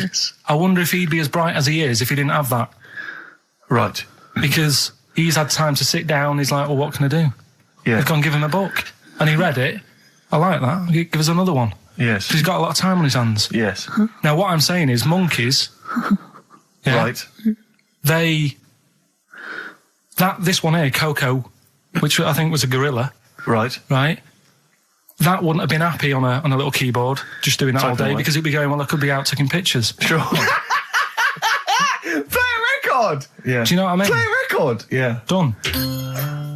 You're an idiot! There it was. There's the catchphrase. Once more. He is! He's an idiot! Sure. Right, we've done that. Monkey news. Right, straight. Let's hit them dead. Let's go straight with cheap as chimps, Carl. Right, well, this will probably finish today, to be honest. Oh, right? Because what if we looked at Cheap as Chimps, we found out that... Eat one banana. Next, go on, do this one. Eat one banana a day and that. Yeah, that's right, it, brilliant. So what... It was a long-running feature, go on. Sorry, can I just ask again, what are the rules with Cheap as Chimps? It's just, if you wanted a chimp, how much would it sort of cost you? Brilliant. Right. Title come first? So, yeah, as always, that's the way to do it, right? Cheap as Chimps. I thought I'll go online and see, if I could buy one. Mm-hmm. How much do you reckon? £6,000. To buy a chimp. Yeah. Oh no, ridiculous amount. What? Where can you buy them from? What sources? You shouldn't be able to buy them. eBay. What do you mean? Buy a chimp from who? There was this website that was selling stuff. What you could actually? What are you talking? What are you talking about? Right, here we go then. Right, I looked at it. Here's some of the other animals that were on there. No, wait a minute. What are these poachers? I don't know. What, the zoos that got bored with them? Where can you buy a chimp? I don't want to give it a plug. Right, Some go on website, then. right? So what are the other animals available? Right, well, that'll give you some prices with the other animals, and you can try and work out if it's cheap as chimps, right? So, right, a camel. What do you reckon? £25,000. Right, $8,000 for a camel, right? Sloth? 40 quid. $3,000. Right. Last one, Bengal tiger. Oh, that's got to be pricey. $12,000. $1,800. What? Yeah. Carl, this is an awful website. That can't be true, mate. Right, That's so awful. a chimp. Well, $5,000. I'm going to go with $1,000. $55,000. What? Yeah. That doesn't make sense. It's mad, isn't it? Yeah. So, But I don't know what to say because this is rubbish anyway. What website can you buy? Okay, get me a tiger. Here's $1,000. Get me a tiger. well, I don't know You're an idiot. if postage and package isn't. Sorry, so where does the cheapest chimps element come in? Well, that's sort Aren't of you supposed to rounds it up. shout, it's cheap as chimps at the end? Well, it isn't. That's why I want to finish the feature. We should go in a competition. Who's the tastiest cartoon ever? Well, actually, I threw someone up did Cheetara. I threw up Jessica Rabbit. I've had some people contribute here on the email. We've got someone here, Dom, has emailed us. He's told us that for him, Daphne from Scooby-Doo. Yeah, popular choice. And obviously this is one I've never quite understood. Wilma from the Flintstones. I've actually always felt that Wilma, I don't know, I just thought she was a bit... No, not a bit Wilma. hungry. Betty, surely. Yeah, Betty. Well, this is what I'm hearing. Wilma, I mean, yeah, Betty, surely, but Wilma? No, I mean, she's quite homely. But Betty, yeah. Come on, Steve. You wouldn't say no to Wilma. No, I suppose not. If it was on, I'd be worried about Fred if he found out. Well, I'd hate to do it, you know. I don't want to do it to Fred. He's a good guy. He is, isn't he? He's a bit of a chump. Whereas Barney, to be honest, I don't think he deserves Betty. Do they both work in the quarry?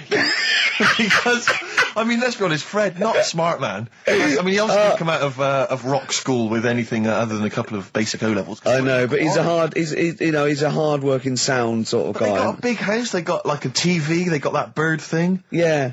I mean, be honest, if I was Fred, I would be a little bit disappointed that my kid does nothing, whereas Barney's can lift up sort of tall buildings. Sure. Bam, bam. He's a very strong... You know. I mean, interestingly, Fred loves his job. He's always yabba-dabba doing at the end of the day. He does yabba-dabba. He spent the whole day lifting rocks from one place to another. I'll tell you what, I wouldn't take that from that cat, though. I would. If a cat picked me up by the scruff neck and put me out, right, on the doorstep, I'd go mental. I'd get rid of it. It is a saber-toothed tiger, though, Carl, so it could rip him to shreds. It's not like a normal domestic cat you have nowadays. You know when they go to the drive-in at the beginning? Yeah. And they order maybe some ribs. Yeah, that huge rib, and it tips the car over. Yeah. Was that her first day on the job? Because I've never been ordered before. Yeah, either it's that, she'd have realised. Yeah, we're out of pig. We've got brontosaurus rib. Exactly. He goes, well, that knock the car over. No, it won't. I don't know. Rick, can I tell you now? That was an accident waiting to happen. It was really, wasn't it? Yeah. And it did. Oh dear. Mind you, I went to Texas once, and I had some ribs, and it was like the Flintstones. It was huge, and not only did it look too much like an animal that I couldn't actually eat it. I don't know who could eat it. I mean, seriously, it was 2 foot long. Yeah. And all the rib, it was like half a rib cage. And I It's just... incredible. Oh. So what do you want to talk about today? Do you want to look at the list? Yeah, well, it's got describe looks. That's our list. So this is a very amusing sort of link about describing your looks. I don't know. What's this? I don't remember this. No, I just was thinking like, you know, everyone's got an idea in their head, right? Of what they look. Careful, Carl. Don't open yourself up to criticism. Go on, yeah. Everyone's got an idea. Do you know what I mean? Everyone's got an idea of what they look like and stuff. If someone wanted to know what I look like, or what Ricky looked like, or what you look like, Steve, if that... Yeah. What would you use to describe yourself? Do you know what I mean? Words. Not really. I don't understand. What do you mean? Well, like, Someone who doesn't know us, we've got to describe, and what's the game to hopefully get some sort of interpersonal language going, so you know they've got the same image as you, to a certain extent. I'm just thinking, if I was to meet Steve in a restaurant, right, nothing untoward going on. We're just hanging out. No, just having a chat, just having a normal night out. Yeah. Who's paying? Because I mean, is it expensive? Go Dutch. I mean, right. So, I say to you, I'll see you at 8, right? In this restaurant. I turn up at the door. It's a bit of a posh place, right? So he's Steve Merchant in. Yeah. And the waiter sort of goes, I don't know. What does he look like? Right? And where's he from? Just a little French fella. Oh yeah. And what does he look like? So the thing I'd pick up on first, tall lad. Tall, yeah. And then he goes, we got lots of tall people in, right? And I go, big eyes? Big eyes? Yeah. And then he'd go, yeah, he's over there. I'll be honest with you. I mean, you can have dinner and you can buy me dinner. I'm not sure you're going to get anywhere with me. If you're slagging me off. No, I'm not slagging you off, though. That's what I'm saying. Yeah. I'm just using what comes to mind. When can I just... big eyes. Can I assume that they know, like... Could I say, like, easiest for me I'd say, looks like Reg Varney from On the Buses. Would they understand that? Can I use sort of, like, kick references? He's 30-odd, this waiter, so he'll... Yeah, so I go, oh yes, it's Reg Varney, he's sitting over there. Yeah. So he went German towards the end. See, I describe you more, Rick, I think, as... I would imagine, I'd say, have you ever seen that Johnny Vegas on the telly? Yeah. Imagine he was inflatable and he just let out a little bit of air. All right, well at least that's nice. What Ricky would look like. As opposed to like, pumping harder. Yeah.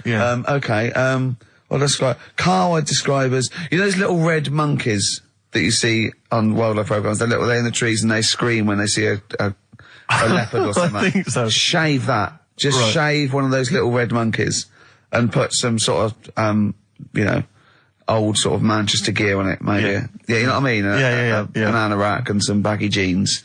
I'd like to see how the waiter would react to that. He's got a picture of a monkey, then he's got a picture he's shaved. It's like he's got no hair, then dressed like some kind of Manx scally. He's over there. Yeah, he's over there, Carl's over there. That's what I do. Just doing some research, right?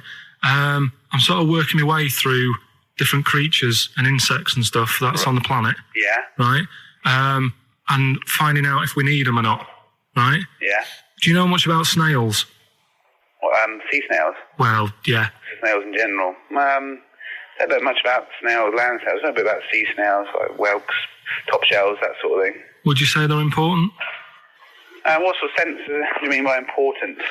Say if we had to sort of get rid of some animals and insects and that because we're running out of room. Right. Do you know what I mean? Because I'll tell you what I know about some snails. I don't know if this applies to sea snails as well. I mean, I called you today because a lot of other places are shut. Yeah. Right? So, I know they like to eat stamps, apparently. The glue on stamps.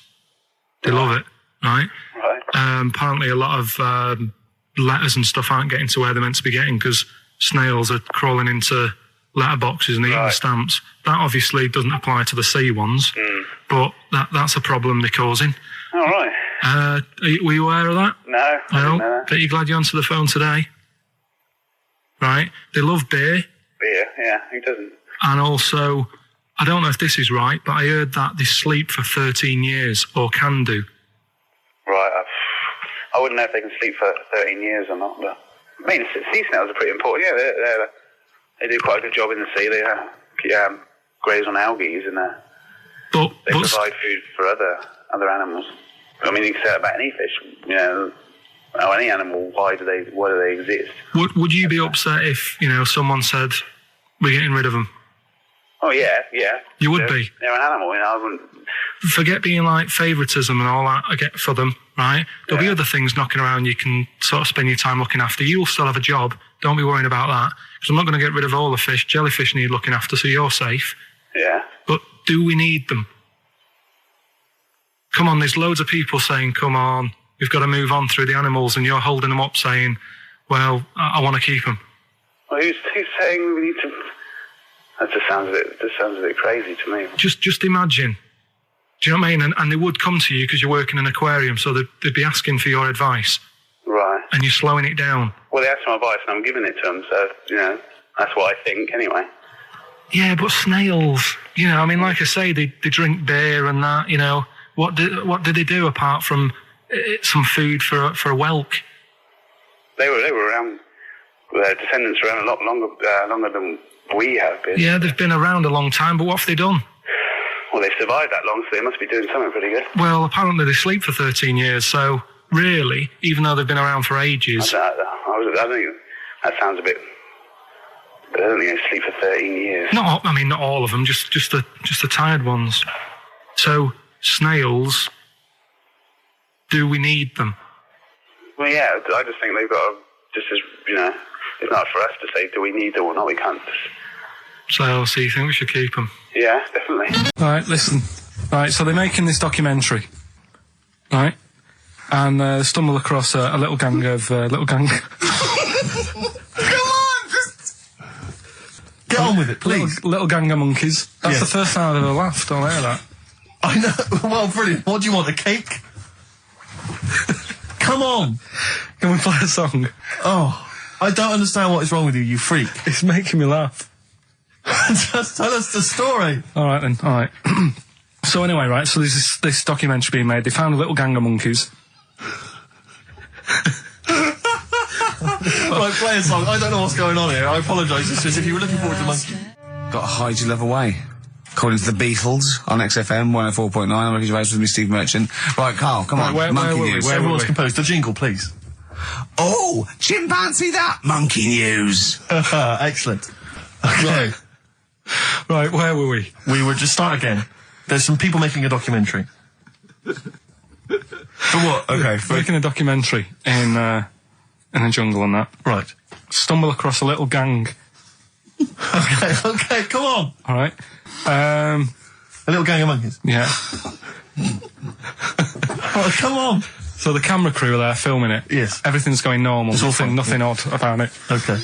They're not running a restaurant. They've not got any barber shops. Nothing. No. Just regular monkeys going about their business. Yeah. So anyway,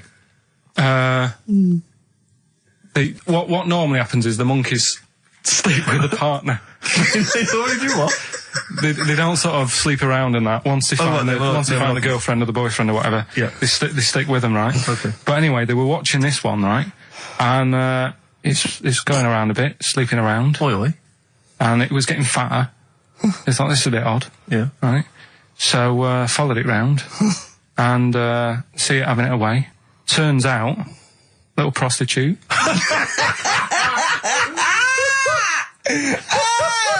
Oh, God! It's a little monkey prostitute. And it was getting fatter because it was charging them bananas. What a load of old rubbish. Charging them bananas! What was it, a boy or... It was a... Woman. Little woman monkey. That's the most extraordinary monkey news I've ever heard. Oh! That is genius! Has this documentary been televised? I don't think it's been on yet. No. And that's all the information you've got? Yeah. And is that's one banana for everything? The half a banana is for... Just oral? A paw job. Right. If you want full-blown monkey sex, it is 2.5 bananas. Sure.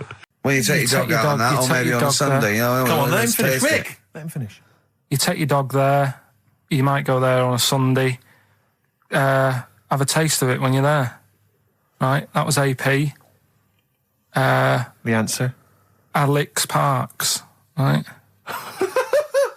Alex Parks? Yeah.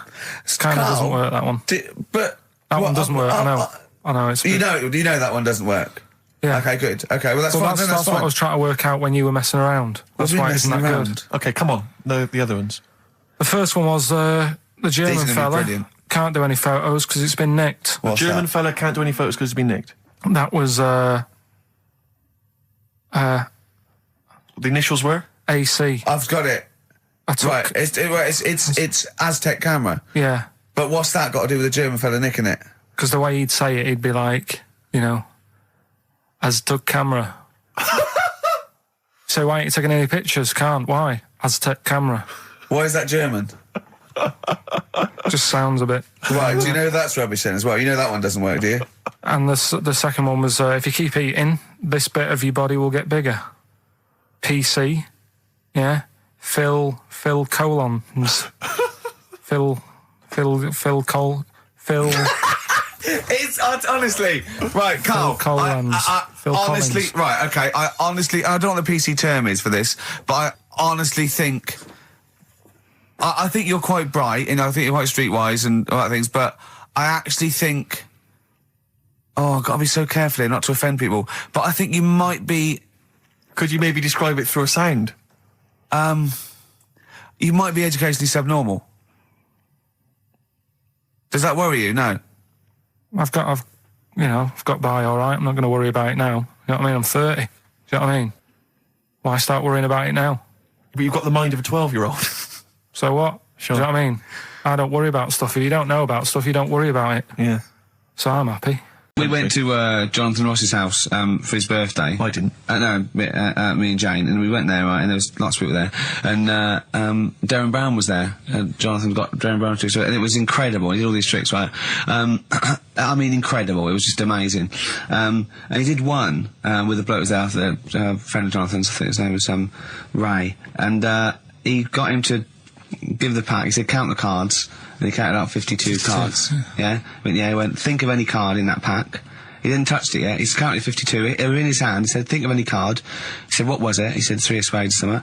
He went, find it in the pack. Couldn't find it. He said, count the cards. There was 51. Right? And he couldn't find the card. And he had no idea. And we forgot about it. He went, oh, it's gone wrong. And he forgot about it. And he kept, through he was going, I wonder where that card is. And he kept looking at it. Right? I found out that about a week ago, Ray went into hospital with appendicitis. Yeah? And the surgeon was really so there was something crumpled up. There was a thing, and it was a card. It was the card that was in his thing causing appendicitis. And when he came out of surgery, there was a card from Darren Brown saying, "Was that your card?" That's amazing, don't you think? I mean, that's like incredible. Thing and then a crab went. I know what it is. It's a 5 of spades. It's another wind up. Yeah. What annoys you about that? What? Sexual relations all night. The concept, or people keep you up. Is it your next door neighbours or something? No, just that thing of people who say, "Oh, was that it all night last night?" Who says that to you? You know, lads who think they're, they think they're a bit of a lad and think that means it's good. What, like Sting in his tantric sex? Sting. Yeah. Well, to be fair, it goes for 8 hours, but only 3 minutes of that is going for it. The other sort of, 7 and a bit is sort of laying next to each other, isn't it? Right. Or sometimes in a different room. Yeah. Is that why it's called Sting? Hey? Well, if you're at it all night, bet it. It's gonna sting. Yeah. So what's your problem with this notion of going at it all night? It's just that thing of, get it done right the first time. Do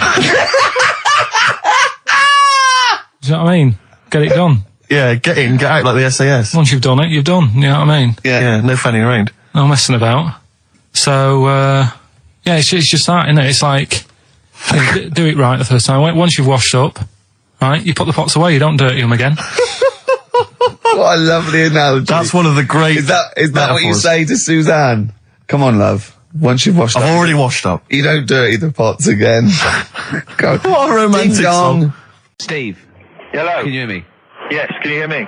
Yeah. Where are you? I'm in one of the capital's many burger joints. I'm just about to go up now and order some burgers. Where are you? Where are you in? I'm in McDonald's in Leicester Square. Oh, right, okay.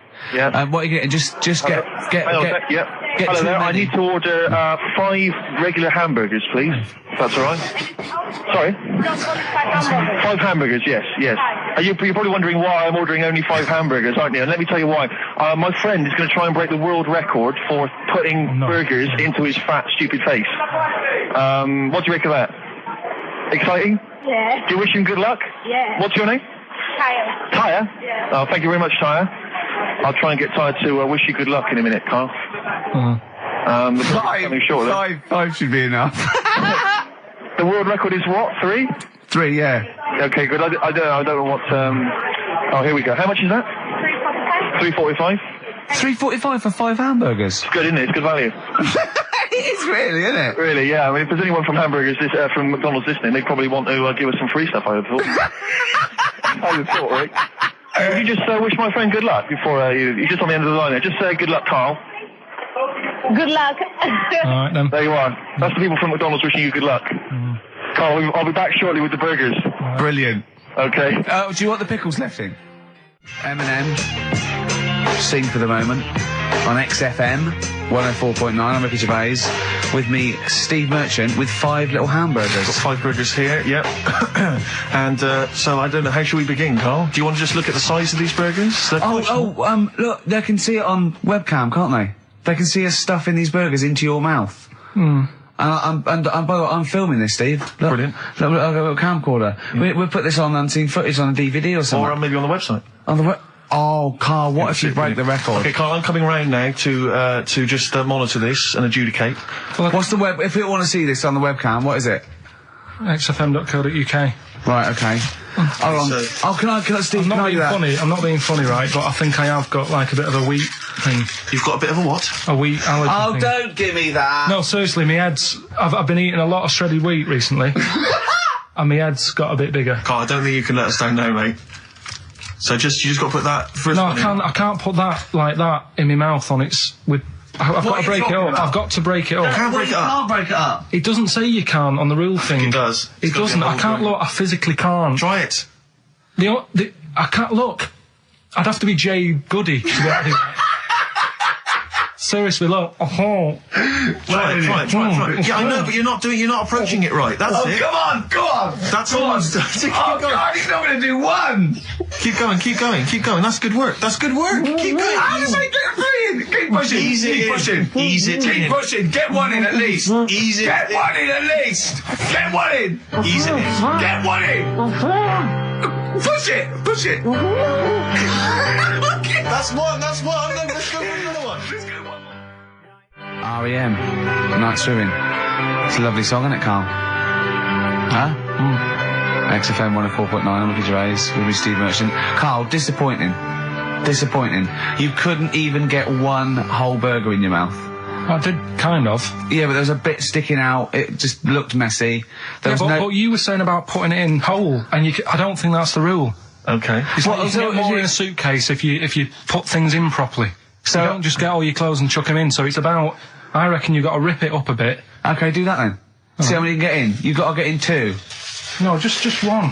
No. Well, it's three. Pack it in. What do you do? Pack your cheeks first. Honestly, Steve, my head is swelling a bit because I have got a wheat thing, a wheat allergy. That'd be good. There'd be more room. Right. Okay. Look, Carl is now just sticking it in his cheek. Yeah. Don't eat any. You can't swallow any. It's like a hamster. You've got to work it like a hamster. Yeah. Stick it in. Come on. He looks like Marlon Brando in The Godfather. Come on. Don't lose any yet. Right. Pack it in, then use your fingers to pack it in. Come on. Wedge it in. Like you're grouting the bath. I can't do this either. Keep going. Keep going, don't give up so early. This is part of the problem. You just give up, Carl, too quickly. You failed again. God, that Darren's good. Darren Brown's good, isn't it? Oh, dear.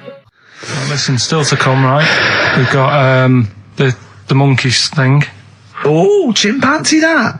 And when I was out last Sunday, right, at Johnny's birthday party, Steve was there. Yeah. Got talking about stuff. And a debate that we didn't really finish cropped up. It blew your mind, didn't it?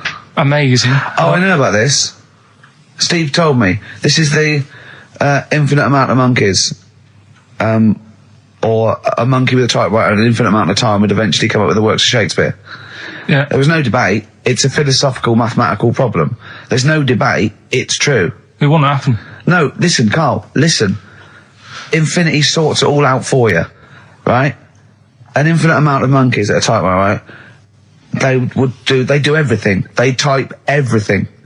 Infinity just sorts it all out for you. There's no getting to it and they're going, oh, well, let's have a look what they've done. This one's come close. Did Romeo and Juliet.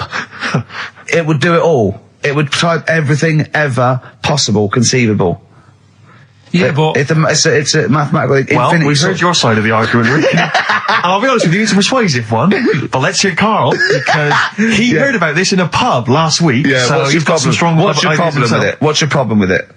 Well, first of all, right, you're saying it's a load of monkeys. It's not just one monkey. It depends. Can live forever. No, wait.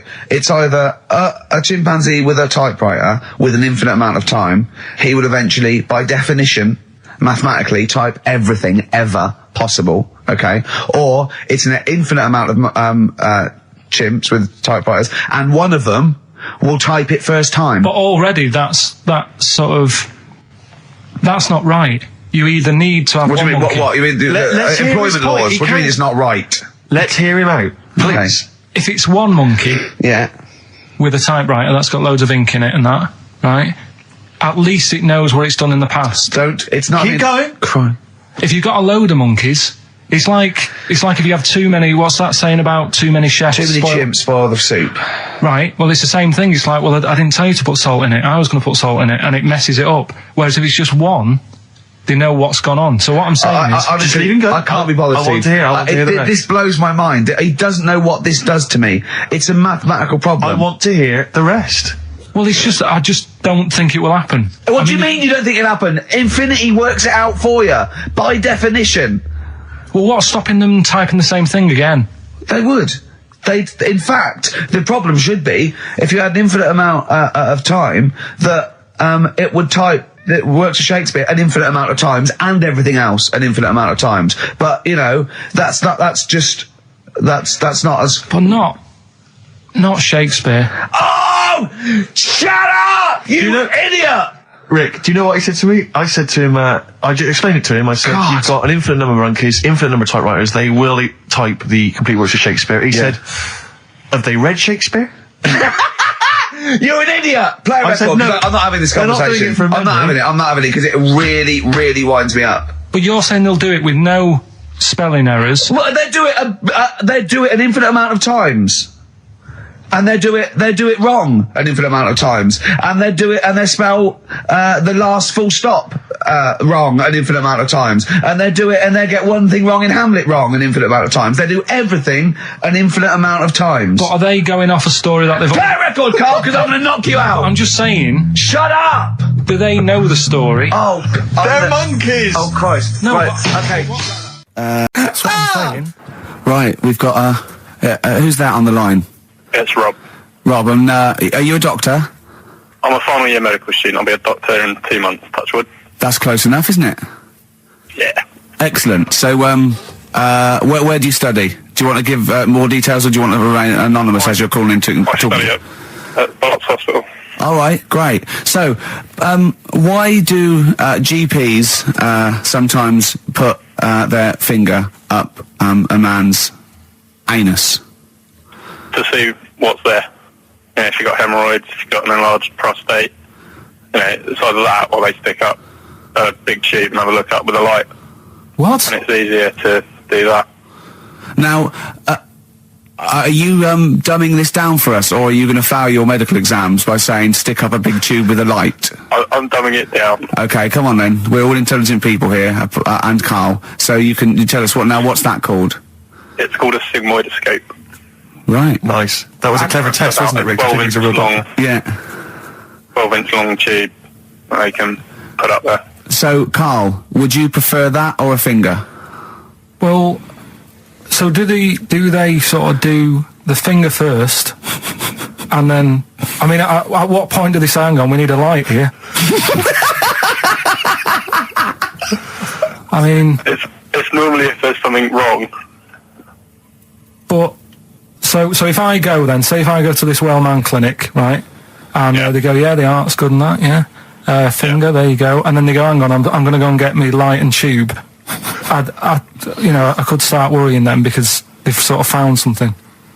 And they're not likely to go straight in with the tube. They'll probably send you off some tests first. But Carl, there's nothing. But you go to these places to put your mind at rest and to know where you are with your health. I mean, it's not that you go along. That's what most people worry about. They think that because I'll go along and they'll find something. Well, one, that's illogical. It doesn't heighten the fact they'll find something because you go along. And two, if they do find something, it's a good job you went along. I mean, I'm a hypocrite because I don't go to the doctor. But I've had that done. You should be concerned if when they shine the little light in your ear, it comes out the other side of your ear. No, the other ear comes right out the other side. That's when you should be worried. But Rob, right, you said then, if they find something, they send me off for some tests. Why can't I just have the test without that and cut out the middleman? Do you know what I mean? Because you're wasting lots of money. There's hundreds of tests they could do, and they could do every test, and they could all come back with nothing, or they could do the finger up there and send you for the 3 tests you need to find out what's wrong with you. But in this day and age, with all the technology and that, and like brainy doctors and all that, the only way to find out is sticking a finger up there. What are you worried about, Carl? Is it fundamentally that this doctor who's has done 6 years medical training, is it embarrassing to have a man's finger up your ass? I just don't understand how you can get round to that without... But what don't you like? Is it fundamentally you don't like anything up your ass, or is it the fact that it's a man's finger up there? I don't like going to the doctors. It makes me nervous, because I think if anyone searches you long enough, they're going to find a fault with you, right? And especially if they're going that far into you. They're going to find something. And probably not. Well, you never... I just don't... I don't know how to get round to that sort of... that point where you get a... What do you talk to the doctor about? And he's like, all right, nice day. Strap your trousers. He goes, he says, I'm gonna just, Most people just shut up and let you do it, and then breathe a sigh of relief when you say there's nothing there. Yeah. But is that at the end of the test, or is that the first thing he does? It's the last thing. So that trousers up out the door. Because he knows it ends conversation. He knows it's a bit of a faux pas. The doctor says, "Oh, I better not kick off with the finger up the arse." What I do is I'll start on with the the head, and then then I go, "Oh, one final thing, Mr. Pilkington." So Rob, he drops his keys and he goes, "Pick them up." And as you bend over, will you be doing this, Rob? Is this what you're like open to do? You do all these. I'll have to do it at some point. All doctors do it at some point, no matter what they specialise in. So the first one, is he another doctor there to sort of make sure you're doing it right? Not dentists. No, but do you know? Dentists aren't doctors anyway. But do you know what I mean? Like normally, it's like a co-pilot will have someone with them for the first one. So when you put your first finger in, will someone be there going, right? You just want to move to the left of it? I've already done it. Have you? Yeah. So that's the thing with a student. You're learning. So you get people teaching and you learn on these things. Can I just point out, Rob, I think I'm right in assuming that you have a glove on. Yep. And there's lubrication.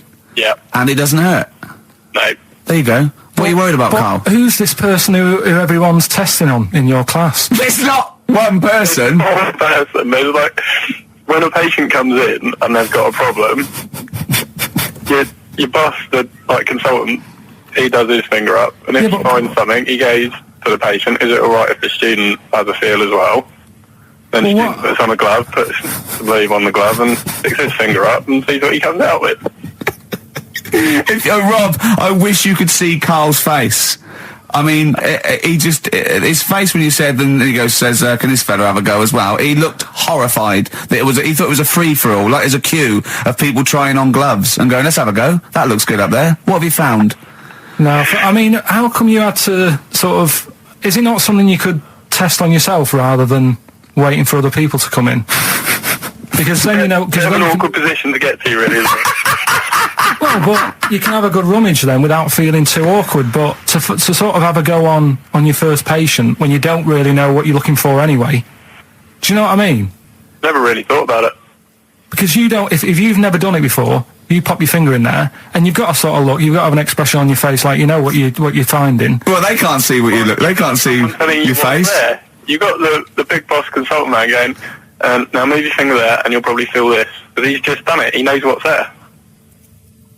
Well, what? Oh, so he's already had a go. He's had a feel, and he's going right. If you feel to the right, that's the conglomerate or whatever. The conglomerate, yeah. Its conglomerate is in perfect working order. I'm still. Thank you, Rob. I'm sorry you had to go through this. Carl is probably the worst patient you'll ever encounter in your medical career. Good luck with your finals, and thanks very much. And do you know any female doctors who do this? Or? Thank you. XFM 104.9. Thank you. Right, if this is in any way apocryphal, stupid, illogical, impossible, right, you are never, ever speaking again on radio.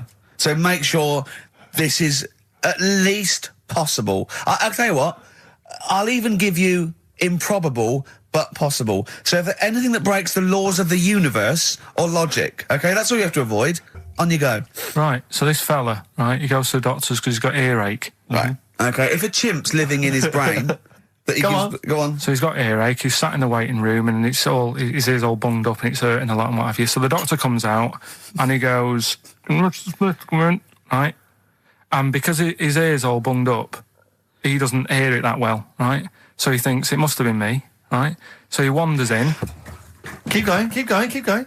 Anyway, I'm going to hate this. I can just feel it in my bones. Steve, I'm going to let you take over. Okay, let's hear it. So the doctor says, sit yourself down there, right? So he sits himself down. He goes, right, take your pants off, right? So he's thinking that's a bit odd. Anyway, he heard that though. He apparently he took his tackle off. The doctor did some operation. What, there in the waiting room?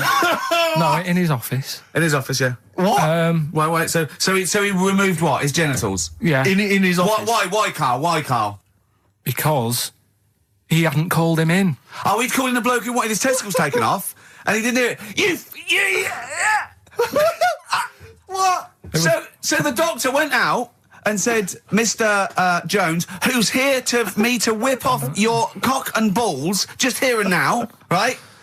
Bloke comes in, it must have been me. So the bloke who wanted his balls taken off didn't say, I think he said me. So he didn't interrupt then. So the bloke goes in, he starts taking his testicles off, and he doesn't say, I'm here for me ears. It's a new single from Snow Patrol and Run. That's brilliant, isn't it? It's good stuff. On XFM 104.9. Rick. Go on. I'm about to say 3 little words to you that I've never said to anyone before. Go on. Karl is right. On what, though? From Reuters, someone's emailed in. A Brazilian man who went to a clinic to have an aching ear checked ended up having a vasectomy after mistakenly believing that the doctor had called his name. He had gone in there, entered the vasectomy room when he was called. He was called by the full name and yet thought it was him. But the strangest thing is that he asked no questions when the doctor started preparations in the area which had so little to do with his ear. He later explained that he thought it was an ear inflammation that had got down to his testicles. And the fellas came off. Extraordinary. Yeah. Interesting. Yesterday, Rich and Judy gave you the tea picked by monkeys. Yeah. I told you about that either last week or the week before. Yeah, and then you also told me that there's a place where they grow coffee where the weasels come out and eat the coffee, right? But they have too much of it, get dysentery and vomit, and they sell the vomit because it makes the coffee smoother. Weasel vomit? Yeah. Absolute shies. It's not. Right. When you say it like that, it sounds ridiculous. Yeah. Whereas the way you'd say it. Yeah. No, why do they keep taking the coffee? Probably addicted you get to addicted to it, don't you? Caffeine and that. Yeah. Why do they stick it up then? Do they have too much? Because they're tired, they can't sleep. They sort of. They can't sleep.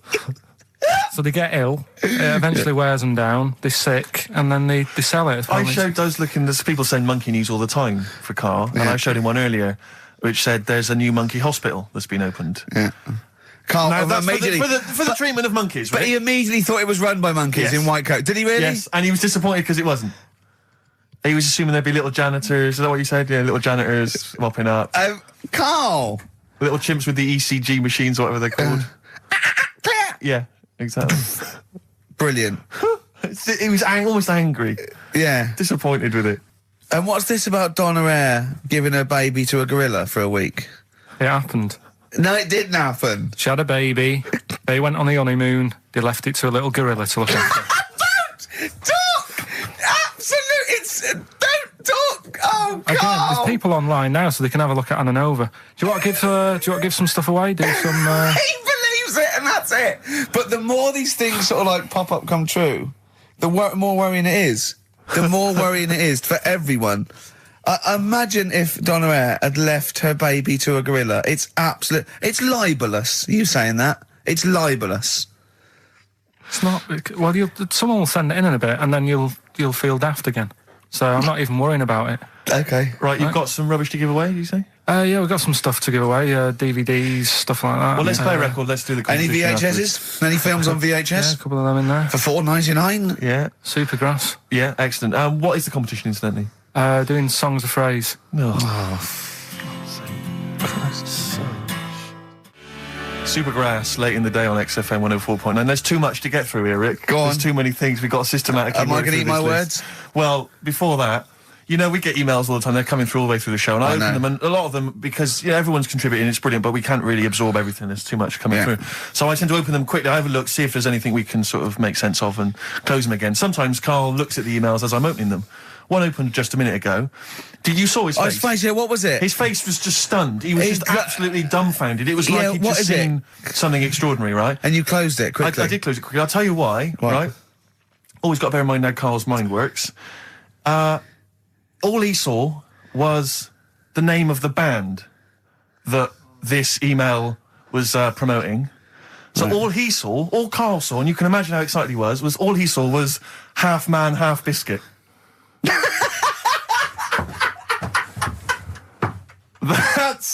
That's all he saw. I've never seen anyone so excited. Oh, God. It was actually just plugging the popular joke novelty band. How you heard of them, then? Imagine how excited he was. That is fantastic. Half biscuit. Brilliant. Mr. Garibaldi. Oh, half man, half biscuit. That is genius. Oh, amazing. I just saw it, and when you closed it again. Yeah, but the thing is, if he hadn't have told you that, and he'd have erased it, next week you'd be saying about what they've done in scientists, they've cloned a man with a biscuit. He's got currants for eyes. Never go swimming. What? Never go swimming. Anyway, just to, I don't know what the world's coming to, but someone sent us a link to one of the web news pages. Go on. The headline, Donna Eyre to hand her baby over to a gorilla. Well, it's not. It's not going to be what he thinks. Listen, Donna Eyre and her zoo owner boyfriend, Damien Aspinall, intend to place their baby daughter in the care of a gorilla. The couple plan to put Freya, who was born in September, in the gorilla enclosure at the zoo near Canterbury. They will then let her be carried off by the female of the group. Neither parent has any qualms about letting their daughter be taken off, despite 5 keepers being killed by animals at Howlett's and his sister's park since 1980. I don't understand. What do you mean? Well, that's it. That's the news. It's a newborn baby, and they're going to put it in a gorilla. But I mean, well, he said, "Why would I not trust them? I know them. I grew up with them. They're my friends." Yeah, but I'm not saying that they're aggressive, but it might roll over on it or something. I don't know. Take it up with with them. I mean, Donna Eyre's not the brightest spark in the box. No, but I don't would seem think her husband is. I don't think she'd endanger. I mean, they must know something we don't. I still can't believe they're just going to leave the gorilla with it. Why would you though? But why would you? Even if it says, well, it's cheaper than a babysitter. Well, I don't know. Well, how cheap is a gorilla babysitter? Carl knows. This is a bit easier, but I still think it's a good one. So this is, we should explain what this is if you've just tuned in. It's one of those stupid lateral thinking problems. That Carl himself has created. Yeah, that was his homework. Right, this one. It's a fella. He has a normal day doing stuff. Nothing wrong with him. Right? And it's the twist in the tale. It's just like Tales the Unexpected. Yeah. Just a normal day, nothing wrong with him. Hold on, though, he's got the legs of a fish.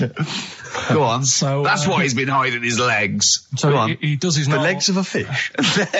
Sorry, Carl, carry on. He has his working day and that, and then he gets a bit tired. Goes to bed. He puts the light on, leaves it on, goes to bed. Oh, that's crazy. That's mental. I can't think what's happened. Anyway, here's Radiohead. Right, okay. What? The question is, why does he put the light on when he's going to bed? He's had a normal day. He's come home from work. Is that right? He's come home from work, or he's not been working? Yeah, he's just been out? No, he's been working and stuff, I think. You think? You've made it up, Carl. You can decide. So the question is, why has he put the light on when he's asleep? There's a reason that he's put the light on when he's asleep. Has he gone to sleep? No, Carl, don't shrug. You're meant to answer these questions. He put the light on before he went to bed. Yeah, and the question you're asking me is why? What's the scenario? And the light's on and that, but he's gone to sleep. Yeah. He started reading and then he fell asleep. No. Did he intentionally, for some reason, put the light on? Every night. It's mad. Sounds mad. That's Carl, doesn't it? Every night he does it. Yeah. He puts the light on when he goes to sleep. Carl, is the point of this, he puts the light on for a very good reason. Not for us, but for some people. He's blind and it's always been on, and he thinks he's turning it off, but it was on in the day, and he thinks he's turning it off, but he's turning it on because he's blind. That'd be stupid. That works. No, that works great, Rick. Yeah. Thank you, Carl. So you've got to come up with... Hang on. If you're blind, why would you put a light on? No, he thinks it's off. Yeah. But why would he turn it on anyway? Just think so he doesn't get burgled, so people know he's in, because he can't see him. So he just, he puts the light on when he's there, then he turns the light off when he goes to bed, so people think it's fine. But he's got it out of kilter, and actually he's walking around in the dark all day. I don't believe that if you're blind, you turn your light on. I don't think you'd be living on your own, would you? I'm not having that for a second. Do blind people live on their own? I'm not having that for a second. Well, some people do. Lonely blind people live on their own. No, if you got bad eyes. Any even women? Are there any blind women who are living on their own? Well, never mind your concern for the partially sighted or sight impaired people coming to London. Get on with this. Yeah. So there he is. Yeah. It's like, a bit tired. Yeah. Just put the light on. Get to bed. Yeah. So he turns the light on and he goes to bed. Yeah. Oh. Should we play a track? He's not sleeping on the job. He's a lighthouse keeper. Well done. Is he a lighthouse That's keeper? not it, Carl. He's a lighthouse keeper. Right. Why wasn't the light on all the time? Because it's light in the day. You idiot. Play a record. What? Play a record. You're a buffoon.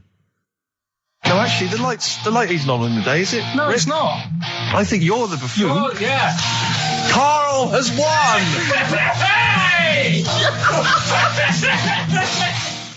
So this week's, and don't say it if you know it, because the idea is that people can go on, right? There's this bloke, and he buys a new house, right? And he's well happy with it. His girlfriend moves in with him and stuff, and she says, right, let's clean it up a bit. Yeah. And, straight away it'll be worth more money. Good idea. So he says, right, you do the kitchen and I'll do upstairs and that. She's stripping the kitchen down and he goes upstairs and he's in the bedroom and notices little hole to the attic. Oh, right, brilliant. Right. So he goes, I wonder how much room's up there, I've never weighed it up. So he goes up there and it's all dusty and a mess. And he goes, this could make a good bedroom, this. Yeah. So he starts cleaning it all out, puts all the rubbish, bins the rubbish straight away, and there's little boxes with bits in that don't belong to him. I wonder what's in here, right? So he opens one of the boxes, there's like a little lamp. Oh, right.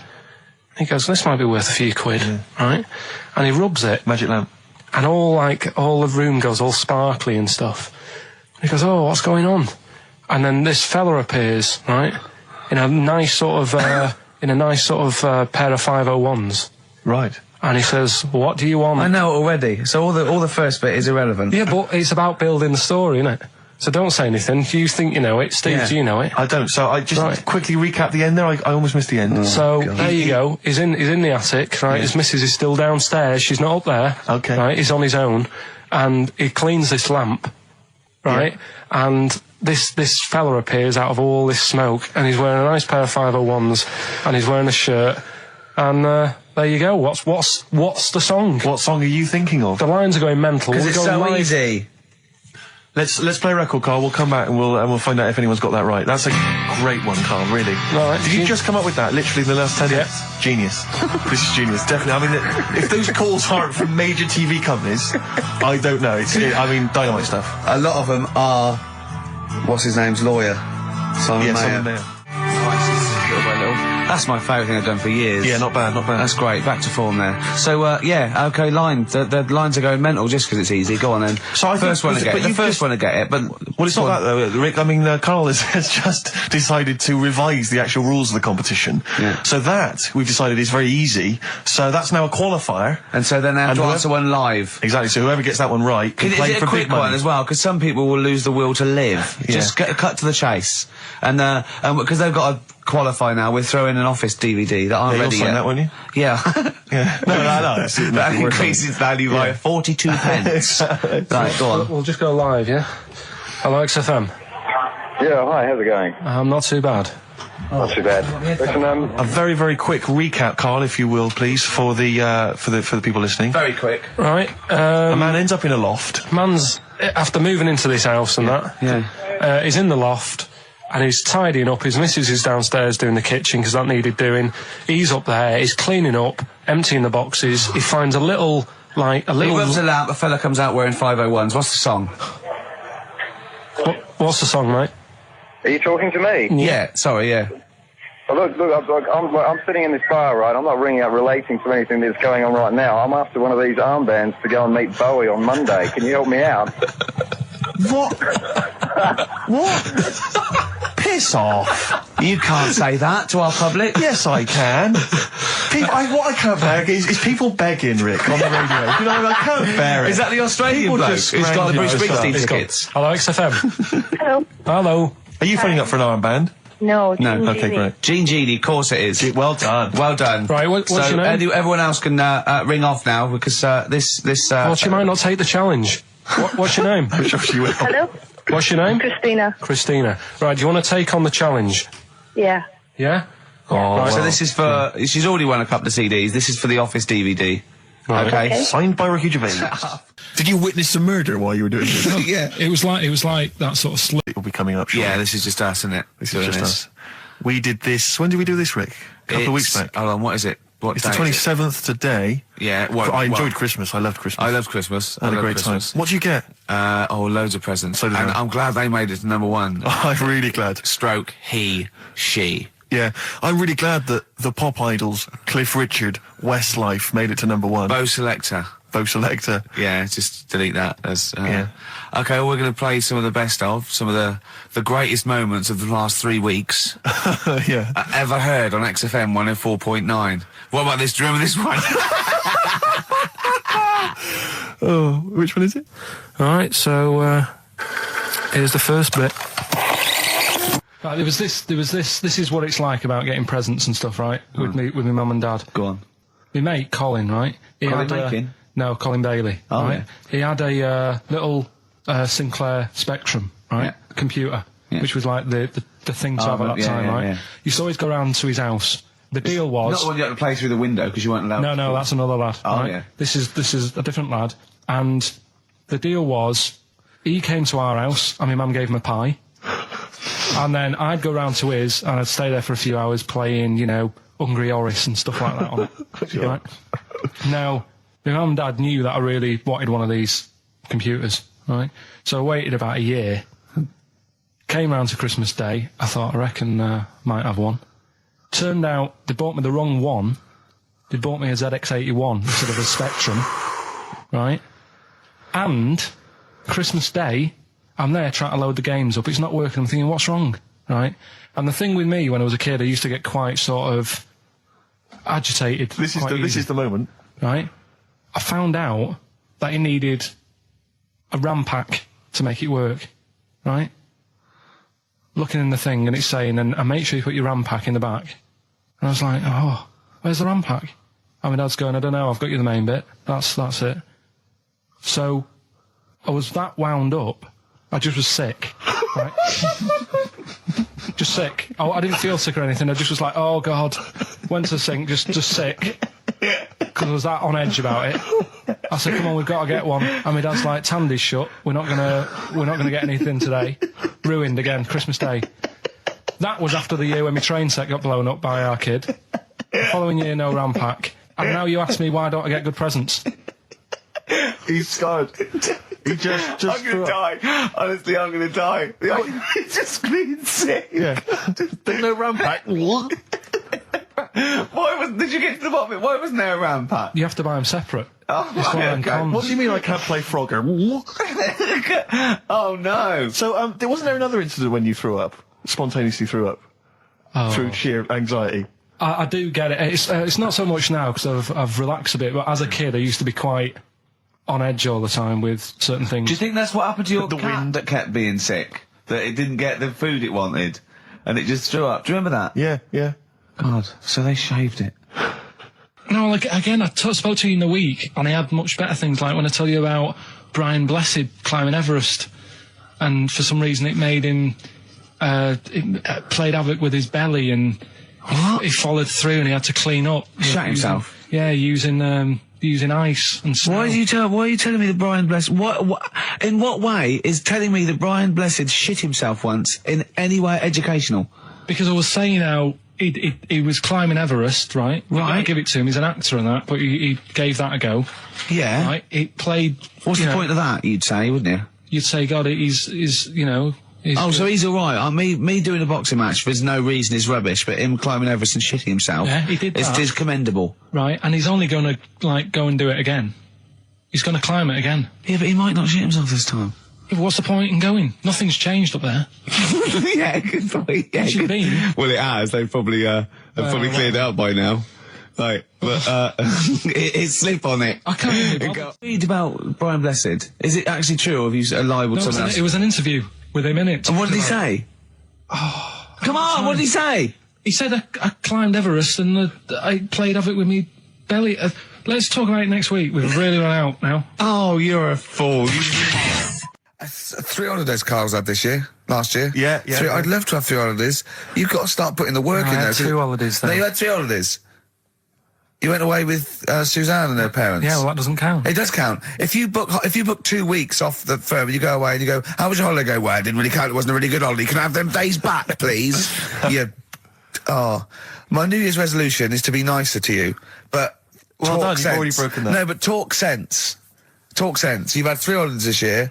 And I'm just saying, you're in your 30s now, and 30s is when you should be really putting the work in. That's true enough. To reap the benefits in your 40s, 50s, 60s, 70s, 80s, 90s, and 100. Carl, what's your New Year resolution? What about think before you speak? It's worth... See, I'm allowed to laugh. I'm allowed to laugh at things other people say, Carl. That one... that is a good suggestion. How was your holiday, Carl? It was all right.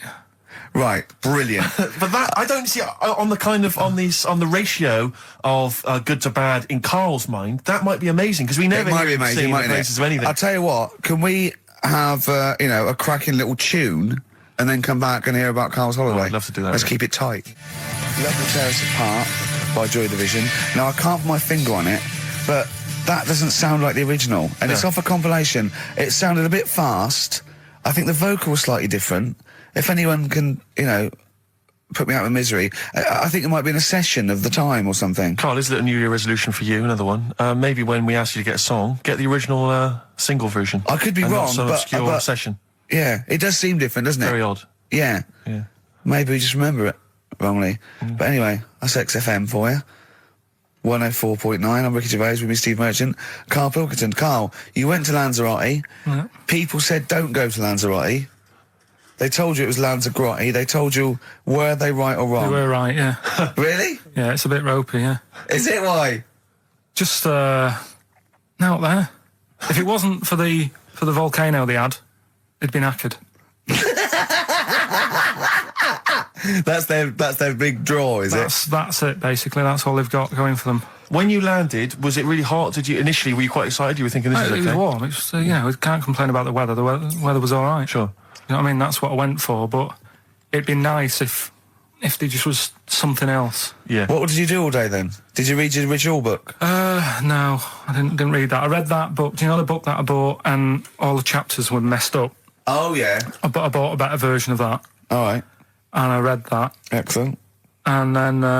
Did it make more sense in order? Yeah, a lot easier to follow. Yeah. And then we went and had a look at the volcanoes and that. They've got 36 of them to look at. How many did you look at before you realised that pretty much, you've seen one volcano, you've seen them all? Probably about 6 or 7. Really? Yeah. And then when you got to the 8th, you thought, now I know what this is going to be, Suzanne. This is going to be like a mountain with a hole in the top. Yeah. Really? But it happened years ago as well. It's like, just keep a couple, fill the rest in, tidy it up. Fill the rest in? Yeah, no. Well, getting some builders. No, seriously though. Okay, 4 million tons of concrete, please. They're an absolute death trap. Yeah, what do you mean fill them in? Do you know what a volcano is? Just a hole, isn't it? That's happened. Well, it's more than a hole. It's more a portal to the magma in the centre of the earth. Back in 1730 it happened, and they still haven't sorted it out. Well, when you say it happened, volcanoes were made a lot longer ago than 1730. No, but the one that did Lanzarote in. Right. Sort it out. What would you suggest? How can tidy they up. fill it in? It's joined. It's all joined. No, but what I'm And saying is, it was the a- big it was- plates of the earth are all joined. It All was the a disaster, magma's wasn't it? joined. With the trade centre thing, that happened. They cleaned it up, sorted it out, they've moved on. That's what I'm saying. Whereas Lanzarote have just gone, leave it. It happened back in 1730. You misunderstand me.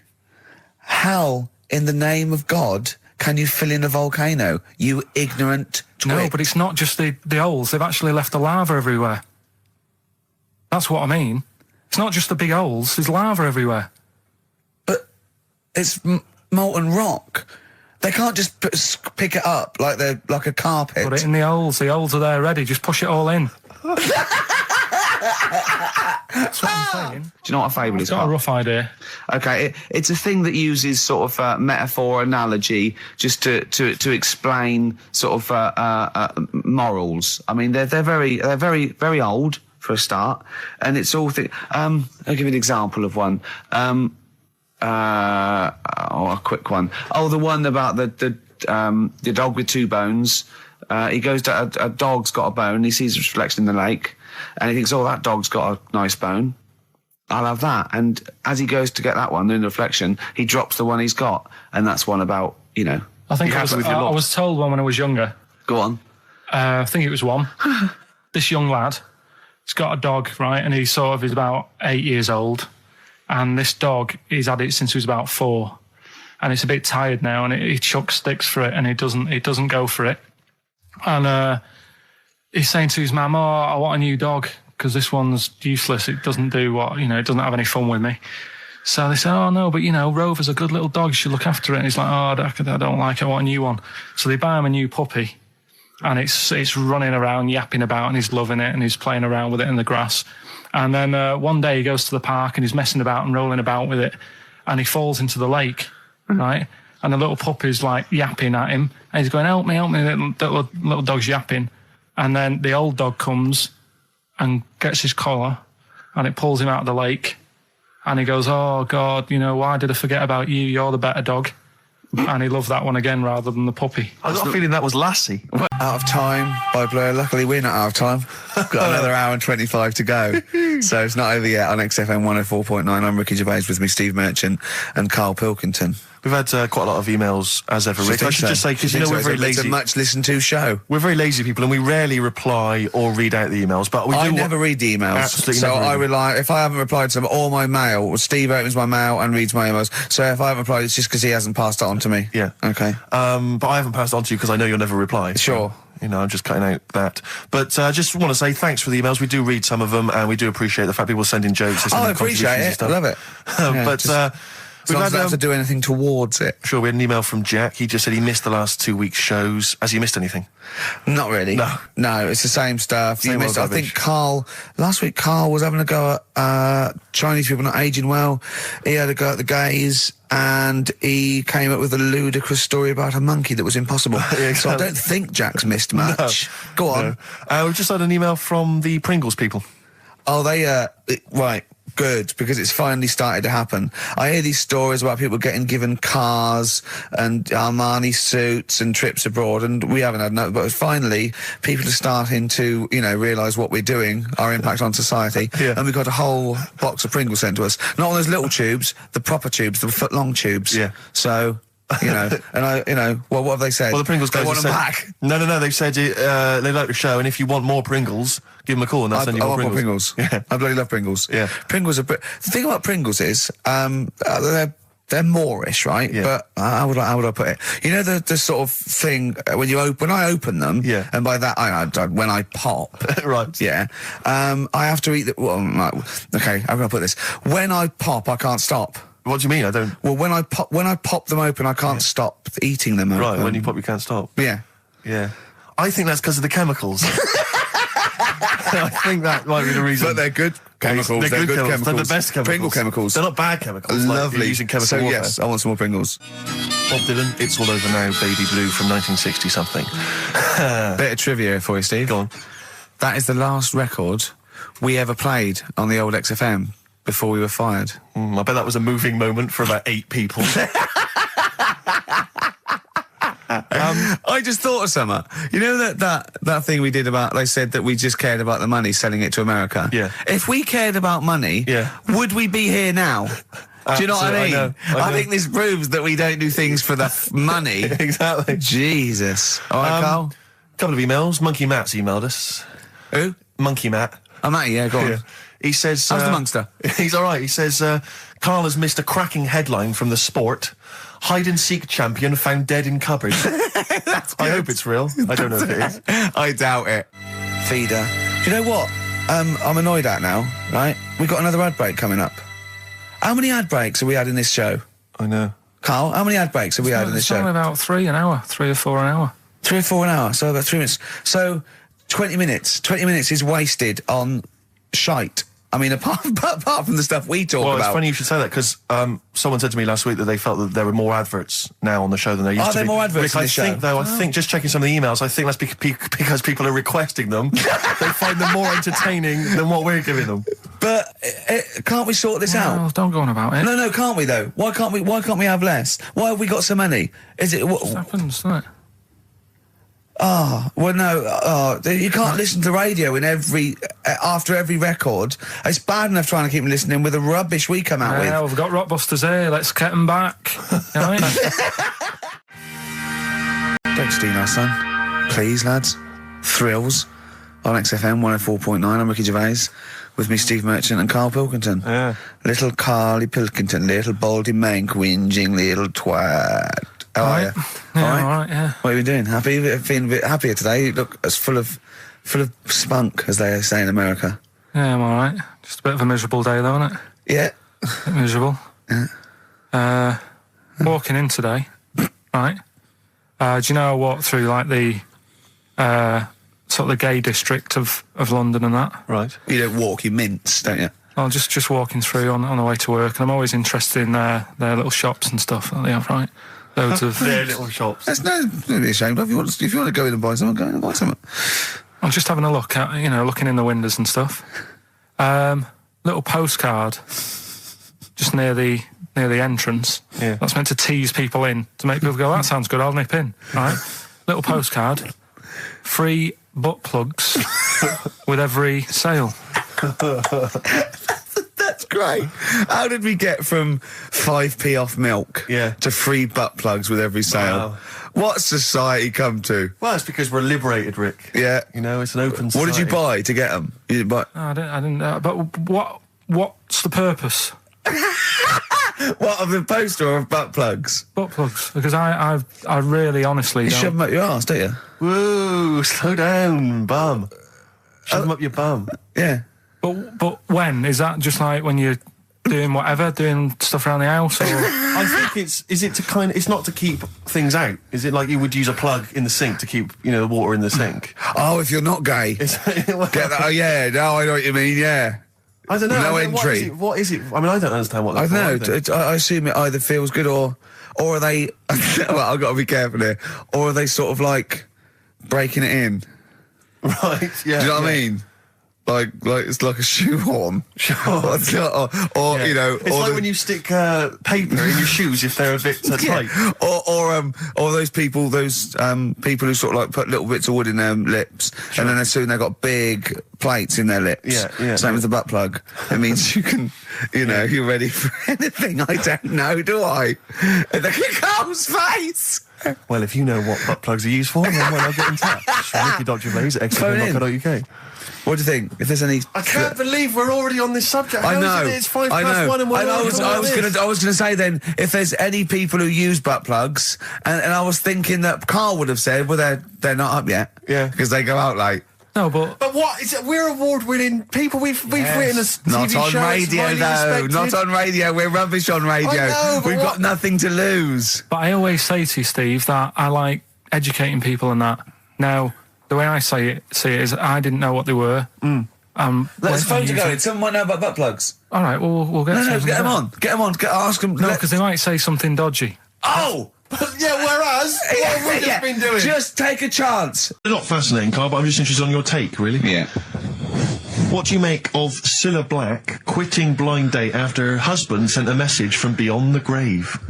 You familiar with this I didn't story? know that. What's that? She went to see a medium, and supposedly her husband passed on information through the medium, which was incredibly vague, but persuaded her to quit live on air. Well, it's about time, isn't it? If even dead people are saying, I'm not enough. But I'll tell you what, though, talking about ghosts and that, do you know how I'm into them? Yeah. Right? How weird do you think this is, right? Well, it's not true. Before you say it, play a record. No, go on. Go on. Right, it's this woman. I don't even know if it's ghost, really. It's just a bit weird. Sure. Yeah, sure. There's this woman, and she's not a woman, she's a kid. Sure. Okay. Sure. She's walking down, like, a street in her area. It's a nice day and everything. Everything's normal. She's walking down, and a woman comes up, cycling past, right? The woman on the bike looks at the kid, absolutely terrified, right? Got a really scary face on her. Yeah. The kid's thinking, why is she doing that? Yeah. Right? So anyway, she thinks nothing of it, goes, I think she was playing in the park or whatever, goes and has a nice day. About 15 years later... Oh, right, yeah. She's, I don't know, I think she was going to work, right, on a bike. She was riding her own bike? Riding her own bike, cycling down the road. Oh, yeah. Looks at the kid. That's the thing that happened, like, 15, 20 years ago. Right. It's her on the bike looking at her as a kid. Right. Not another child. No. So it's her, she's seen herself. Carl? I mean, I don't know where to start. Firstly, where's this information come from? But I mean, why do you ever... I mean, I don't know what part of that you think can be true. I mean, honest, I'm speechless. I don't know what to say. What are you talking about? Bit weird, though, isn't it? But it's not true. It didn't happen. Nothing happened like that. She said it did. Well, she's wrong. She said she saw herself. She saw herself as a kid, didn't she? Did she carry on and as an adult when she was a kid. Did she stop and talk to herself, or did she ride on by and think, that's a bit weird, there's me as an 8-year-old. I won't stop, I'll be late for work. Yeah, if I'm late again, the boss said he'd be in trouble. Yeah. Well, and where is this information? Did it happen to someone you know? No. You overheard it on the bus? No, it was in the 14 Times. We've had a lot of emails saying, could you bring back White Van Karl? Oh, yeah. Which is that section of the show where we ask the questions that the Sun asks someone else. Random punters of Karl. But sadly, recently, they've got very politicised and very kind of, basically a little bit depressing. So there's not really anything appropriate. But I have trawled the papers looking for other questions posed in other sections of the Sun. Good idea. I was just looking here at the Dear Deirdre section, which is the sort of problem page. I don't know what your views are on this. I'd love to see Karl. Oh, God, can we get him a job? Just ask... Oh, my God, that would be amazing. Right? Well, here's one. I'd like to see your view on this, Karl. I'm a happily married 42-year-old woman with 4 kids, yet I've developed a huge crush on pop star Darius Dinesh. Yeah. It sent my hormone levels through the roof, and last night I woke my husband up at 4 a.m. for sex. We've been married for 20 years and he can't believe his luck. Recently I've been having I want to go to I'll stop you there. Why are you telling me? Right, carry on. Sorry. Recently, I've been having erotic thoughts about Darius morning, noon and night. Yeah. I haven't felt like this since I was a teenager and mad about Donny Osmond. My husband is amazed at the change in me. We had sex twice last night and again this morning. Again? Why are you telling me this? Yeah, go on. He's just boasting. This is not a problem. It's not a problem. What's the problem? No problem. Just wanted to tell someone. Thanks very much. I watched Darius on TV last night, and when my husband came home, I dragged him into the kitchen and we made mad, passionate love. Right, they've done it. They did it then, twice last night, once this morning. That's 4 times. 5 times she's mentioned it so far. Yeah. She's doing all right.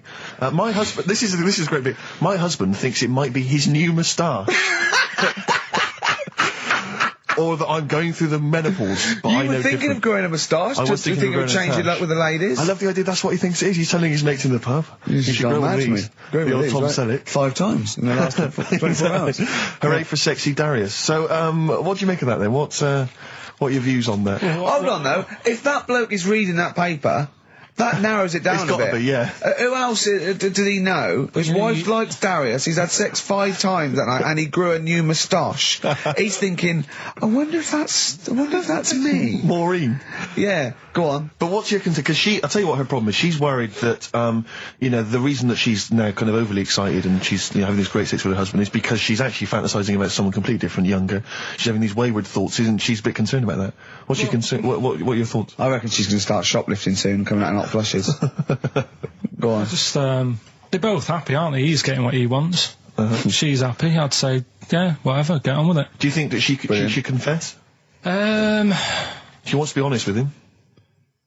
I wouldn't, because not that many fellas like Darius. Right. So if you're sort of thinking, oh, she'd rather have him than me, I don't What do you think Darius would think of this? He'd probably be happy with that. I mean, What would you do if you got loads of phone calls, right, from women going, Carl, whenever you're on the radio, I just have to do it. I just have to do it. Your voice makes me... I'd say, right, well, it's all right. I'd be happy with that. Would you? Yeah. I mean, just in case anyone is doing that. What would you do to sort of like egg them on a little bit to help them out? What do you think? What sexy things would you say? What do you think is your quality? What do you think people would find, pretty horny about you? Yeah, ever. So, I said, yeah, bring one in. Now, you've got one at home. Yeah, I got a But couple. you couldn't be bothered carrying that in today, so I had to go out of the pub that I was at. Yeah. Nip into Borders. Yeah. Buy a Guinness Book of Records. Yeah. Out of my own money, $18.99. Yeah. Bring it back, and then you said, oh, I don't know if I want to do this feature. So it cost me 20 quid for that. I had to buy a video for Silence of the Lambs film clip. I'm actually out of pocket at the end of this. But do you want to work with me is the thing. If you want to work with... people would pay that sort of money to work with me, Carl. You're a lucky bloke. Think how many people think, oh, Carl, he gets to drink and sit. Yeah. You making a cup of tea and I surprised, didn't I? Little surprises. See, last night, when I left the pub in a bit of a mood, because I was just fed up with not getting anything done. Yeah. Walking down the road, I was thinking, how can I get out of this? How can I stop having to work with them? I'm thinking, I wonder if I leave, I wonder if they'll be funny and they'll go, and then my boss will be giving me stick. And I'm thinking, how much notice have I got to give out? And all this is going through my mind. I'm walking home and I got in, said to Suzanne, I'm sick of it. She's going, you need to do it when I get a new kitchen. And I was like, yeah, but how big does the kitchen need to be? I was saying, do we need a big kitchen? Can we get a small one? Have we got enough for a small kitchen?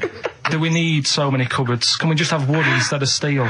All this, trying to get out of doing this. Yeah. It's always I always feel like, because I like to think that I'm not perhaps as bad as him. Yeah, no. You annoy me in different ways. Like what? How does he annoy you? Well, stuff that, I come up with ideas, say cheap as chimps. Yeah. Rockbusters springs to mind. Yeah. 15 like Taiwan. 15 Taiwan. Let's just remind people what 15 Taiwan was. It was a little feature that I wanted to give a run, give it a little run, see if people like it. The premise being? No, there's no premise, it's just a title. No, we were going to get 15 sort of ornaments, you'd explain them, and then people would call up and say, that one's from Taiwan. See? God, you just explained why I didn't think that was a good idea. Yeah, by explaining the good... the funny thing is, Steve, right, I was walking down Regent Street on Monday, walked past one of these big stores, right, and they've got all famous quotes on the windows, right, and one of them was something like, an absurd idea is often a great idea. Yeah. Do you know who said that? Go on. Einstein. Yes. Which made me wonder, if you were his mate, would he ever have done E=MC²? Or would you have said, don't bother with that, it's not going to work? Because that's all you seem to do, everything I come up with, you put down. Yeah. Well, that's one thing, he's negative, right? I don't know why he is. What else? He messes me about, I get him concert tickets for stuff, and you say, oh, I didn't bother going. Yeah, that is annoying. You come in, with, 5 minutes to go with tracks that need editing. Yeah. The little bag, that bag that was free. Yeah, you got a free bag today, an XFM little rucksack thing. Yeah. You were like, oh, what's this rubbish? Yeah. Ricky said, I'll have it, they're great. He said, no, I want it. Yeah. Well, it was free, I need it. I'll give that as a gift or something. So, I mean, I think on reflection, Steve is probably a little bit more annoying than me. I won't go that far. You are annoying. If I had to go away for a week somewhere, if it was a quiet place... Well, you are again, aren't you? That's 2 holidays you had this year, I mean. If it was a busy place, I'd probably go with you, because people, do you know what I mean, staring at me all the time, and that if I'm walking around with Steve. No, I'm just... Can I draw up a list of reasons I don't like you, Carl? Just being honest. What? I'll tell you, because the list of reasons I don't like you is incredibly long and getting longer. Just saying. Do you want another slap? Kings of Leon, Molly's Chambers on XFM 104.9. Thanks to Lauren Laverne there for the last few hours. Coming up, we have got some great music, Steve. We've got Kings of Leon, as you heard. We've got Elbow, we've got The Darks, we've got Coldplay, Coral, Rolling Stones, we've got some Springsteen, The Smiths. Do you not mean you need any more? And with all that, we've still got Pete Skinner with his wacky weather report. The rice is right. The rice is right. Now, just run the rules past me again. We had to identify whether it was a Chinese meal rice or steamed rice. Well, either. Basically, it was a Chinese restaurant or an Indian restaurant. But is it true that you played this at home with your girlfriend and it was clear you could always tell which was which? Because one had an Indian sounding name and the other was Chinese sounding. No, I managed to, it did work once. I managed to pick some sort of duck dish that sounded a bit Indian. Right. But then it wasn't Bombay duck, was it? Which is actually a piece of fish. You don't know. You don't know. He wouldn't let me put, that whipped cream in the fridge. I saw that. I thought that's fun. Yeah, he wouldn't let me put it on. He was shaming phone. Oh, yeah, but every week we have this. Do you know the other week, Steve? I didn't tell you this, right? He comes in straight away. I'm trying to talk about sorting the show out. What we're going to do? How we're going to keep it good for 2 hours and that. Grabs a pen. He says, "Let me draw 666 on your head." Because you can see the scalp. I said, don't do that. He goes, all right, then how about we meet halfway, put 333. Every week it's the same thing. But I quite like the cream. Did you get any cream on him at all? No. Is it the spray cream in a chicken? Yeah, he said no. Carl, can I just make some, just spray on some glasses? Just some round glasses on your face. Father Christmas! Hello. It's nearly Christmas, hello! Come on, it is Ricky Gervais' show. Yeah, should we play a record and then come back to this mayhem? This crazy mayhem? Yeah. Foo Fighters. All My Life on XFM 104.9. I'm Ricky Gervais with me, Steve Merchant, and Karl Pilkington. Indeed. Genius Karl Pilkington, as Heat magazine said. Really? Is that what he's referred to now? Yeah, yeah. Genius. Saying about people tune in just to hear his games, such as Educating Ricky. Have you got some Educating Ricky for me? Got some education. I need some education, Carl. I desperately need some education. I want to learn about Chinese kids that are born hairier than average. I want to hear about deaf girls that can hear after their mum hits their head against a wall. These are the things I need to know. I mean, I don't wish to be disrespectful. He doesn't look like a genius. He doesn't look like a genius. But then I don't know what a genius looks like. Exactly. So, Steve. I don't want to be an look at Einstein. Yeah. Yeah. His mum thought he was mental as a child. Where'd you get that information from? That was in the Einstein book. But it was in the Einstein book, then it's presumably true. Which Einstein book is that? His Theory of Relativity? The big book of Einstein stuff. Oh, yeah. Yeah, the big bumper book of Einstein stuff. It's for a coach trip, and you have to fill in E equals MC1 squared, 2 fish, or 3 hello, and then it's multiple choice, and you fill it. It's great. Did his mum think, A, he was a genius, B, mental? Most people go for A, but it is in fact B. She thought he was mental at the age of 28. Oh, Carl, you never let me down. You never let me down. So have you got Educating Ricky for me? We've got Educating Ricky coming up. We've got Rockbusters. We've got Rockbusters. Great as seen and talked about in Heat. In Heat magazine. It's got really tough this week now. We're not messing about anymore. Right. Got some good prizes. Absolutely, yeah, we'll talk about those later. Because, I mean, was it last week that you had the classic? Was it, I can't remember, I'm paraphrasing, Carl, apologies. Something like, I'm here in Texas, I've fallen in a puddle, and my knee has got wet. Yeah.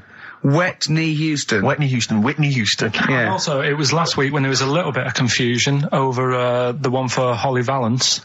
Right? Of course. I don't think it was confusion. I think it was your error. No, it wasn't. And it was Holy Valance, and you meant Pelmet. Then Becky, who called up that time and said, if you're getting mistaken with Pelmet, right, she sent me an email in a week saying, I've done a bit of research. Yeah. It was my fault. I've made an error. Yeah. It is a Valance. Okay. And I know about Valances, as I told you last week at the very end, my auntie loves them. Yeah. Right? She makes them. She started off just like putting them on top of the sort of window around the curtain. And then she thought, I can do more with this. Yeah. And she had a little coffee table that had magazines underneath. And she said, I'm sick of seeing them magazines when I'm sat down. She sounds like a Pilkington. So... I'm sick of seeing them magazines when I sit down. So she put a valance around the table. She just got valances around everything now. Yeah. Then, next step, she tapes everything. She never actually watches telly. She tapes it all because she gets sick of listening to the adverts and that. Yeah. So she tapes everything. So she's got loads of videotapes and that. And the video used to get on her nerves. When she was watching a film, she'd see the clock changing. Oh. And it distracted her from the film. So she put a valance around that. Yeah. That's genius. Yeah. So, that is or is it mental? Only Mrs. Einstein can tell. I don't know. She's even made a little Jack Russell look like a hovercraft. Yeah. It's great. So everything's got a valance. If you go round and you stand still for too long, the chances are she'll put a valance around your head. Yeah. This is this is Auntie who? Auntie Nora. And this is the one that farted for 5 minutes. Lest our listeners forget. Farted for 5 minutes. Called his mum, saying I'm farting. 2 minutes into the fart. She said about 2.5 minutes in. Yeah. She said I'm about 2.5 minutes into the fart. My mum said how long's it been going on for? She said, well, it was about 2.5 minutes before I called you. Yeah. And then it went on for a further 2.5 minutes or something. And then it stopped. And, she couldn't time it because there was a valance over the clock. Yeah, she used to annoy her when she was on the phone and you put her off seeing the time. She was guessing it was 5 minutes. This was one consistent fart. Yeah, I mean, it wasn't making a noise, it was just... Oh, it wasn't making a noise? Just gas. Right, endless gas. So, there you That's go. fantastic.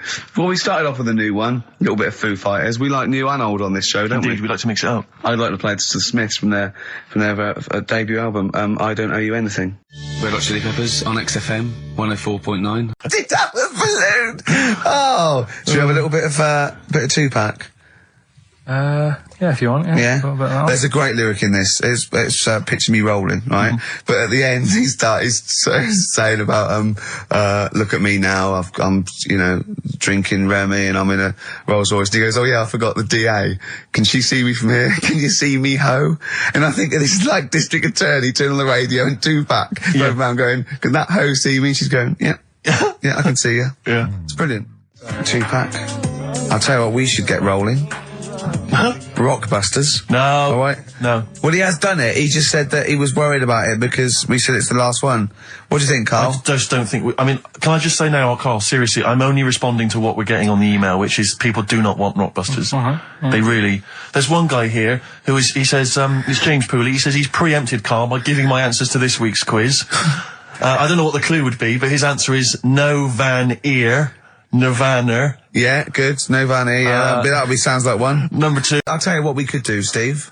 You know, like Smiley Miley and that used to take the Radio 1 Roadshow out. Oh, man, that would be amazing. Come on. Should we take it out? Hello, Bournemouth. Yeah, how many miles have I done? Don't care. No, should we do this? How many miles have we done? Well, XFM's down the road. Yeah. 1. Yeah. Should we take it out the road just so they can see Karl Pilkington? To be fair, though, I mean, you're not really keen to leave W1, are you? Well, we wouldn't. Right, so where exactly would we take the roadshow? We'll do it outside. Outside the building? Yeah. Right, okay. And what would we do? It's called a roadshow because it's in the road, I imagine, isn't it? And we'd give away t-shirts? Throw in t-shirts and then we'd have a Anyone's band. hat. We'd have band playing. What was that band playing tonight? I forget, something Diesel, was it?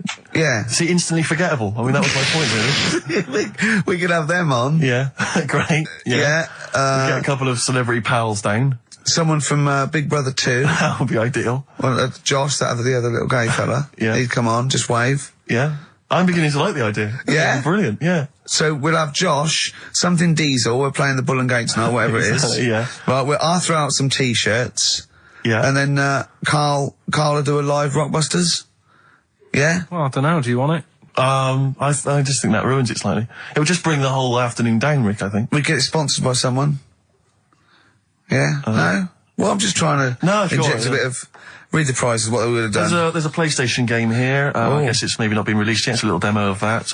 What's this? The American Song Poem Anthology. I don't exactly know what that is again, but lots of songs on there and a couple of compilations, arbitrary compilations, the Club Anthems compilation, the best summer holiday album ever. Wow. You've certainly sold it to me, Steve. The best air guitar album again. Brilliant. And an old edition of Only Fools and Horses. So, you really haven't put the effort into the prizes, Carl. So if that's the prizes, if that's the whole point of the competition, and they're the best prizes you could conjure up, in God's name, how bad are the clues this week? That's why he doesn't want you to do it, Carl. Alright, we won't bother. Forget it. Doesn't matter. Good. Excellent. Right. In Turkey, Nice. It's not, actually. That's where I went, and there was them little fellas after Suzanne in the kitchen. What? What do you mean? We stayed we went to Turkey. You went to Turkey and there were some little fellas. Well, they had quite a few sort of midgets working in the kitchen. Why? Is it a theme? No, was it a theme holiday? I don't know. Might get them cheaper or something. Was it? So they were working, cheaper. They were working in the kitchen, and one of them fancied Suzanne and kept sort of eyeing her up, and she was winding me up, saying, "Oh, not eyeing up and down, just eyeing her up." Anyway, no. So what was she doing in the kitchen? No, it's like a pick what you want to eat type buffet, but you have people clearing the tables and that ready for you to come along. Were they low tables? And you know, he was just keeping an eye on her. What did he say though? Was he It was Turkish, so I don't know what he was saying. But he was a little fella, yeah. Did he? What do you mean a little fella? What do you mean little fella? Sort of dwarf-like. What do you mean dwarf-like? He had magic powers, or he was 4 foot? No, what do you mean, Carl? A little bloke, just like a normal bloke, but small. If you stood him in the desert, you wouldn't know. But he'd be hot and thirsty. Right, Carl. You should watch out for the monkeys. Yeah, underground. There's underground monkeys. Look, you can't just say there was a little midget fella who was eyeing up my girlfriend and then leave it. What do you mean? What was happening? This is a story to us. This is much more interesting to us than, and she was deaf, right, and she hit her head. That's much more I don't understand how it manifested itself. Did he come over and say something? No, do you know when it's like girls know, don't they, when someone fancies them? What do you mean there was lots of them as well? Do they? That's worth knowing. Listen, right, come on, right. So you went to this holiday, yeah? Yeah. And you went into the dining room or something? Yeah, downstairs. And you looked over. You thought, this is odd, there's no one serving. Yeah, and they go, wait a minute. Hold on, you looked down and there was a little waiter. There was loads of them running around busy. Why though? Why did they get summer? What do you mean? Because it was summer. They had more of them. They come out in summer. They come out in summer. What do you mean they had more? What do you mean? Because it's busy, isn't it? Well, no, but they hibernate in the winter. Why were they all midgets? I don't know. Maybe it doesn't heat stunt your growth or something. No. Well, they just happened to. Maybe it was a thing that they did for tourists or something. I don't know. I just got on with my meal. It was a holiday. Do you know what I mean? God. Right, so some midgets serving. I'm not going to ask any questions. Right. Okay. Yeah. So they're all little fellas running around, and this one always was like, you know, oh, do you want a new serviette? You know what I mean? Going out of his way to sort of for turning on the charm. Yeah, he was going out of his way. The others weren't. Right. I think what was happening is he'd been working with Santa all the winter. Yeah. This is sort of little summer break. This one was your waiter, and so he was being polite to you. Maybe. But what did Suzanne say then? She was using it to wind me up. What was she saying? Just like, you know, look. He may be small, but he's built like a... Yeah, he's all man. So... Were you jealous of a midget then? You were jealous of him? It is a bit annoying, isn't it? Why? It wouldn't bother me as much now, because I've been with her for ages. Right. But at the time, that might have been one of our first holidays, and it's like... You don't know, want to be what's going on? I paid for this holiday. Yeah. And then you get off with a midget? Yeah. Oh. So anyway. But it doesn't matter because you got chatted up by a bearded lady. So. yeah. Tell you what, no, that's got nothing to do with that. What were you going to say? What were you going to say? I was going to say the hotel was half board, and maybe. Oh, right. I thought you were going to say it's just one of her shortcomings. So listen, right? Play a record. He said these, you know, oh God, it's like a child or a cat when it's confused. He went, Steve reckons in ancient Greece, right, it was better to shag a bloke than a woman.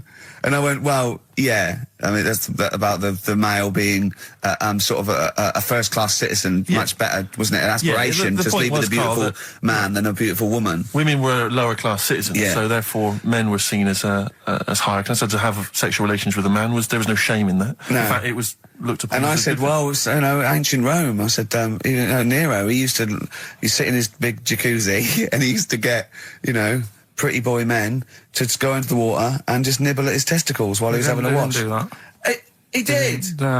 Yeah. And he's not a gay fella. No, well, no. I mean, you know, I don't know about Nero, but I mean, it wasn't a case of a big delineation between what was heterosexual and what was gay. It was just, you know, whatever you... So what did this fella do then? This one who's having his... Well, he was pretty much top boy, Nero, for a while. He was in charge. And, you know, and you did what you're told. If Caesar or... But why were people going round there? Why didn't they go, oh... No, they weren't dropping in. It wasn't like the door was opening. I was going to see what Nero's doing. you'd have probably been like a delivery boy or a stable boy or something, you know, and you'd have popped round there and you'd have gone, there, right, Nero, as the tablets of stone you wanted, and you go, Pilkington, why you are here? Pop under, I don't know why he's French. What is that? I don't know why he's French. Just pop under the water and nibble at my testicles and you'd have done it. Because he was Nero. I wouldn't. You would have. Well, there's no way I would have done. Well, you would What have. have I done? I've dropped a pizza off. Yeah, you why put am I around to there? Nero's place with the pizza. Right, I'd say I've done my job. Right? Yeah. That's not the sort of tip I wanted. No, he just said, get the little baldy chap to nibble at my testicles, and you'd have been under the water. I wouldn't have done it. No, Well, you would have put me head on the You'd wall, have Nero. done it, right. No, I wouldn't have done it. Can I just say this, Steve? Not only would you be nibbling at his testicles, you'd have been going mad. You'd have been noshing him just for extra. You'd have been doing everything he wanted. You'd have been going, he'd have gone, I didn't ask you to do that. You'd have been going mental. They'd have been chewing, slurping. It was all right. He went, wait till you get out. You see Piccadilly, it's better than Euston. Right. It was. You know, it was nicer. I went outside and there was a ridiculous queue, and sort of one cab. Right. Yeah. So, horse-drawn. Yeah. And so I walked, and it was okay. It was only down the road. It was a bit dark. It was wet and raining. Obviously, it's the north. I know, yeah. The hotel was very nice, but no minibar. I've never seen that before. I've travelled all over the world seeing them in a hotel without a minibar. No, so I I've don't know never what's heard the going on then. I don't know what's going on there. And then I did this corporate gig in Old Trafford. Pitch was up, I don't know what they were doing, but, you know, very impressive, big impressive. I think they're the richest football club, aren't they, Carl? Yeah. You did a gig at where? Old Trafford. It was in a function room. Oh, there, well, I thought it was the stadium. No, I'm not that big yet. No. But I mean, you know, I can't really comment on Manchester. I do know that Liverpool was voted most important music city via poll. True enough. Carl, you're making noises while I'm talking. Yeah, but you do this all the time trying to wind me up. And I'm not saying Manchester's the best place in the world, but what I'm saying is there's bits of it that I really miss. Yeah. Like last Sunday, right? When I'd met up with Ricky, we had spaghetti bolognese, which was all right. And then I said to him, I need some soil. Damn, I wish you'd invited me. It sounds amazing. So I need some soil. What do you think? You need some what? Soil? Soil, yeah. I need to repot a plant, right? Yeah. So you need to repot a plant? Yeah. Fair enough.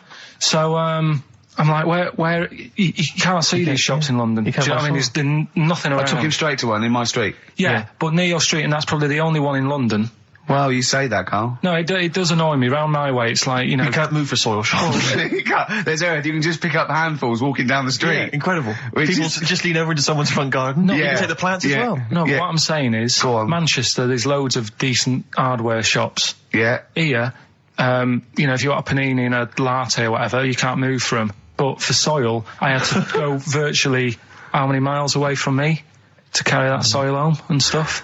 Yeah. It's not good. I mean, London's all right, but if cities were sort of it's neglecting the peat market, really. Well, there's barely any mulch available in central London. I'm sick and tired of not getting a good decent compost of a Sunday. Indeed. So you know, I'm thinking of moving to the north, where there is loads of soil and gravel.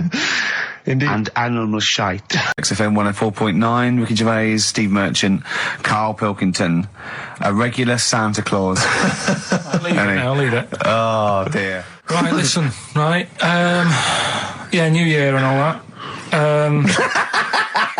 He's great, isn't he? Rockbusters is on the way. We're getting some good stuff coming in. I have to say, I'm amazed. Every answer I've had so far has been correct. I listened to the clues. I've got no idea, and I know you, Carl. I've spent time with you. Have you seen the XFM listeners? Well, of course they're the same as Carl. Sure. Of course they've got the same mindset. Yeah. Oh. Right. So what did you do for New Year, instantly? Well, I cocked it up a bit. Right? You're joking. On, You're joking. You're joking, mate. Go on. I went and booked a table. You got the wrong day. No, right? Booked a table at a restaurant that was shut. Right? What? I booked a table at a restaurant, and the one that I called, it wasn't the one. The call had been diverted. So Suzanne said, call them up and see what they're serving, right? Because I forgot to do that when I booked the table, right? That's right, anyway. So, because the thing is, right, it's a restaurant in Covent Garden, but they've got one in Victoria. But when they answered and they said, no, Victoria, I thought that was the person who was answering the phone. Do you know how some people say the name? Right. Right? So then when I called them up and said, what You thought he sounded a bit funny. Right? So... I'm confused, Carl, but probably not more. No more than you would have been on the it was a branch of a... he doesn't want to give the restaurant away, so he phoned it up. There's one in Covent Garden. They answered the phone. The restaurant's not called No. No, they said, no, Victoria. Why can't we name the restaurant? I don't know why. It's not libelous. Are we scared that, are you scared people are going to sort of see you in there because it's your regular haunt? No, it's just like, you got to pay for stuff, haven't you? Right. I mean, okay, anyway, so you've I got... I mentioned them before New Year, but it's not... So did you go all the way to the restaurant to find out that it was closed? No. What happened is I called... Was that the name of the restaurant again? Right, the restaurant's called Christopher's. They've got one in Covent Garden, they've got one in Victoria. He phoned up, he went to book, it's a lovely restaurant, I've been there often, I recommend it to him. He phones up, said, can I have a table for he said, no problem, sir. Right? And then, so Dan said, oh, you better call up, see if they've got any haddock on the menu. And he went, hello, and they went, hello, Christopher's. Victoria went, Victoria? They went, yeah. He went, oh, no.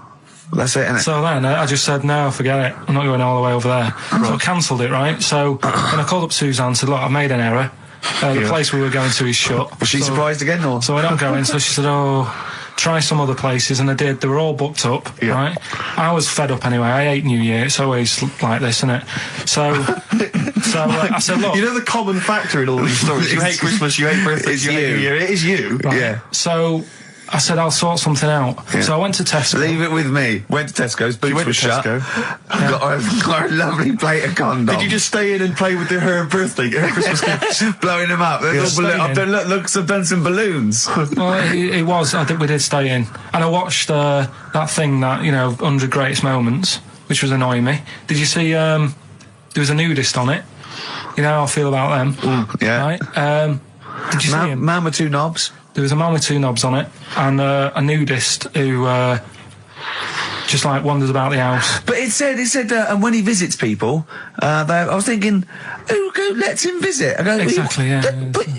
But you must go there with trousers on and go, hello, lovely to see you. Go, just pop all these off. Well, not really, no. And I tell you what annoyed me the most, they had a white sofa. If you were a nudist, you'd get a darker one. Right? So anyway, right, so we ended up watching that.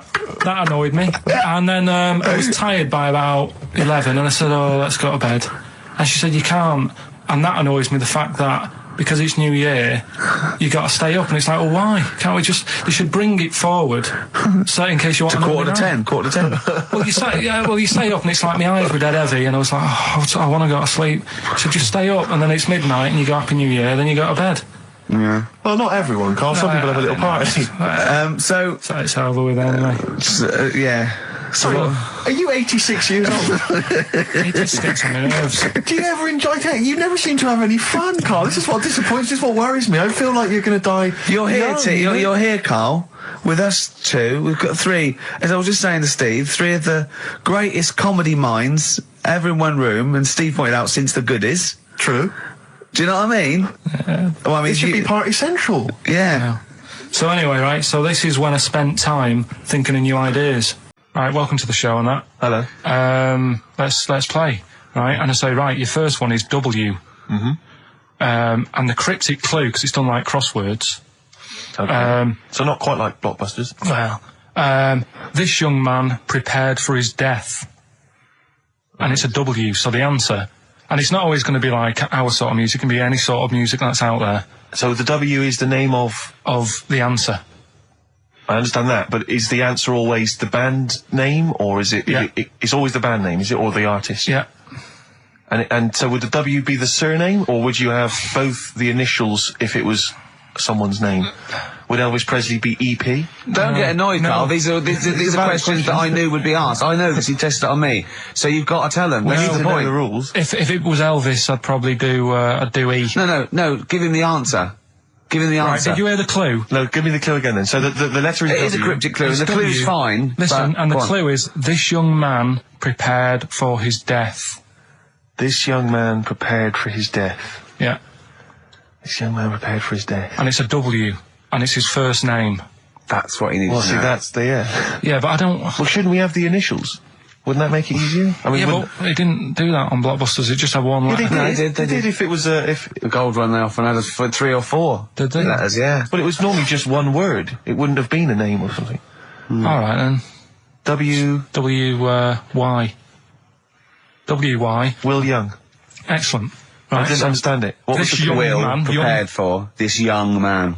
So he's sort of mixed, sort of cryptic. Yeah. But I mean, you know, that's a good effort. That's better than usual. No, it's that is better than It's usual. not bad, is it? So do you want to play? Let's play Rockbusters. Yeah, Rockbusters. How many of these have you got? No, because let's just clarify a couple of rules here, Carl. Let's just make sure we thought everything through, because I'm pretty certain when they get these things on TV, they at least have a go at them in the office first before they put them straight on there. I'm sure that's how it works. I'm sure Bob Wallace just didn't turn up the first day, and he goes, "Don't worry, we'll wing it. It'll be fine. Bring the students in. Let's have a go." I'm sure they did a bit of preparation. So let's just check. We've got every base covered. Yeah. Firstly, how many questions have they got? I'll to tell get you right? what. Let's do this off air then. Should we play a great tune? Well, yeah. Well, people need to call in, don't they? Because we're doing it, aren't we? Yeah. It'll be all right. And there's good stuff. I've got CDs, right? I've got some compilation stuff and a couple of videos and that. So that's what they're playing for. Call up now. 08700 800 1234. Get them on the air. We'll play the game. Brilliant. Yeah. Yeah. Is that what we're doing? Bit of the Cure. Brilliant. Pulp. Good news and bad news. Bad news is we have got enough callers to play Carl's game. The good news is we don't have to pay any more adverts in this show. So if it doesn't work, sod it. Right, who have you got on the line, Carl? Sam. Let's just remind ourselves, what's the game? It's Rockbusters. Okay, now calm down, Carl. I know you're a bit stressed. You've got a lot to do, but don't worry. You've just had a holiday. Throw this desk out. Let's throw it out and start again. Rick, don't get stressed. Go on then. People wouldn't think it was us if this show wasn't, half-baked and ill-formed and generally shoddy. That's what they've grown to love. Okay. All right. Sam? Hello? Is it sounding all right today? It is. It's just about. All right. Cheers. Sounded worse. Right, then. And so we've got Sam on the line. Who else have we got there? So we've got Tim as well, haven't we? Hi there. All right, Tim. Tim and Sam. Right, You sound quite similar, lads. Could one of you affect an accent or something? Which one's Tim? Yeah, it's me. Okay, which one's Sam? It's Sam. That's slightly deeper, yeah. And they're not against the clock anyway, are they? So it doesn't really matter. I suppose not. So I think Steve just wanted a bit of variety. Okay. You understand the rule, lads? Can you explain them to us? Right, play it. Okay. Hang on, wait. Well, let me explain, because life is too short. Now, Carl's going to read out, say 3 clues, yeah, and just shout your own name and answer it, or shout the answer. Shout your own name, then the answer if you know it. And it's the person who gets the most right. Okay. Is that all right? Yeah. So, here we go then. Okay then. So shouldn't it be the first to 3? Well, yeah, but then he hasn't got. Yeah, I've got enough. It's fine. He's got enough clues for that. Right then, here we go. Welcome to the show. Oh God. Right. First initials ST. Right. Is that right? Well, I don't know. We don't know, do we? How do we know? Here we go. ST, and the cryptic clue is better than the average homeless person. Okay? Sorry, I think... Is that a band? Yeah. Is it an old band? Yeah. I think that's one word. All right, then S. It's an old 70s band. Better than the average homeless person. Tim? Go on. Supertramp. Supertramp it is. Yeah. Well done, 1 point to you. I have no idea why that's right, by the way. You don't understand why it's right? He's a super tramp. Oh, right. Better than the average homeless person. Yeah. Cryptic. Yeah. Okay, second one. Come on, Sam, you got it. That's actually quite good for Carl. Trust me, Tim. Take that as a good clue. Because, yeah, okay. We won't do this again. Right, 1-0 to Right, here we Tim. go. Right. F. The letter is F. That's the next one we're moving on to. And the cryptic clue is, the little girl is hungry. What shall we do? The S or F? I've got it. F. Ready? Sam. Peter. Yes, 1-1. Feed her. He's pulled out. Feed her. Yeah. Feed her. Okay. Yeah. So that's 1 each. So this is the decider, isn't it? Wait a minute, ITV are on the phone. Well, you said first to 3, so no, it's not, is it? That's what I said. Just do the 3 clues and who gets the most. Okay, well, we can do that now. So, here we go. I love this. This is rubbish. Go on. So, here's the last one. The initials are AK, right? And the cryptic clue is exploding pet. Shout out your name if you know it. Last orders at the bar, please. Last orders at the bar. Exploding pets. AK. You're tuned to XFM 104.9, Karl Pilkington's quiz, Rockbusters. The format is still available. The highest bidder, please give us a call, or you can email ricky.gervais@xfm.co.uk. Is it a band or a singer? I'll give you a bit more of a clue. It's a pop band. Okay, we wouldn't. No, Tommy Kissam. Yes. Oh, this is amazing radio. Oh. So who was that won? That was Sam who won. So it's 2-1 to Sam. So he wins. What does he win, Karl? He wins some CDs and some videos. No, he's got obviously now, Sam, if you're ready, take the spot. You're going to do the gold run. Away you go, Karl. I haven't got any more. You're a fool. Right, stay on the line. We're giving both some presents. Play a record, folks. Rick, I'm going to shoot off. I can't. Feeder. Come back around. He's getting all stressed again. You know, we've only done an hour. I know. I'll tell you what. This seems there's like another 3. hour to go. I know. I don't know what it seems like to the listeners. I'll tell you this. I'm not trying to be disrespectful, Karl, but I think maybe someone else should come in and press the buttons. Because I'm not sure you're across it. I don't think you can concentrate on talking and working at the same time. I'm not sure you can... Walking Yeah, for you, it seems it's a bit no, like... don't say that. Look, he's gutted. No, there's a lot of gone wrong here. I say throw this desk out and get a real one. Seriously. Well, I think there's a Fisher Price one you can buy in Argos that might be. Yeah, we got there. We were stunned because it was second hand. This one, but this is like the Mir space station. I mean, it really is falling apart. Get a new one in. Let's not, I can't believe it. Look at that. Look at the library. Look at the gaps in the library. Let's not go on about this because this isn't good. What? Whereas that quiz was. Whereas that was good radio. You can join in and stuff. But the problem is, Karl, why do you rush to do it? I told you before we should practice these things. Although, to be fair, Steve, I haven't got time to do anything, so at least Karl's coming up with stuff. But I don't mind, running through with it while you're having a kip outside. Really? What other ideas have you got? Have you got any other ideas, Karl? Because you've got another hour of it. Have you got anything at all? No, I wasn't disputing. He's all smug because he's had a phone call. Chance to win that, because if you get today's Rockbusters, you go straight into the hat for the big draw, so you've still got a chance to win all those top prizes. Play a record. Bit of Monkeys. Yeah. Monkeys. Pleasant Valley Sunday. Alright, so like that, Karl? It's alright, yeah. What's it about? Well, if you heard, it was a sort of description of, typical suburbia, isn't it? Here in status symbol land. It's a sly dig. When the monkeys get a bee in their bonnet about something, you better not... You do not want to be on the receiving end of that. Yeah. We've got a good song with a story later. Go on, what have we got? Don't want to tell you yet. All right. Now, is it as pitiful as last week's, where you somehow misheard that Eric Clapton song? What was the Eric Clapton song? Well, Wonderful Tonight, and he was convinced it was about a bloke in a wheelchair for no reason, no evidence at all, other than she's walking around with me. Yeah. Well, yeah, walking around with me. No. I walk into a room and everyone's head turns to look at her, which you didn't seem to helps him to bed. Is he drunk? He's had a few.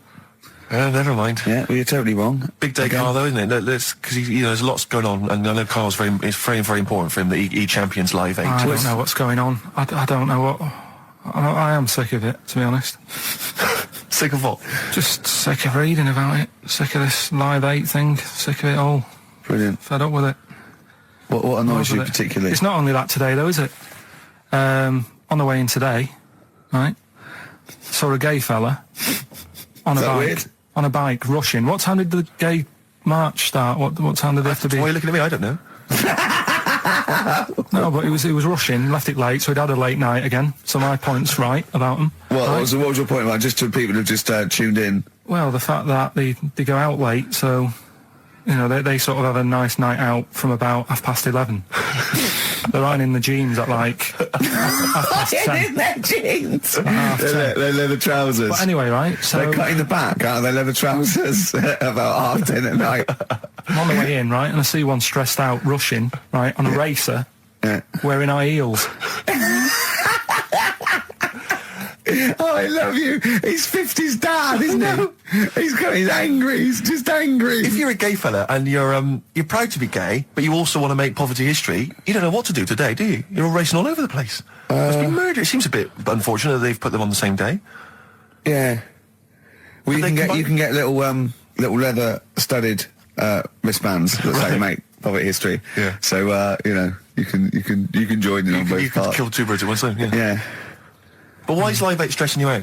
It's for a good cause. You must have, I know we've discussed this in the past and you don't really know what you're talking about, but... I mean, maybe that's the problem. I'm just, I don't know. I mean, I could have told them ages ago that there was no way that they were going to pay it back. I knew that was going to happen. Doctors have removed a 4-pound baby boy from the stomach of his 7-year-old twin brother. Yeah. Alan Jan Niamatilev was yeah. born with the freak fetus growing inside him. For 7 years, it lived like a parasite until a school doctor became alarmed about Alan Jan's bulging tummy and took him to hospital. Surgeons who gave him a scan operated immediately, unaware that the baby was attached to the boy's blood vessels and still alive. They saved Alan Jan from certain death, but knew the 8-inch fetus was doomed. So there we are.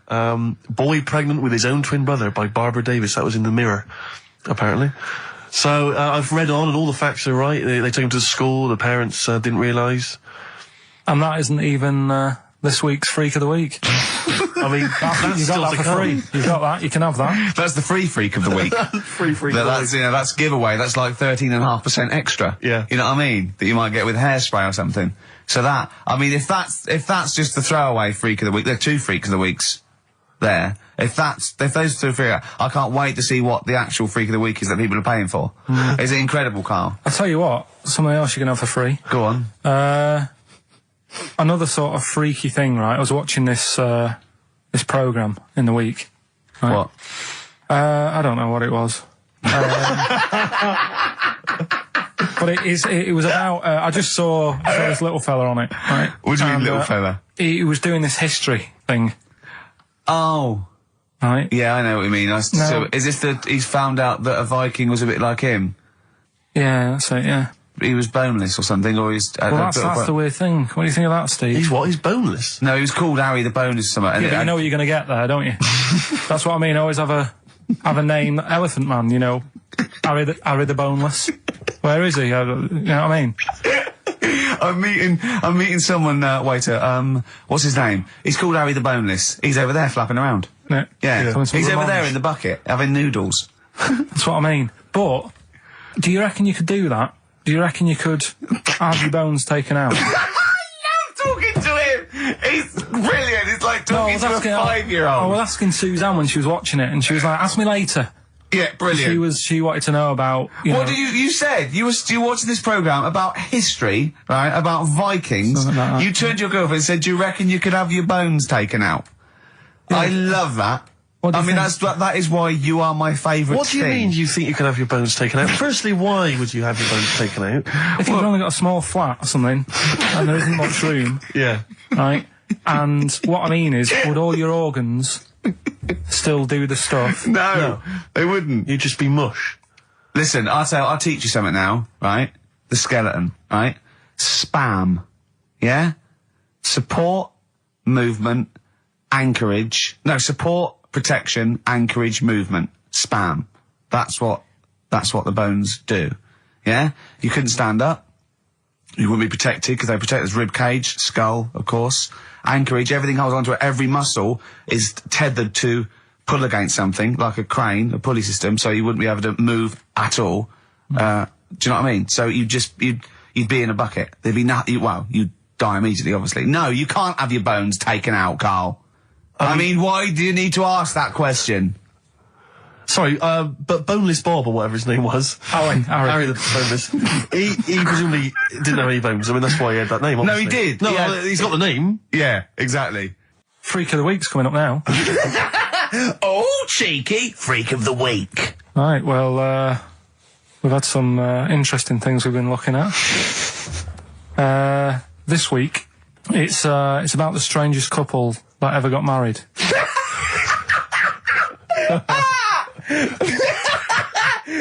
and we've had 2 sets of chimps, so it's stranger than that. Oh, it's not Dale Winton and Nell McAndrew, is it? It's not your parents, is it? Well, we're going back again to about, I think this is about 19... something like that. 1940. Yeah, whatever. Yeah, whatever. Yeah. Strangest couple, a fella, right? He had the skin of a lizard. He had the skin of a lizard, okay. And the woman who he married... used as a condom. The woman who he married airiest woman ever. Right. And that was their act. They used to tour the world, and they'd say, it's like, a couple who've met, they're having a great life. Just get them out on stage, here they are. And they'd what do you mean he had the skin of a lizard, first of all? That's what he said. He had some sort of some illness. So he was called Lizard Man, and you liked that because it was good description. I thought that's good. I'm here. Hello. We booked a table for 2. Who are you meeting? I'm meeting Lizard Man. Oh, he's over there. Yeah. You know he is, right? Yeah. I'm meeting the hairiest woman in the world. She's over there. Yeah. Yeah. So what did they do for their act? Now, bear in mind that we had some Siamese twins last week, and their act was having a bath. Yeah. So I hope it's an improvement on that. What did Lizard Man? He came out and ate some flies, did he?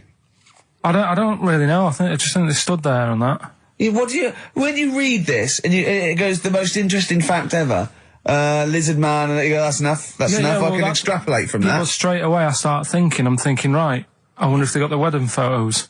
Right? And then, like you said, that they had a kid. Oh, what would that be like? Exactly. It'd be like an ostrich, wouldn't it? It would sort of like. That's what I was thinking. What did you think it would come out like, the baby? I didn't think what that looked like. I just was thinking, parents' evening. Do you know what I mean? You wouldn't want them coming up to the school, would you? So little Johnny, who starts off relatively normal, he's quite good at, he's good at nature, isn't he? And his mum and dad come into the room and they'd be looking around, wouldn't they? Well, it's always like that thing at school when, like, you find out your mate's mum and dad are really old. Right, Have you ever seen that? Yeah. When you go, your gran and granddad bought you? Yeah. Your mum and dad. Yeah. And you go, oh. It is weird. What's that we're talking about? He calls him mum. What was that? Oh, sorry. Do you know what I mean? Yeah, And that's always strange. If you had Godzilla and King Kong as your parents, and it was, they're like always fighting. They're always fighting, and like you say, you're in a school play or something, you wouldn't tell them, would you? You wouldn't want them coming up with a video camera. He didn't tell his parents he was in the... Well, exactly. You did Little Donkey, you didn't tell your dad, did you? And he came along and videoed it. Yeah. Kept it quiet, don't want them to know anything. But you didn't... What was it was meant to be playing? You had a little drum, didn't you? Yeah, I was doing... I had a little drum. I think I was meant to be playing We Three Kings. Yeah. But we started doing Little Donkey, and I thought, I can add a touch to this. Sure, you improvised. Started playing along. It was like the first remix, wasn't it? It went down well. But yeah, that's all I was thinking with the Freak of the Week this week. That's what I'm saying about Freak of the Week. It's to get people thinking, right? Thinking how lucky they are. That, they don't have to... comb their face. What are you talking about? What do you mean, Freak of the Week is to let people know how lucky they are? Just... What about the little freak you're talking about? What are they thinking? They're going, oh, he's talking about me. I'm a little hairy lizard man on a stick. Pop in, give us a call. I thought, that's what I'd like to do on a TV programme. That's what I want to do. I want to go and, meet these people and say, right, let's just go shopping. Let's, we'll film what your normal day's like. Yeah. Let's pop out. Nip into Sainsbury's or whatever. Yeah. Buy a comb. Park right up close to it. You know what I mean? Yeah. So what you're saying is you just want to get a little message out there, which is that there's always someone worse off than you. Well, there's proof of that in this room. You know what I mean? Oh, Carl, when's your train? In a minute, I'm going to get going now. I'll see you later. Thanks, Carl. Brilliant. What are you planning to play a song? Kirsty McCall. Yeah. I'll see you later. Here's a bit of science for you. Go on. Right. Read the other day. Yeah. If you dug a big hole, right? Oh, God. Started digging, say in, wherever, Trafalgar Square, right? Yeah. You dig a big hole and you keep digging. Yeah. And you go right through the earth. Right. Out to the other side. Yeah. So you're somewhere in Australia or something, right? Yeah. And then you come back to London. Right. Stand next to the hole, jump in it. Apparently, you can jump through the world in 42 minutes. It's interesting. But then I was thinking, will you fall? And then when you come out the other end, would you fall back again?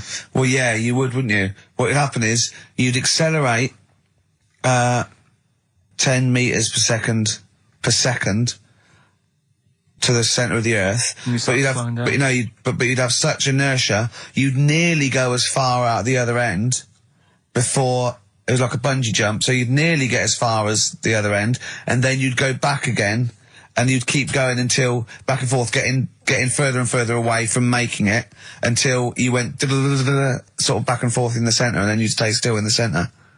Have you drilled a hole through the earth? Get in touch. Email xfm.co.uk and just let us know how you got on. Did you get to the other side? Did you get to Australia? Did you buy... I'm a little bit concerned about your toilet discussion. What exactly is your point again? I was just a bit bemused. See, it's a tricky one. All I'm saying is, right, there was at the pub quiz, I go to the toilet, not thinking about anything. I try to go, right, there's a little gay fella next to me. I love this little gay fella. Now, the weird thing is, there's nothing stopping him having a little glance, right, because he's allowed in the fella's toilet. Yeah. Now, I'm not allowed to go into the woman's toilet and have a little look round. Right. So all I'm saying is, should they have another toilet area? What, for gay people? Yeah. And so this would be gay men and lesbians? Is that going to complicate things? Well, I mean, I can only assume. I mean, to what point? I'll ask you a question, right? If you're intimidated, that's a shame. But you know, most gay men aren't looking at your knob. You know that. What do you mean? I can only say that 99.9% of gay men who use a urinal standing next to what they assume is a heterosexual man aren't looking at his knob. And what they're doing then? They're emptying their bladder. No, but the thing is, I can't talk. You're saying like, you know, about would you have one toilet for lesbian women and gay fellas, right?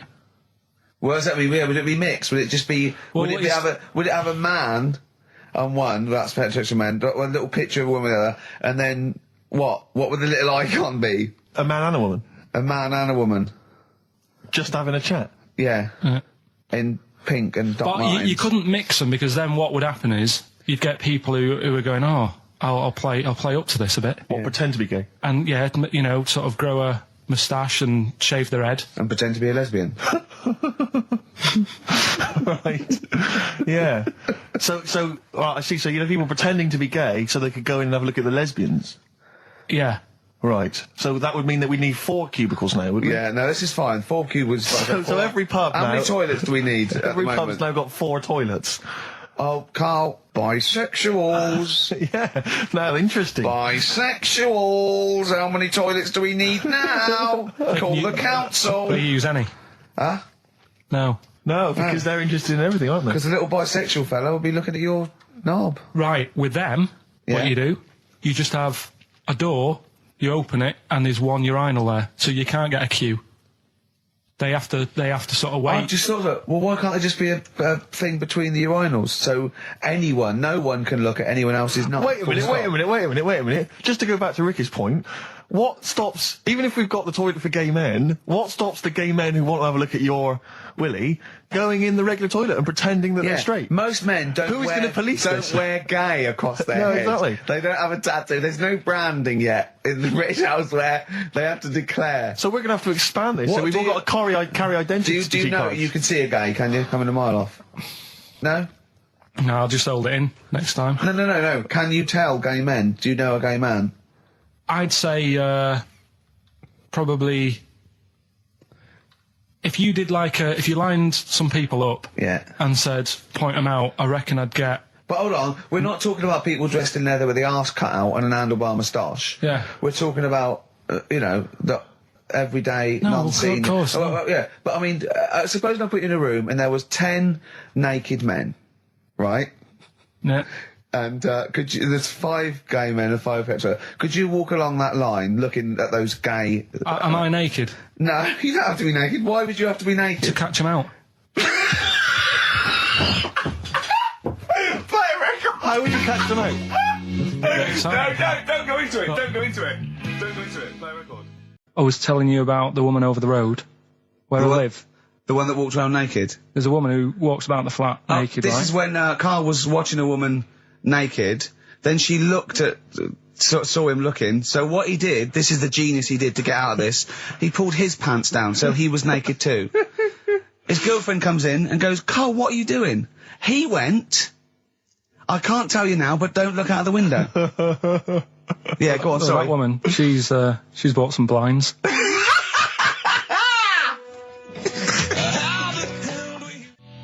Nickelback, someday on XFM 104.9. How old's the bloke from Nickelback? He looks about 40. It reminds me of, you know when a kid's made up a fate to look like a lion? Yeah. Do you know what I mean? It's like the Wizard of Oz lion. Yeah. But, you know, good tune. No, Can I be controversial? I think rock rules the world again, Steve. Well, I'd hope so, mate. Do you know what I mean? Are we going to hear some rock later in the show? We're going to hear lots of rock. In fact, I might even play a little bit of Rainbow. Blimey. Just to, you know, we've got the darkness, but Sure. I want to remind them where it all came from. Yeah. You've heard the Liz. Yeah, yeah. You're going to hear the bow. Cheers, mate. Thanks for that. No, just high five. Yeah. So, Carl. Keep it real. Here we are then. Oh, Back. incidentally, before we carry on, I just thought, it's weird, I was reading some of the fan emails and stuff we've got, and one of the things a lot of people like, it divides the listeners, is your laugh. It's interesting. Some people love it, they find it infectious, they find it adorable. I mean, close up in a small space, like a kitchen or something, it's annoying. Like, Carl was annoyed, because I squeaked in his ear earlier, didn't I? Sure. Why did I laugh? You on the toilet? I think I squeezed his head again, didn't I? And he said, no, it's not 1 o'clock He doesn't yet. like the squozing. The squozing head. But it's the squozing one. The funny thing is, right, we were out a few weeks ago with a mate of mine, right, and he went to squeeze me head, right, give it a squoze. Sure. And I was like, don't do that. You know I don't like it, right? And Ricky said to me, mate, yeah, he doesn't like having his head squoze. As if it's like Marmite. As if some people love it. Yeah. And some people hate it. Sure.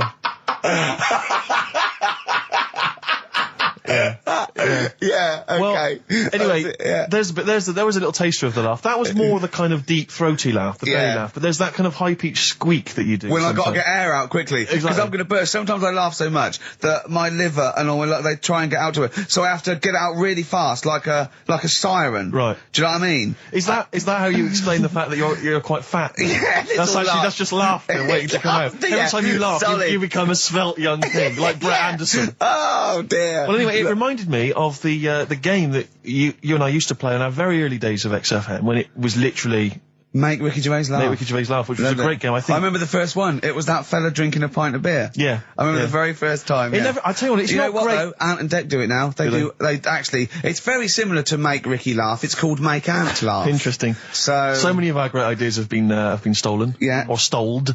Stoled, yeah. And anyway, I was looking through the paper in the week, and there was a picture which which I think might be a Ricky Gervais, Make Ricky Gervais laugh. I don't know. And again, obviously, it doesn't really work for the listeners at home, but I'll try and do my best to describe it. Can we stop saying my name because it's like a Dave Gorman project? Can we just stop? It's getting. Let's say a word often enough, it doesn't mean anything. Yeah. Let's stop saying Ricky Gervais. Well, what we're going to refer to you as?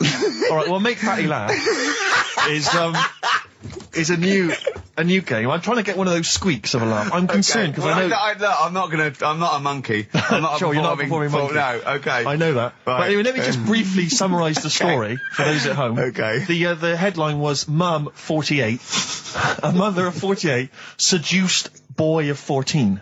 Well, that's not funny. Not her own boy, obviously, but a neighbourhood child. I don't think it's a funny story so far. He said, Grand Lana Allen, 48, led him upstairs and undressed to her waist, then took his trousers off. Okay, bear that in mind. This is a quote from him, right? Bear in mind, he's a 14-year-old boy, he's quite excited about this. He says, then we had sex, it was every boy's fantasy. All right? You're going to show me the picture of her now, aren't you? So it's a picture of her. This is not... Bear in mind... This is... Okay. In his own words, Rick. Right. In his own words, this was every boy's fantasy. Okay. Here's the picture. It's a silent laugh. He's collapsed on the floor. I wasn't expecting that. I was thinking it looked like a fat man. I was not expecting that. Oh my God. Oh God. She looks like the drummer of Iron Maiden. She looks a bit like Lemmy. But I tell you, she looks like reminds me of most. Did you see those? They've got one with a fag on as well. I know. It's just that's her with them out of makeup though. Carl, have you seen Every Boy's Fantasy? You should see. Oh God! Have a look, Carl. Oh God! How old is she? 48. Oh. Oh, God. Oh, 48. That's lovely. Nothing wrong with that. I'd say if you weren't lucky enough to see the picture, she looks just like the oldest man in the world. His photos on in newspapers and on the web for a while. He was about 135 or something. Carl. Look, it's, Carl's got a theory that Chinese people don't age well. This man was a Chinaman, right? And he was 120 or something. Yeah. Did you see a picture of him? Yeah, he's still alive. No, he's not. No, he's not. He's died at 120. So he said 120 or something, but makes you wonder. What makes you wonder? Well, because they don't age well. I think he's using that. He's probably about 37. Oh, God! Honestly, we walk down the street, right, and we see an elderly Chinese person, right, and kind of go, I just think he is. Yeah. Like, it's not... I don't understand. This notion that Chinese people don't age well, I don't know where this has come about. No, I mean, I'm not having a go. No, right? I never want anyone to think I'm like having a go at them. But they are really good looking and they're healthy and that. Till they're about... I've never seen one, right? Can you tell me if you've seen a Chinese person who's about 30? It's either 20 or 50. There's no middle ground. This is what I came back for. This is 2 hours of absolute drivel from the brain of Karl Pilkington. Let me just check something. So the Chinese gentleman who died recently was 130. Your theory is your theory is that he's maybe in his late 30s, early 40s. Yeah. This is an elaborate conspiracy on his part, because obviously whenever they talk about the oldest people in the world, it is always a Chinese person. Yeah. Invariably. They do, yeah. I mean, they seem to win that every year. Go on. So your theory is that in those small backwater villages in China... Ross McWhirter comes to a little village. They go, the Guinness guy's on the way. He goes, well, until recently, the oldest person in the world, how old are you? And they're so embarrassed, because they think they look about 120, they go, 120, they go, really? Go, yeah, can I have his birth certificate? No. In fact, I think this Chinese bloke it wasn't verified by the conspiracy because he didn't have his paper. That's just an easy way out. I have to blame myself. Yeah. What was the teacher like? Well, there's loads of different ones. I mean, the history teacher, it is my own fault, because with her, she's a bit mental. And I used to kind of stop the lesson by saying, oh, miss, tell us about your fireplace you've got that is made from a gravestone. Because that's what that would stop any English teacher in their tracks. And she loved telling you about it. Yeah. It was like, I learned that from a teacher. So that's why I didn't know about divorce, head loss, and all that. Yeah. Dandruff legs. Horse, head loss, dandruff legs. But remember now, divorce beheaded died, divorce beheaded survived. That's all you got to remember. And what's that? Will we ever get to a point where all this is too heavy for the world to handle? Right, what error has he made there, Steve? What physical, scientific error has he made there with that question? I can't begin to explain it. Karl, we're not getting the rocks from other planets. It's already here. It's like having a big pile of books in a room and then moving them over to the other side of the room and build a thing going, oh, can the room take it? I'm building a lot of things out of these books. What about plastic? Where's that come from? Other chemicals that existed on the planet. Yeah. Do you see the point? Hang on a minute, though. What about a little tree? You plant that as an acorn, it grows, Rick. That's bigger. That's more stuff. Yeah. Don't listen to him, Karl. He's patronising you. What about acorns and that, though? Right. They grow from minerals and proteins already in our atmosphere or in our the mass of Earth. What about a cat, Karl? Right, you get it. It's a very tiny kitten, but it grows up and it's bigger. Karl, he's doing it on purpose. Elephants. They're very small to begin with, but they get bigger and bigger and bigger until they get heavier and heavier. Mind you, dinosaurs have gone. You know, but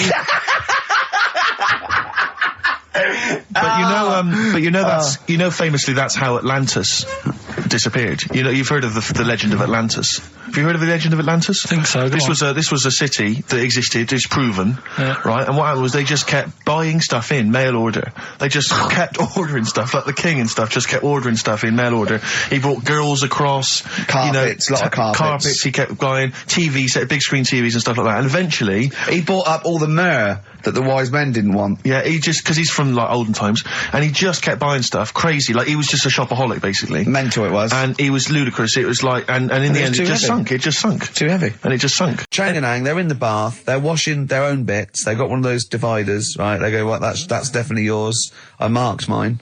That's definitely mine. Don't wash that, Chang. I wouldn't, Ang. I wouldn't wash that. Right? So what are they doing? They're in the bath. Carry on with the story. That's about it, really. I mean, that's the fact that people... So, two little Oriental fellas joined in the hip, had a bath. No. That's your story. No, they didn't have a bath. They they must have done some sort of research, right? Who?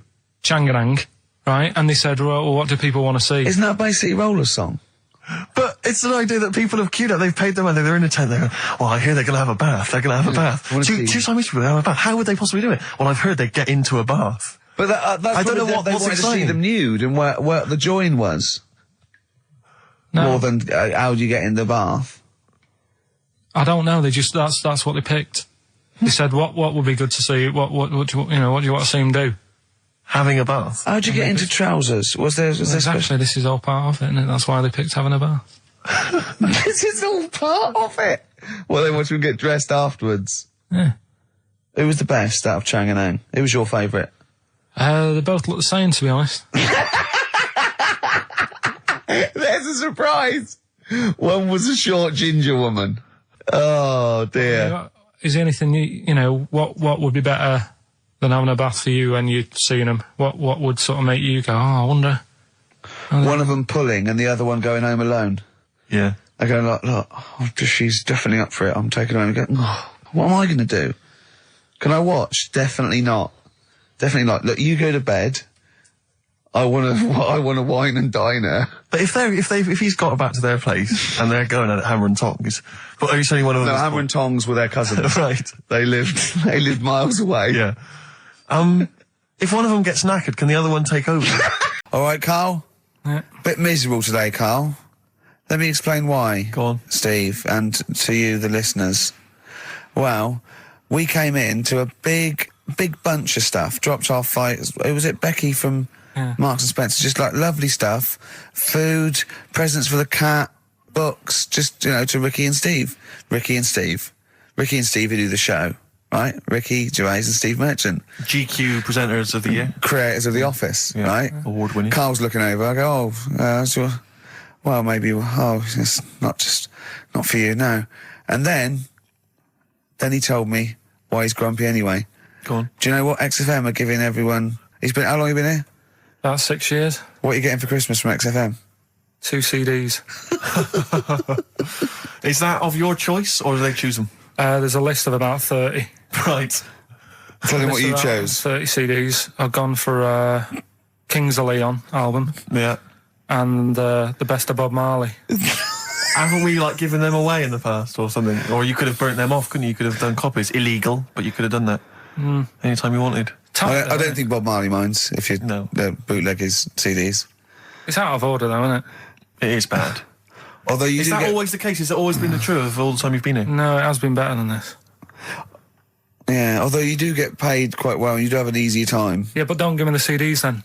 If it was a milkman, you don't go, I have 2 bottles of semi-skimmed. Happy Christmas. Yeah. That is a valid point. Do you know what I mean? Have you complained? Who is it who made this decision? There's no point. No point, is there? Why?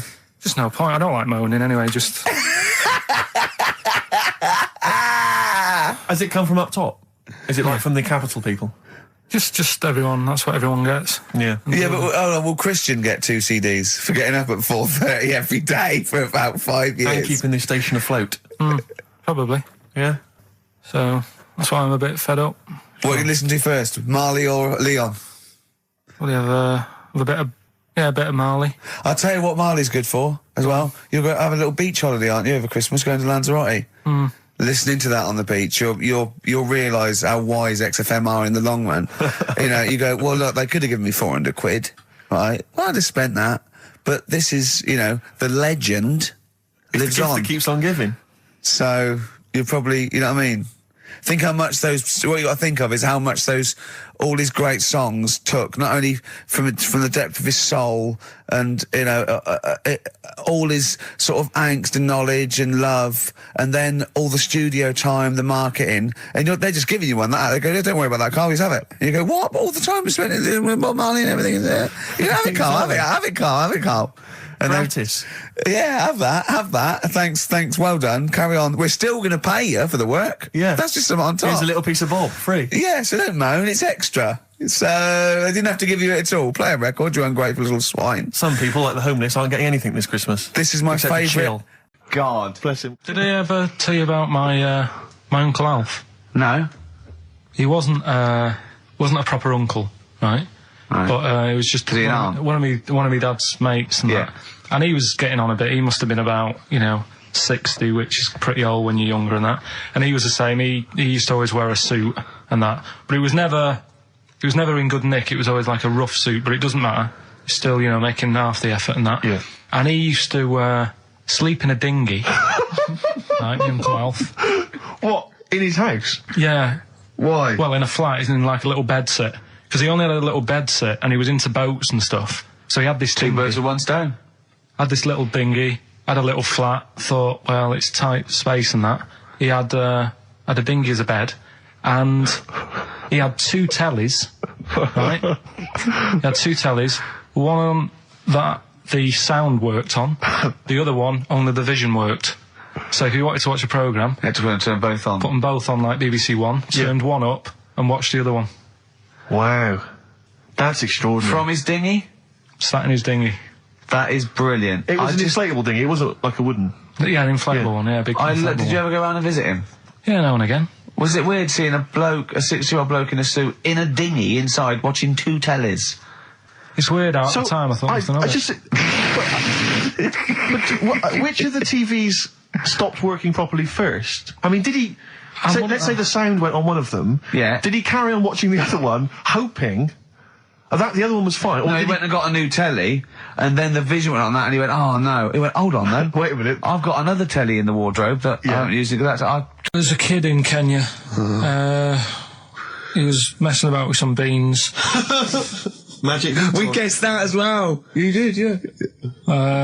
He's fed up because we've guessed his puns, I think. He put one of them in his ear. Yeah. The mum or the dad said, what have you done that for, or whatever. Yeah. So I'll have to take you to the doctors now. So they took the kid to the doctors, and the doctor said, he said, I can get that out, I can sort that out for you. So he took it out, and the doctor said, right, that's £3.50. And the dad said, I've only got £2.70 on me. And the doctor said, right, well, and he put the bean back in his kid's ear.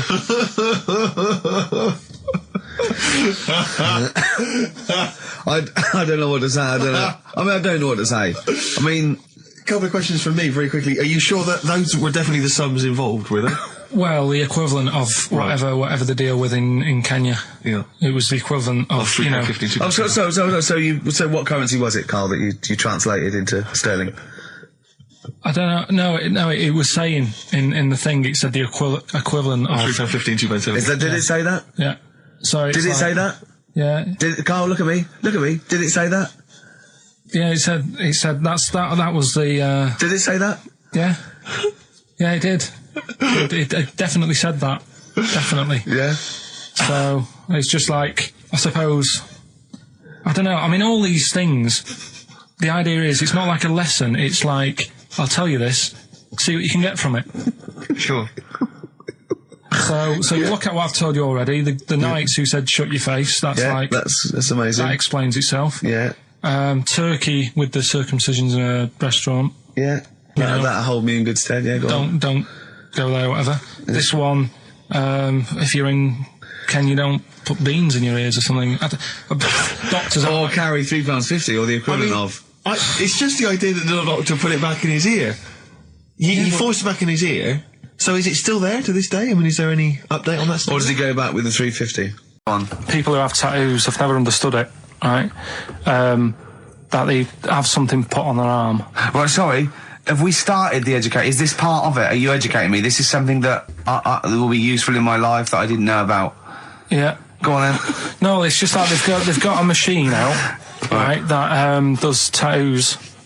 Tattoos. You come up with a design you want, and you sort of this machine scans it, and you put your arm in this thing, and you press print or whatever, and then it does the tattoo on your hand. or on your What, like arm. loads of little needles that follow a pattern?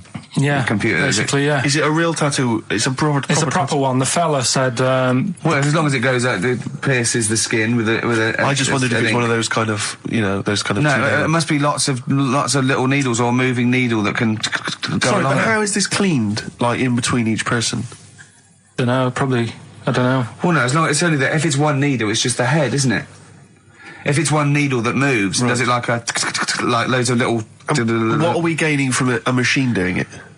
Just because they're not going to sort of mess it up. But hold on, how do you keep your arm still? Because your skin moves slightly. So the machine it's won't. sort of strapped to your arm. Right, And so the it's fella, spread. the fella said that the tricky thing was in all this, it was the fact that nobody would let him test it out on anyone else, so he had to do it himself. But did it work? Because the thing is with a tattoo Yeah, it artist, works, they can see when your skin's moved and they can see what they've done and they keep wiping it and looking, whereas a machine's just got to trust itself. Yeah. So I think one needle could go wrong. If it was a lot of needles that it just came down, like, 1,000 needles that was an imprint. Yeah. But obviously I'm asking someone who hasn't delved any further than there's a machine that can give you a tattoo. That's all you've got at the moment, isn't it? Well, basically. That's all you've got. I mean, that's what I've got because I'm not a fan of tattoos. I don't. But where did you read this again? This was internet. This was on the internet. Yeah, it was. Yeah. Okay. And I just don't understand why people do it. That's what got me attention. Because me. Sorry, what have I learned from this? That if you wanted to get one, you can get one done by a machine now. People say machines are sort of taking over and that, and there's another one. But it's just the fact. I mean, I don't know. So give us the snappy title of this education again. Why don't they just get a diary or some paper or something to write it on? That's what I always think when I see people with loads of tattoos. Like there's that fella who we were talking about the other week in Scotland who was covered 99% in tattoos. It's just like, what have you done that for? Yeah. Do you know what I mean? You can't get rid of it now. You've done it now. Yeah. One of my uncles, right, Tattoo Stan, he's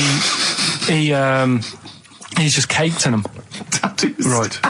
I don't think he's my proper uncle, but it's just like my dad's got. Tattoo Stan. No, my dad's got. That's a province in Russia, isn't it? My dad's got loads of mates who. When you say he's not your proper uncle, do you know, like when Just a bloke someone who used to comes hang around around, with you're the alright, Uncle Stan. Yeah. Do you know what I mean? And there was my dad had loads of mates like that. There was John the Screw. right? So he either works in a prison or he likes to have sex. Cabbie. Cab driver. Okay. There was Jimmy the Hat. I don't know why he Jimmy did. the Hat. Yeah. And did he wear a hat? No. No. There was Fred the Veg. You sure he wasn't a relative? Sorry. Fred the Veg used to get us like big bags of potatoes and that. Fred Veg, okay. And there was Tattoo Stan.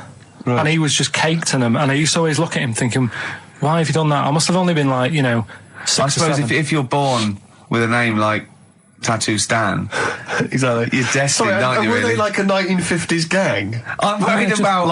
I'm worried about doing a bank job. What was his name? The Hat. What was his name? Jimmy the Hat. I'm worried about Jimmy the Hat. Yeah. Not having a hat. I don't understand it. Are you sure he didn't have a hat? Not when I met him. Did he ever wear a hat?